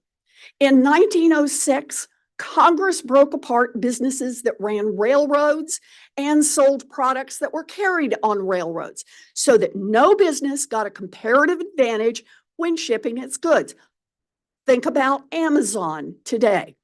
In the 20th century, the FCC adopted structural separation rules in the television and the telecom industries. In 1968, DOJ made IBM unbundle hardware and software, and it worked. We saw skyrocketing sales for American software firms. The same kind of thing happened when DOJ broke up AT&T's monopoly. It is time once again to bring out the big guns and break up the giants.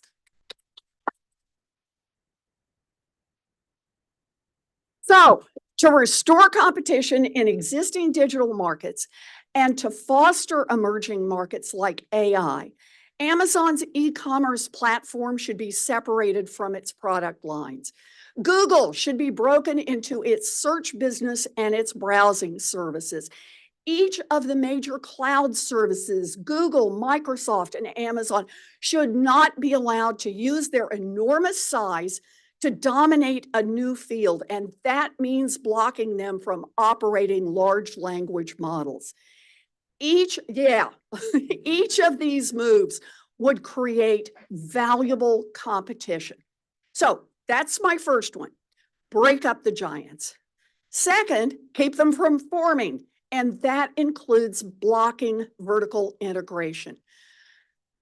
Our antitrust laws don't distinguish between vertical mergers, one company buying another in its supply chain, and horizontal mergers, one company acquiring another at the same level of production. One of the core features of the right-wing takeover of antitrust law was to make up a distinction between horizontal and vertical mergers, essentially claiming that vertical mergers are somehow good monopolies that help consumers.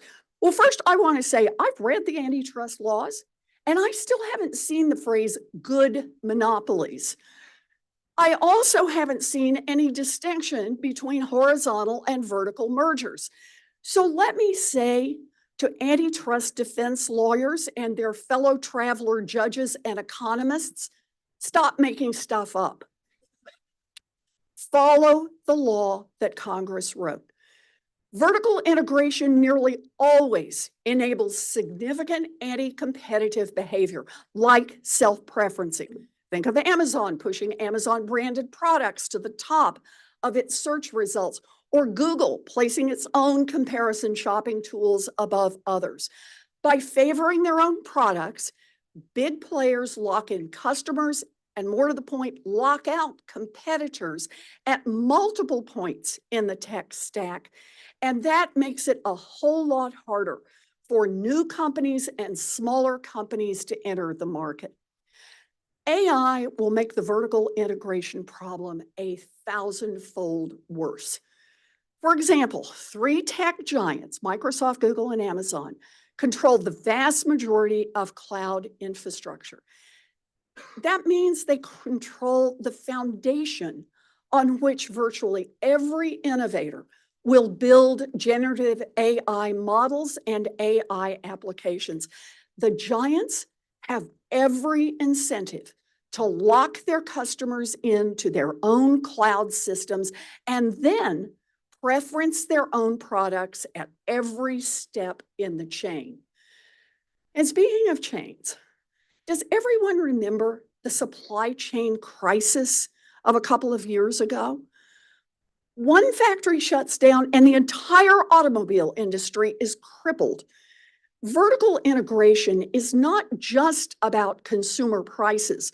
Vertical integration poses a real risk to our entire economy, to our health, and to our security. So, first, break up the giants. Second, stop concentration through vertical integration.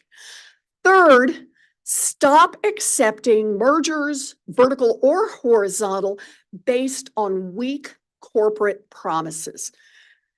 When a company buys up a competitor and wants to avoid antitrust objections, it will sometimes make promises to treat workers well or to treat the competitors that are left fairly, or it will offer to sell a tiny slice of its business.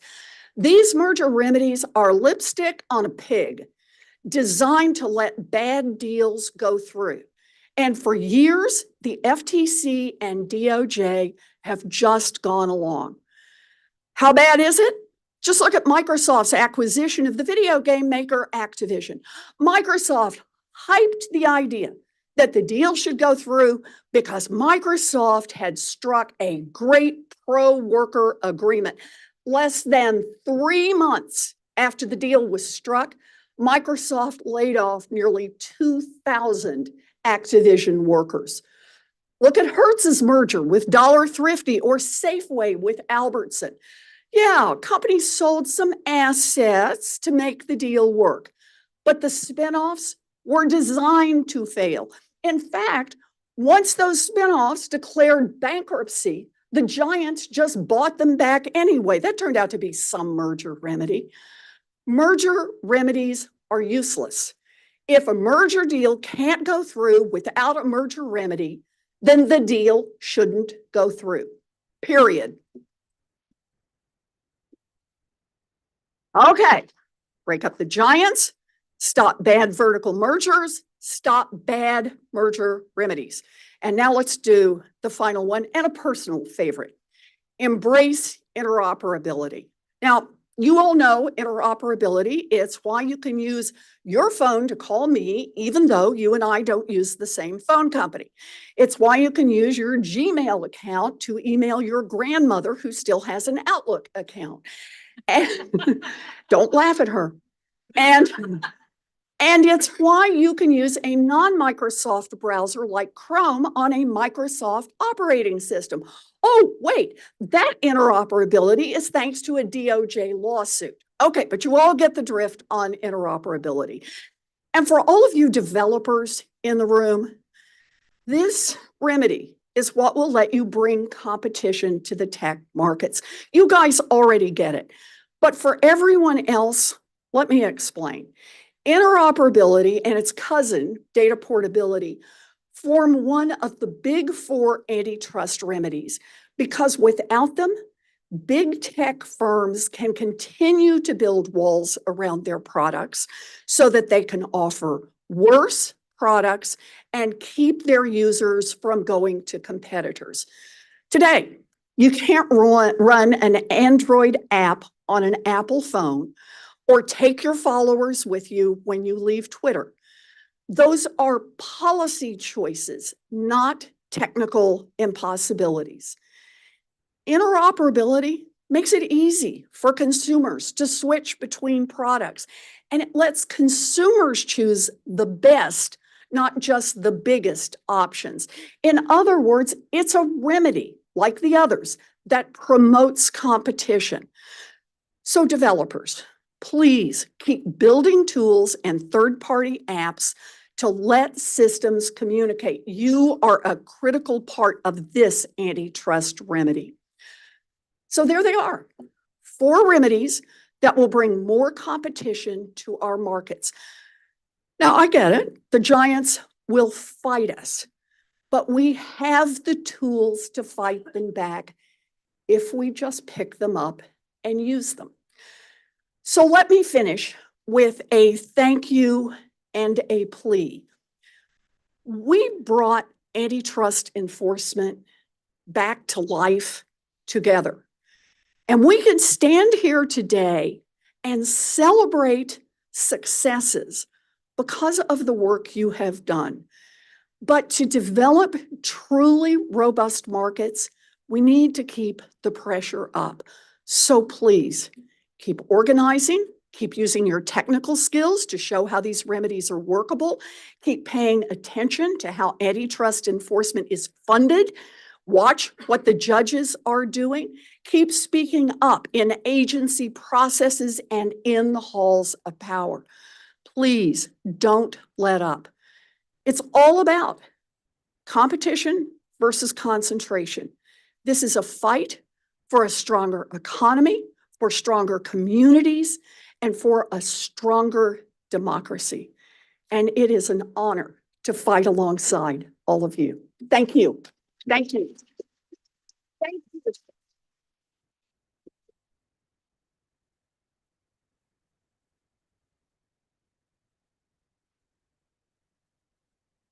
Oh, that was incredible. Thank you, Senator Warren. Up next, we have Peter Curzon, Vice President of Business Development at Yelp. Peter, take it away. All right, let me plug in here real quick.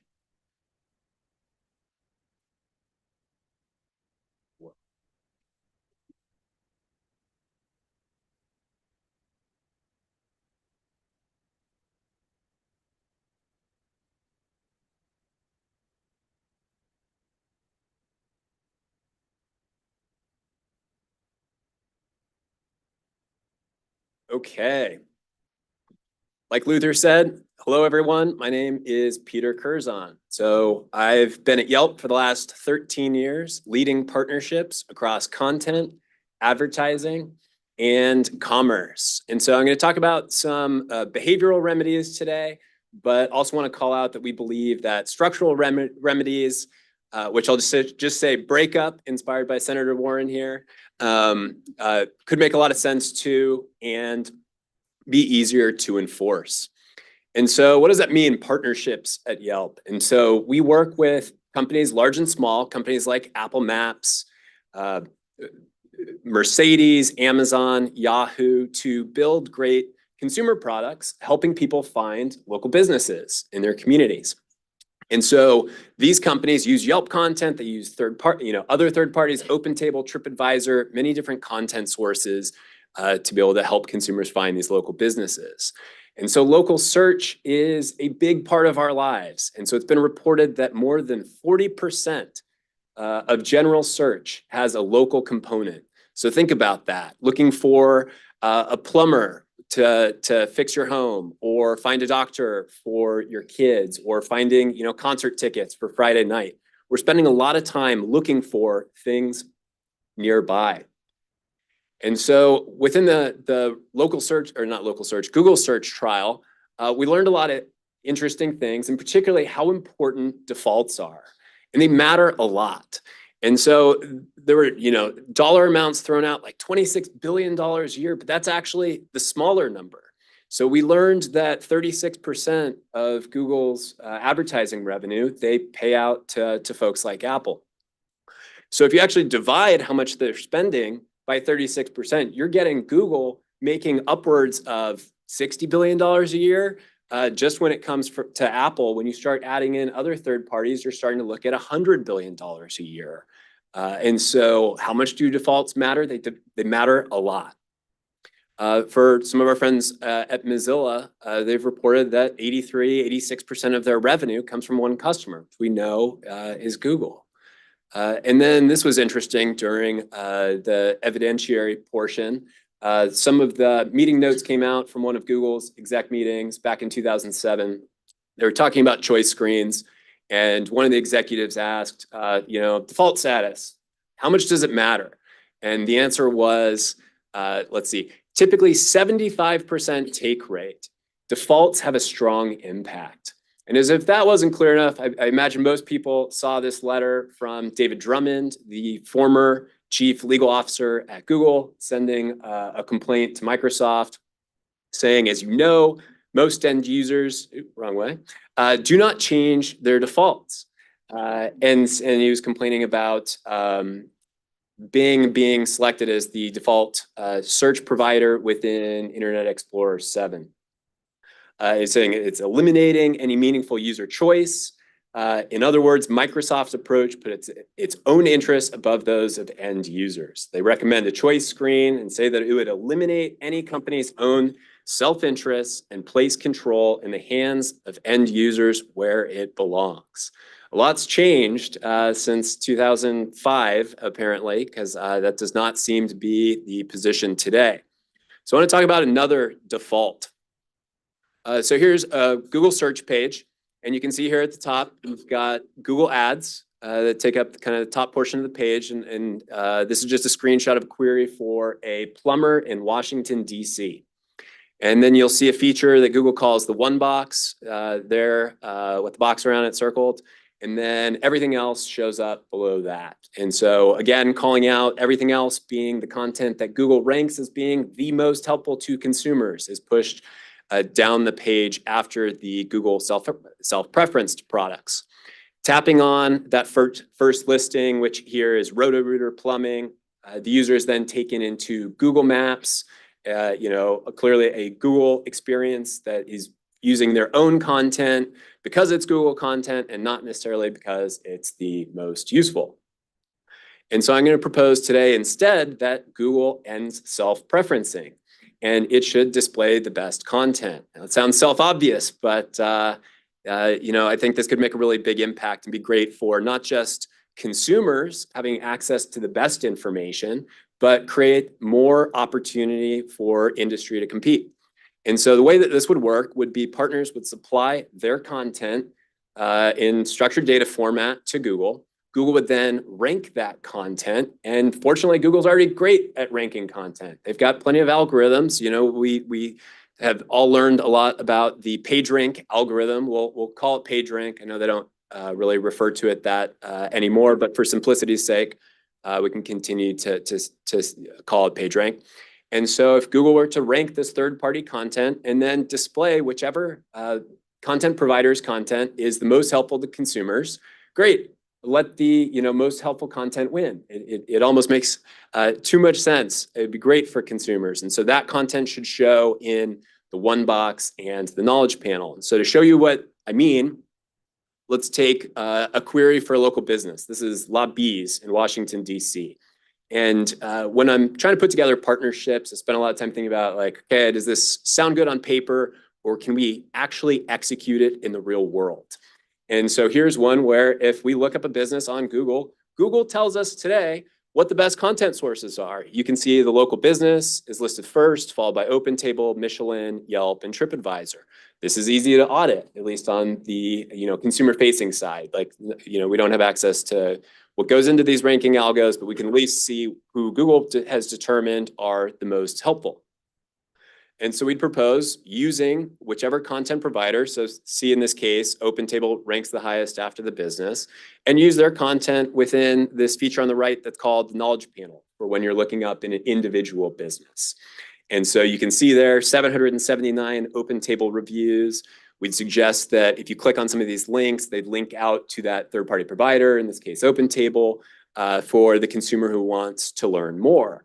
And again, believe this makes sense because Google has already said, hey, here's the best content. But today, Google is self-preferencing users, independent of content quality. Hey, come over here to Google Maps. So for the one box, and this is a feature for when a consumer hasn't really decided yet where they want to go. So think more of category searches. Here I've input French restaurants in Washington, D.C. So we'd suggest Google can still determine the ranking order of picking which business to show, but then recommend it should be populating these templates essentially, but these listings with content from that most useful third party.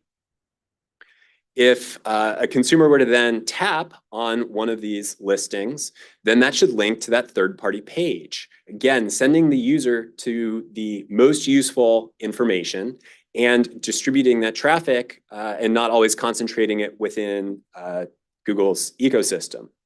Same with tapping on the map pins. And so I'd be taken to OpenTable. And so when we talk about mechanics, ways of being able to do this, there's a couple different ways that I can think about. And so one of them would be for Google, it's already crawling all of our web pages, to obtain the content through crawling. I wouldn't recommend it because we'd all within industry sort of lose control over which content is used. And then it's less structured due to different ways and taxonomies people organize their pages. So instead, we'd recommend that Google offers standardized either data feeds or APIs to industry to supply content, which we could all opt into sharing. And it would also be standardized, which would be more scalable for Google and others. And I'll note that this is, again, very common in our industry and how we share data with some of those companies that I listed before, the Apple Maps, the Yahoos, the Amazons, and others. And so when we're trying to think about, okay, if we think about the web as organized data that sits in data tables, like for the developers to then surface to these screens, you can imagine it much like a spreadsheet. So we have a bunch of structured data for local businesses. Here's a few restaurants in Phoenix, El Bravo. And where we're trying to get to is who's the winner. And so whose content are we going to show? And so fortunately, the industry already has solutions to map, one company's identity of a business to another company's. And so figuring out that for El Bravo restaurant in Phoenix, that its corresponding Yelp listing, TripAdvisor listing, OpenTable, here are the IDs we've identified which is which. Common behavior, these matching APIs exist. We all use them today. Google would then look at the URL for each of these sites and be able to compute which one has the highest page rank.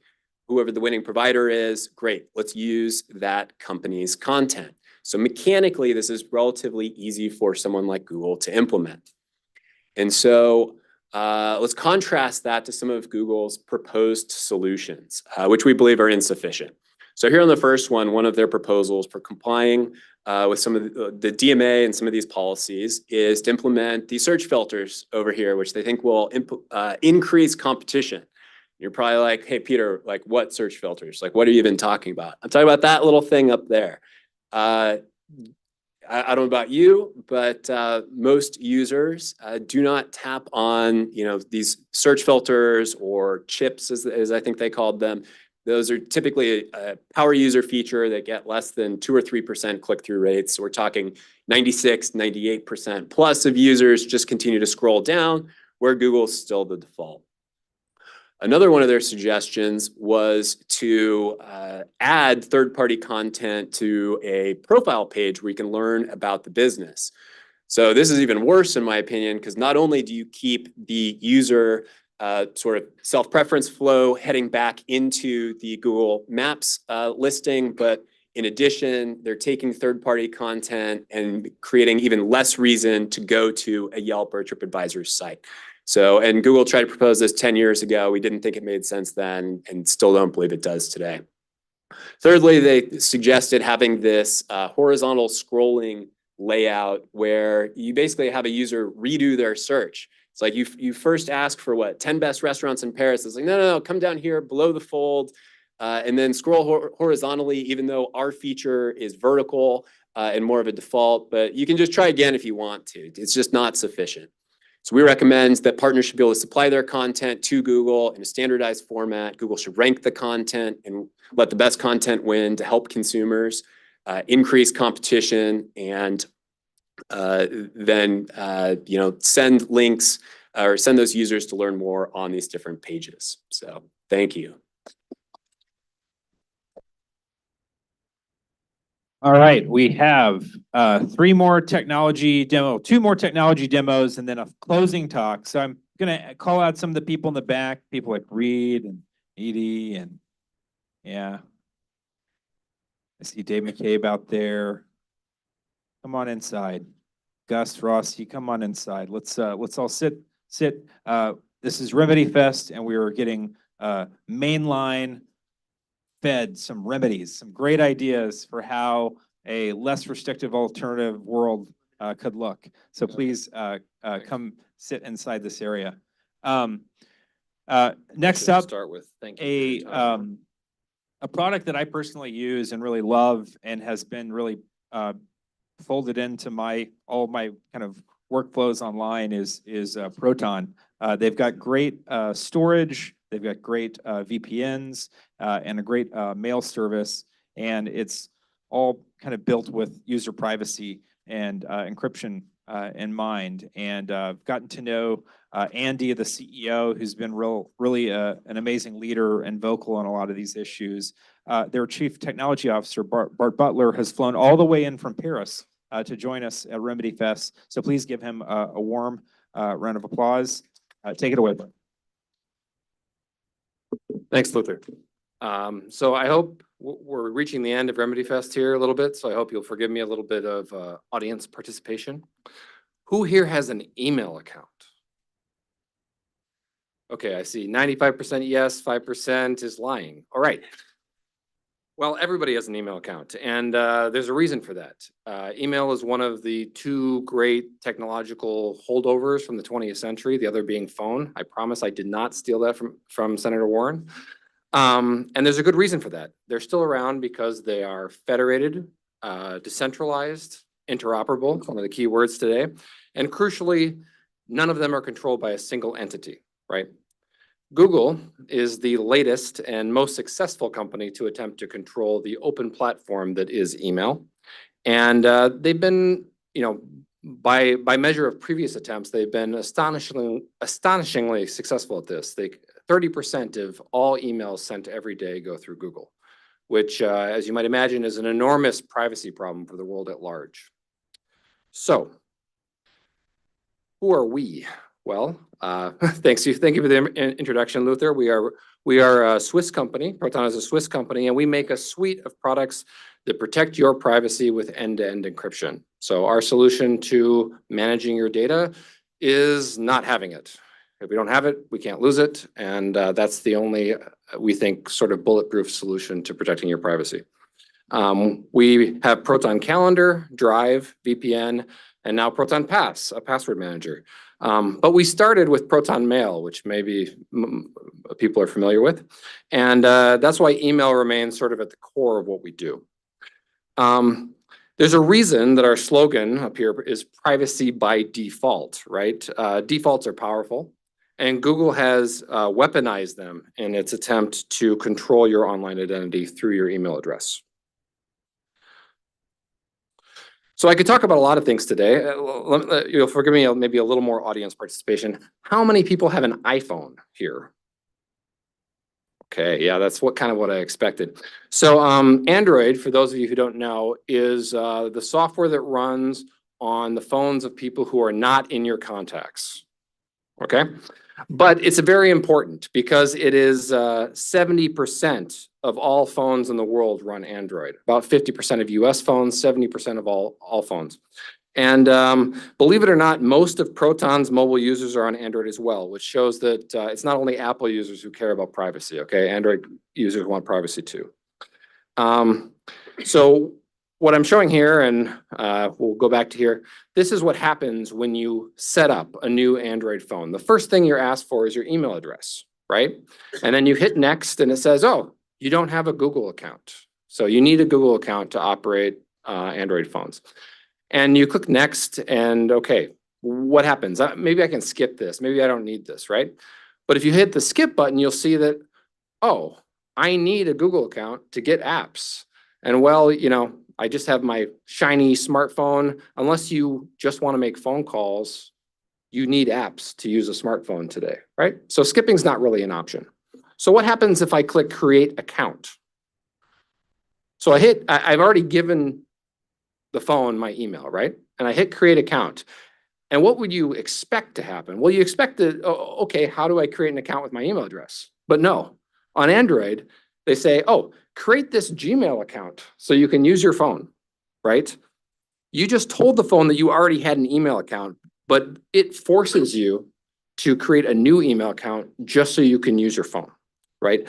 Interestingly, the web has this option. If you go to the web and you want to sign up for Google Drive and you don't have a Google account, you will be allowed to make a Google account with your existing email address, but Android does not, okay? And this is the same, actually, the same flow for every single Google service on your phone. So whether it's YouTube or Google Drive or something else, you always have to make a Gmail account. It doesn't have to have anything to do with email, but you have to make a Gmail account. And there are a lot of Google services, okay? I mean, all of us use some of them. God, I hope nobody uses all of them because how would you have any time, right? But there are a lot of Google services, and every one of these will take you to the flow, if you don't have a Google account, to make a Gmail account, regardless of whether it's associated with email or not. And it's sort of interesting. We have some services that compete directly with Google services. So Proton Mail is one, Proton Drive is another, our file storage solution. And what's interesting is we allow you to sign up for a Proton account with a third-party email. And why do we do this? Well, okay, it's the right thing to do, but also we have data. We lose money if we don't do this, because guess what? People who come to us who want file storage solution don't always want the new email. I mean, if they want one, we will accommodate them. But if they don't, they're going to vote with their feet. They're going to leave. But how are you going to vote with your feet with your brand new shiny smartphone? Are you going to throw it away? I don't think so, right? So, I mean, they do this deliberately because you can't walk away. I mean, they have you, you're stuck. I mean, your choice is to throw away your phone, which is not a choice at all, right? So let's see. I want to talk a little bit about the Play Store too, because like every other Google service, and this is important because the Play Store is a Google service, you need a Google account to download any apps, right? So pretend you are an existing Proton user that comes to, you have a new phone, you don't have a Google account.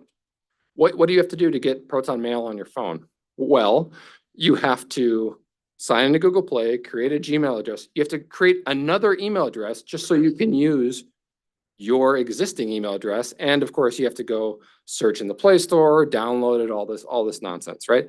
Whereas if you want to just use Gmail, that stops after that hit create.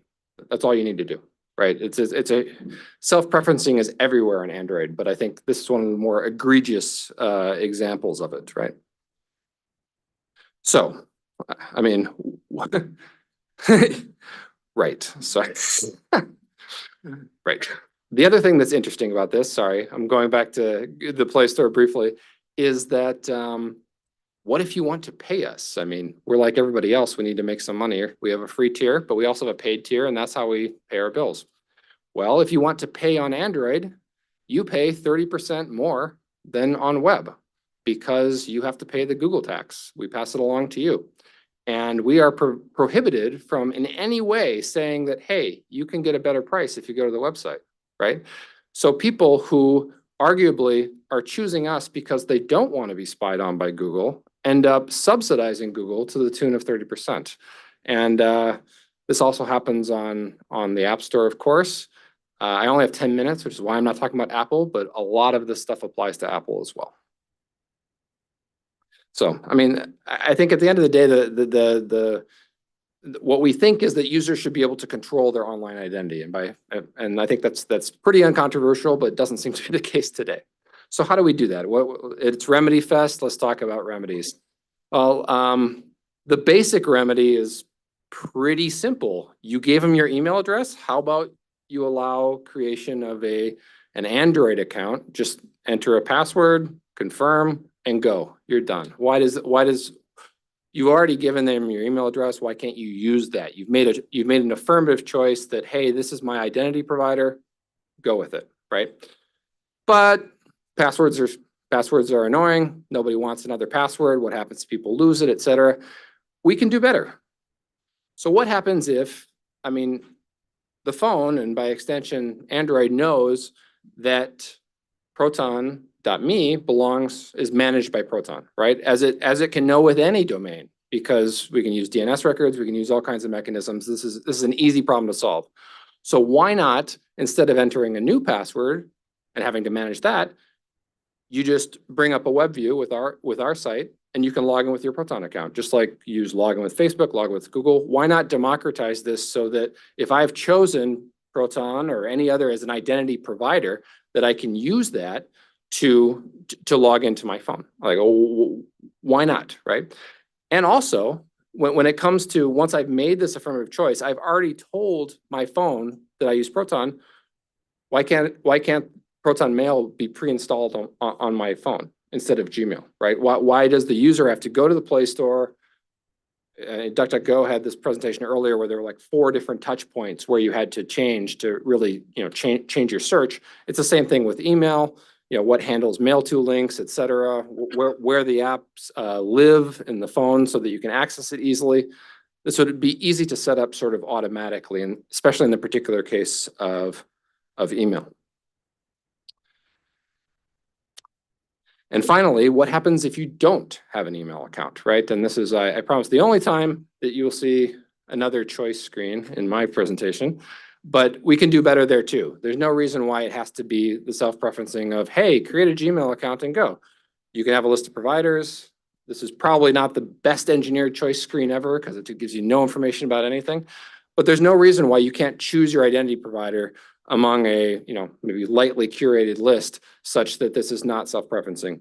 One thing I want to note is throughout this sort of remedy discussion, I've been very careful to mention it as an Android account as opposed to a Google account, because the fact that it is a Google account inherently is a huge piece of self-preferencing because it means all those apps, most of which are pre-installed on your phone that use Google accounts, you're automatically logged in. There's no friction. You can just use it right away. So just the fact that your phone account is the same as all your other Google accounts is a huge thing of self-preferencing. And there's no really real reason why Android couldn't exist as a separate company with a separate account independent of Google. Like there's aside from, Google's business reasons, there's no actual reason why that is required. And we encourage the regulators to think seriously about whether Google's control of Android, as well as the other platforms they control, really benefits consumers and markets. So email is your online identity. Google shouldn't control it. They've tried, they haven't yet, but they've made good progress, and we should continue fighting them on this because it's not good for anybody if they win. Thank you. Thank you very much. All right. We've got one last demo and then some final closing inspiration. Eric Medvedovsky met a few years ago and really has been, in my mind, I describe Eric to people as really the superhero that the sort of big tech antitrust fight didn't know it needed. And he has testified before the Senate Antitrust Subcommittee. He is a serial entrepreneur. He founded Pebble, if you may remember the Pebble devices that were ended up getting acquired. And then he founded Beeper, which summer batch of 2018, right? 2021. 2021, sorry, I'm off by a couple years. So it was Y Combinator summer batch of 2021. And he's gonna, and Beeper may be familiar to you if you've been paying attention at all to the space. In December, well, I'll let him tell the story a bit more, but there's been a lot of attention on Beeper and many stories in the New York Times. Last week, Brendan Carr, Republican FCC commissioner, specifically called out Beeper. The FTC put a blog seemingly about Beeper's issues in December. And I'm really excited to introduce Eric Medvedovsky. Please give him a warm welcome.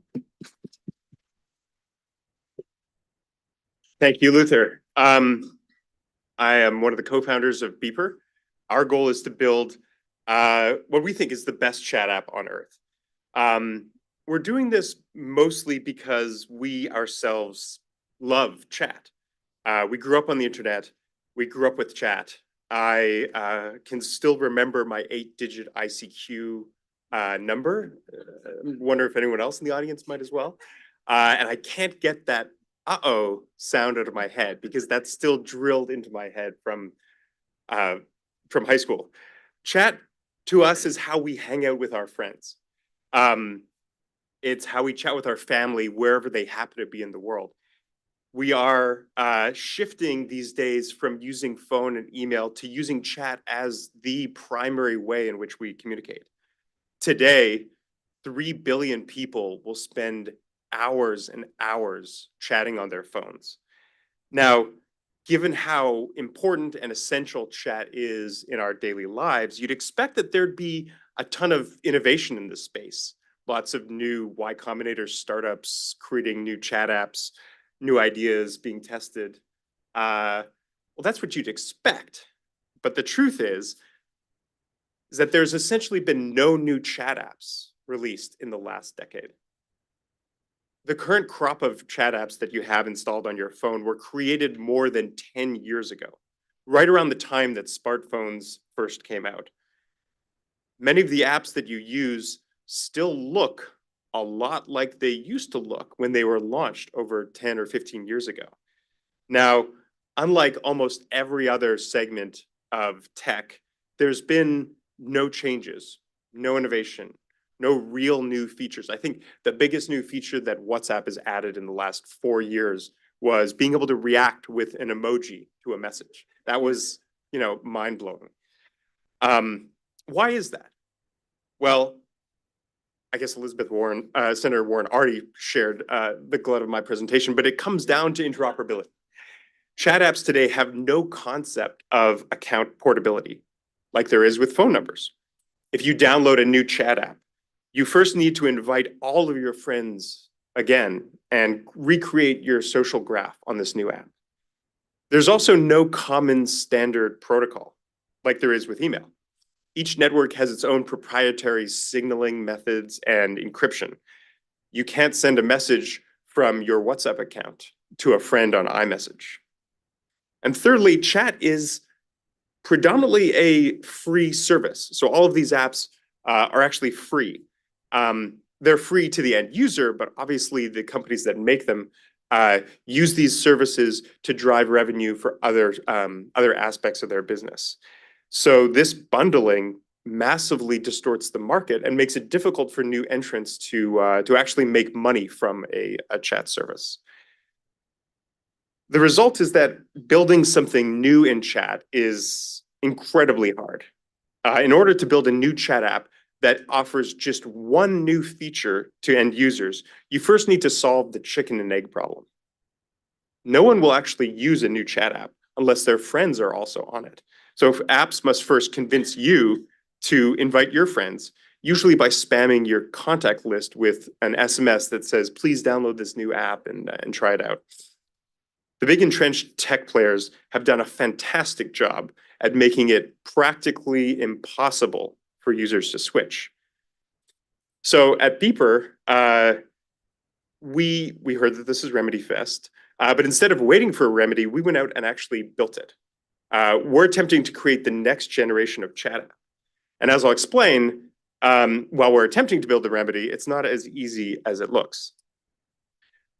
So I'll show you a couple screenshots from the Beeper mobile app. Our trick is that instead of starting from scratch, we figured out a way to interoperate with 15 existing chat networks. We take your current chat conversations from these other apps and merge them into one clean and organized universal inbox. For us, an inbox is more about, it's more about people than the individual networks that people are on.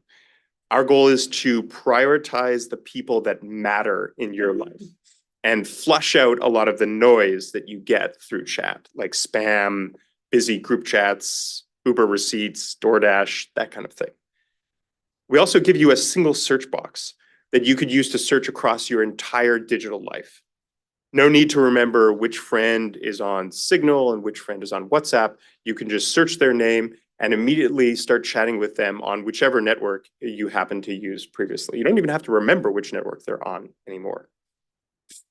Finally, we're beginning to actually push the boundaries on what's possible with chat and create new experiences that no other chat app offers today. We've created a unified conversation timeline that incorporates your past chat history with each contact across all of the different ways that you've communicated in the past.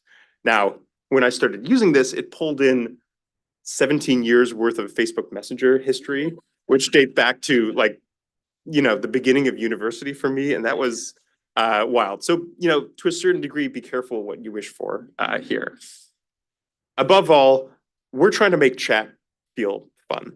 Chat is, like I said before, where we hang out with our friends, how we keep up to date with our families. For me and many other folks, chat has replaced social networking. I don't post that much to Facebook, but I do send photos to my group chats. We want to preserve this and avoid chat becoming as spammy and honestly a little bit as boring as email has. Now, if this feels natural, even like obvious extensions or improvements to chat, you're not alone. There are hundreds of thousands of people who are lined up to start using Beeper. But the problem is that the big tech companies don't really want this to exist. Case in point, Apple. So in December, we launched a new app called Beeper Mini. That app, for the first time, allowed Android users to send and receive Blue Bubble iMessages. It was really popular. In 3 days, we went from 0 to 100,000 users. And even though Beeper had been around for 3 years at that point, this new app caught Apple's attention. They immediately started trying to knock our connection to iMessage offline. Their argument, of course, was that they were protecting the security and privacy of their users, which honestly is bullshit. Beeper Mini actually improved the security and privacy of paying iPhone customers.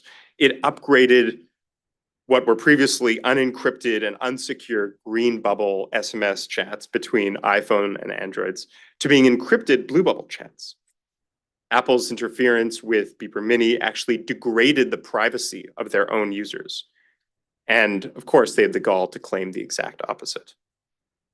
Since then, we, as a small company, have been locked into a back and forth game of cat and mouse with the largest corporation on Earth, or one of the largest corporations on Earth. And at this stage, at least with respect to iMessage, we're running out of options. Like I said before, we're attempting to do the impossible here and build the next generation of chat, but it is a constant uphill battle. Without regulation, it's unlikely that the chat ecosystem in the US, it's likely that the chat ecosystem in the US will continue to stagnate. And that graph that I showed you may never have a new icon on it. Consumers will be stuck with the apps that they are stuck with, these existing kind of stable of chat apps, which are effectively exempt from new competitors. But there are things that can help. Senator Warren tapped on the primary one, which is interoperability. In a lot of ways, we can treat chat networks similar to other communication networks. There's tons of case law and existing stories about all the other different aspects of communication networks that have been successfully regulated. We believe that chat shouldn't be treated differently. It should be open to the exact same enforcement on things like interoperability requirements, mandating account and data portability, and guarding against steering, self-preferencing, and bundling that causes all of these large tech companies to be able to enjoy this kind of unfettered access to the consumer. Our goal is to make chat that truly feels like it belongs in the future. An app where people can be in control of their identity and their own personal relationships, and where they have the freedom to chat securely with whomever they choose. We're going to keep fighting for this, but we certainly wouldn't say no to some help. Thank you.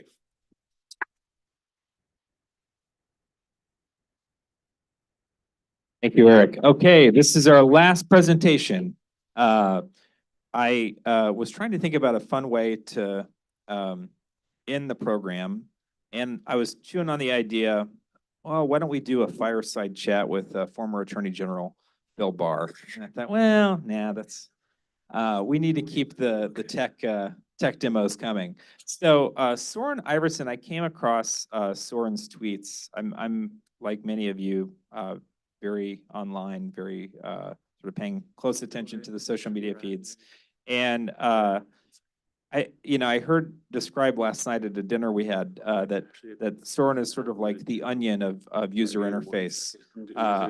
He has a self-published book. He's gotten, just in the last year plus, a great deal of fame for his kind of irreverent and very creative ideas about new features that popular consumer apps and internet companies could launch. And some of them have gotten so much attention that companies like Amazon or Google have had to put out press releases clarifying that the viral tweet showing the feature that Soren has added is not in fact real. And so I'm really excited to introduce our final speaker for some closing inspiration. Thank you so much for flying out from Southern California, Soren. Really happy to have you here. Soren Iverson.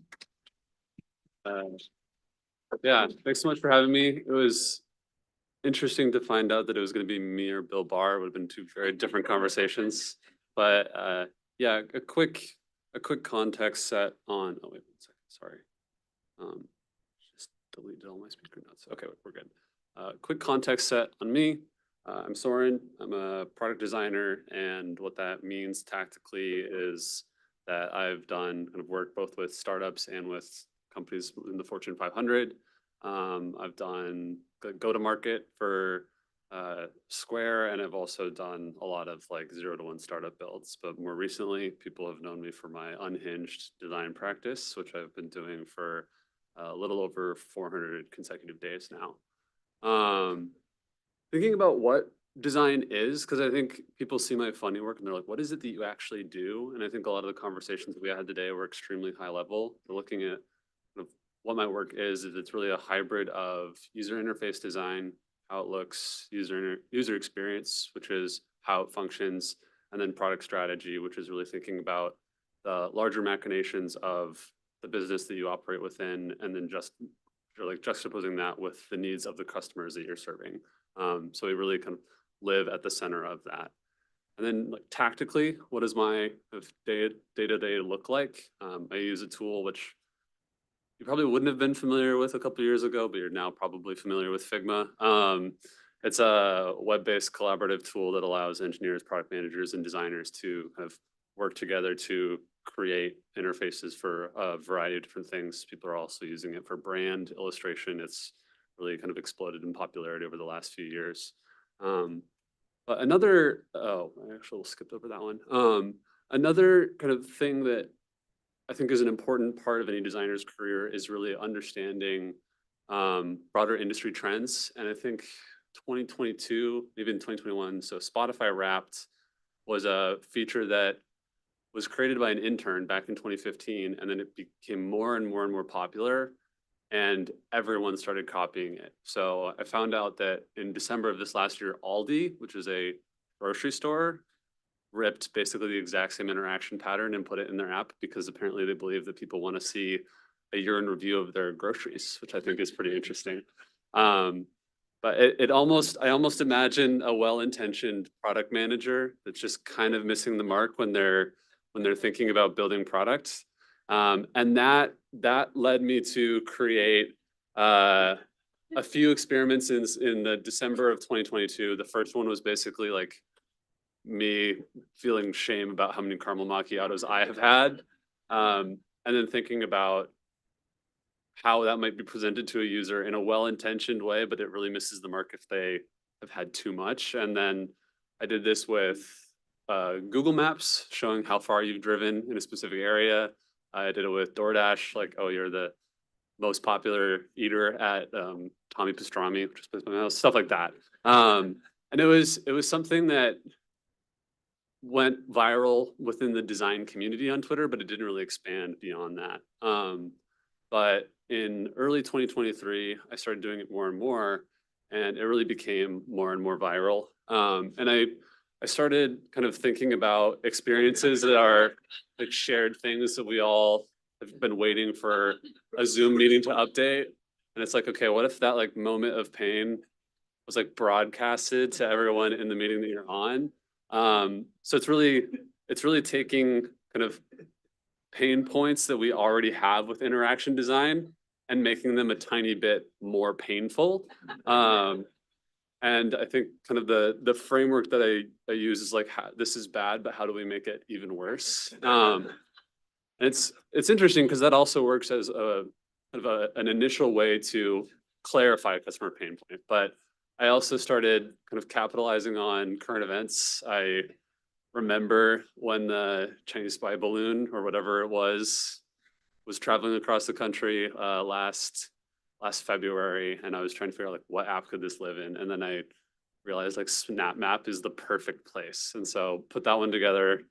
That was really fun. And then this is a very slight subversion of iMessage, but I remember the first reaction when I had tweeted this, someone just said, "This is the one."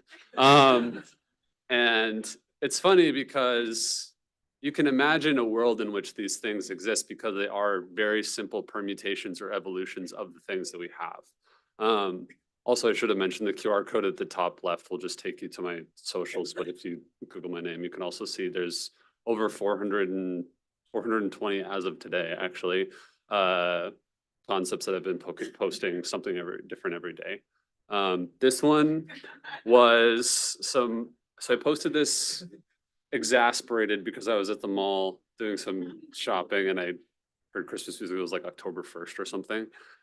So I posted this and then I got community noted, and then Elon ended up chiming in and saying that he loves Christmas music, which was interesting. But yeah, it's been a really fun way to kind of stretch myself beyond kind of the more mundane, serious work that I do that is very important, and almost kind of a friend was using the comparison of being a bit of like a lighthouse or like a broadcast for product design as a discipline, because I think people that don't work in tech often think that engineers and maybe product managers are the people that are doing the majority of the work kind of implementing these things. But the reality is design is often a tool that is used in tandem with those to front run kind of shaping product vision and helping people kind of achieve a higher level of fidelity of the kind of conversations that they're having to try to define a roadmap for a company. Oh yeah, this one too.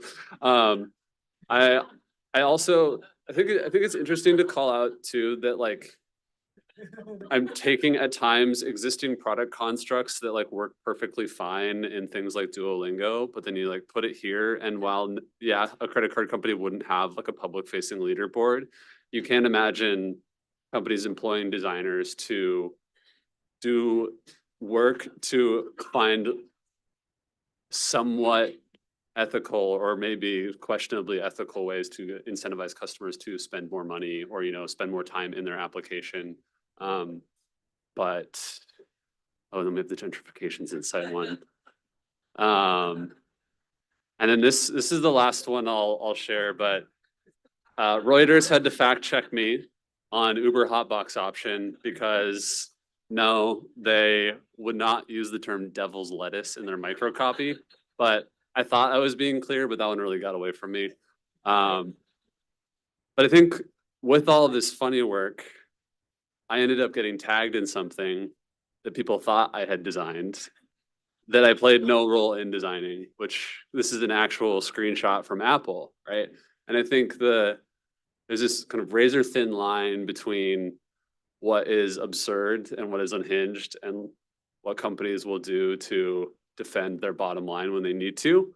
And so I've got 2 minutes, so I'm going to fly through the rest of this, but I think my work is really living on this spectrum of like the reality of where we are and like dystopia and utopia. I think we're probably more skewed towards dystopia right now, but I think yeah, part of why I was brought here today too is to think, what does it look like if gatekeepers adhere to the DMA, not only by the letter of the law, but also like in good faith? And I think an important thing to call out here is mock-ups are dangerous because you show them to people and then they immediately view that as the final solution. But I would treat the things that I'll show you more as thought exercises and way to think about things at a very, very high level rather than prescribing super specific solutions to problems. I think we heard from a lot of people that have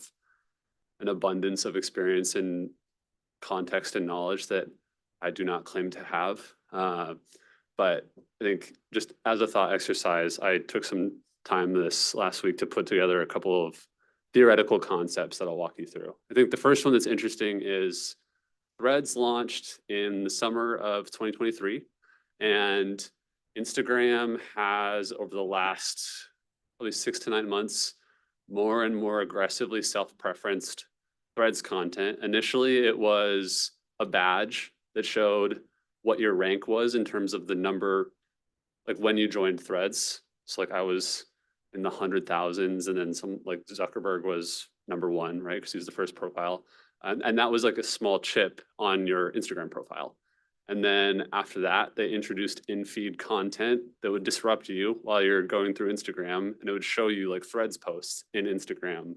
And then more recently, I don't know if everyone here is on the A/B test, but I think I am the last time I checked. If you go to your Instagram profile, there's a Threads logo on your Instagram profile that'll push you to Threads as well. So they're increasingly kind of shepherding their audience towards threads. And I think as a thought exercise, the interface you can see here where it's porting over blue sky content, this UI is pixel for pixel the exact same as what they're doing to port in threads content right now. But you could think about porting in content from Mastodon, Blue Sky, X, or other similar kind of text-based social tools. Another one is interoperability in terms of shipping providers. Obviously, like in theory, choice would create more competition and drive down prices. But this is not kind of in the best interest of Amazon currently. And I think another thing to think about, and this is especially pressuring considering the conversation we had about Yelp, I think there are the idea of being able to basically specify potentially your map provider or the source that you use to propagate information is something that obviously we heard a lot about earlier. And then finally, I think all of these kind of mock-ups are very quick, hypothetical, like open-ended questions of what if. But I think these are all solutions on top of existing interfaces and applications that are within a system that was at its core designed not to be interoperable. And I think this was one other concept that was similar. I'm going to skip ahead. But I think like the power of defaults, we've talked about this a lot today. We've talked about choice screens, but I think rather than I'm already in this app and I have to undo all of this self-preferencing that's happened.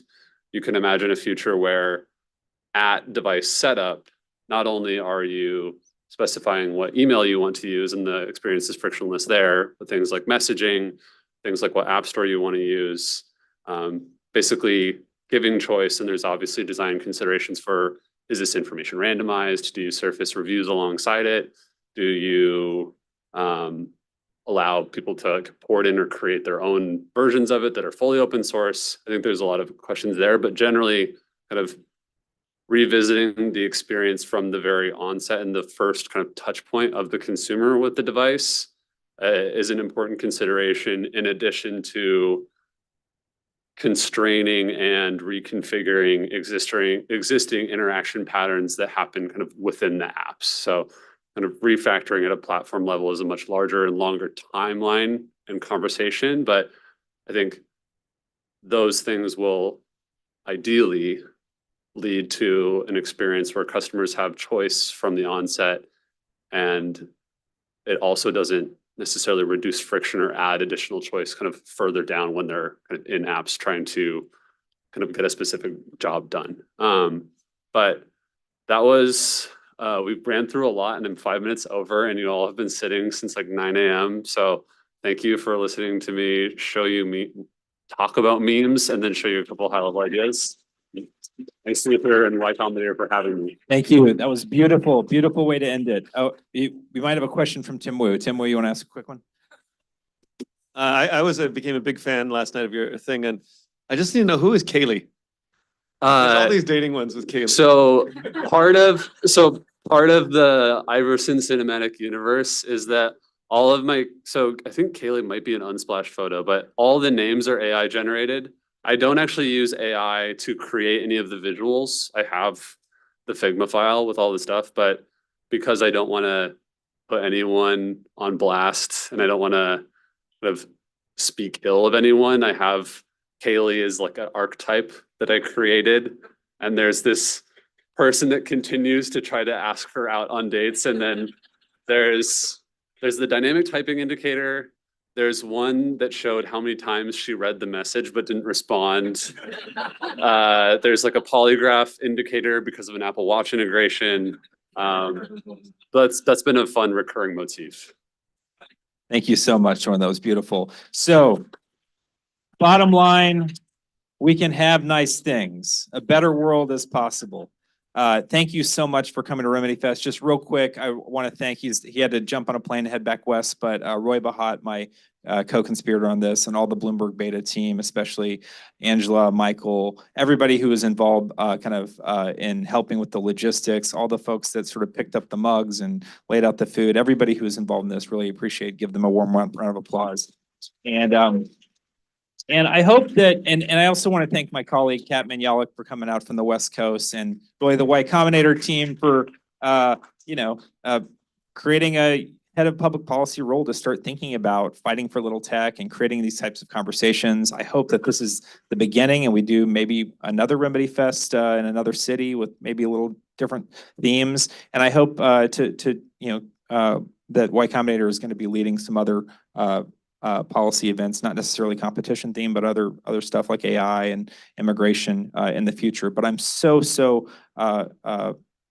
happy that all of you came out, and there was such an insane demand. So I'm sorry to those that were tuned into the live stream that weren't able to participate today. We'll get a bigger venue next time.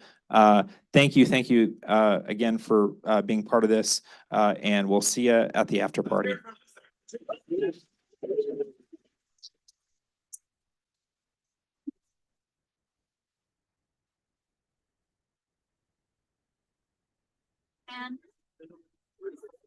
First, oh, sorry.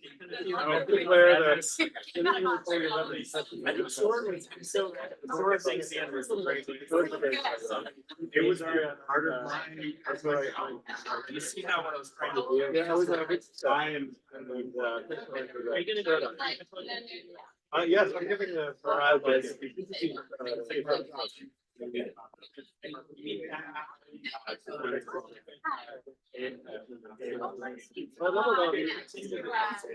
oh no, I was just saying like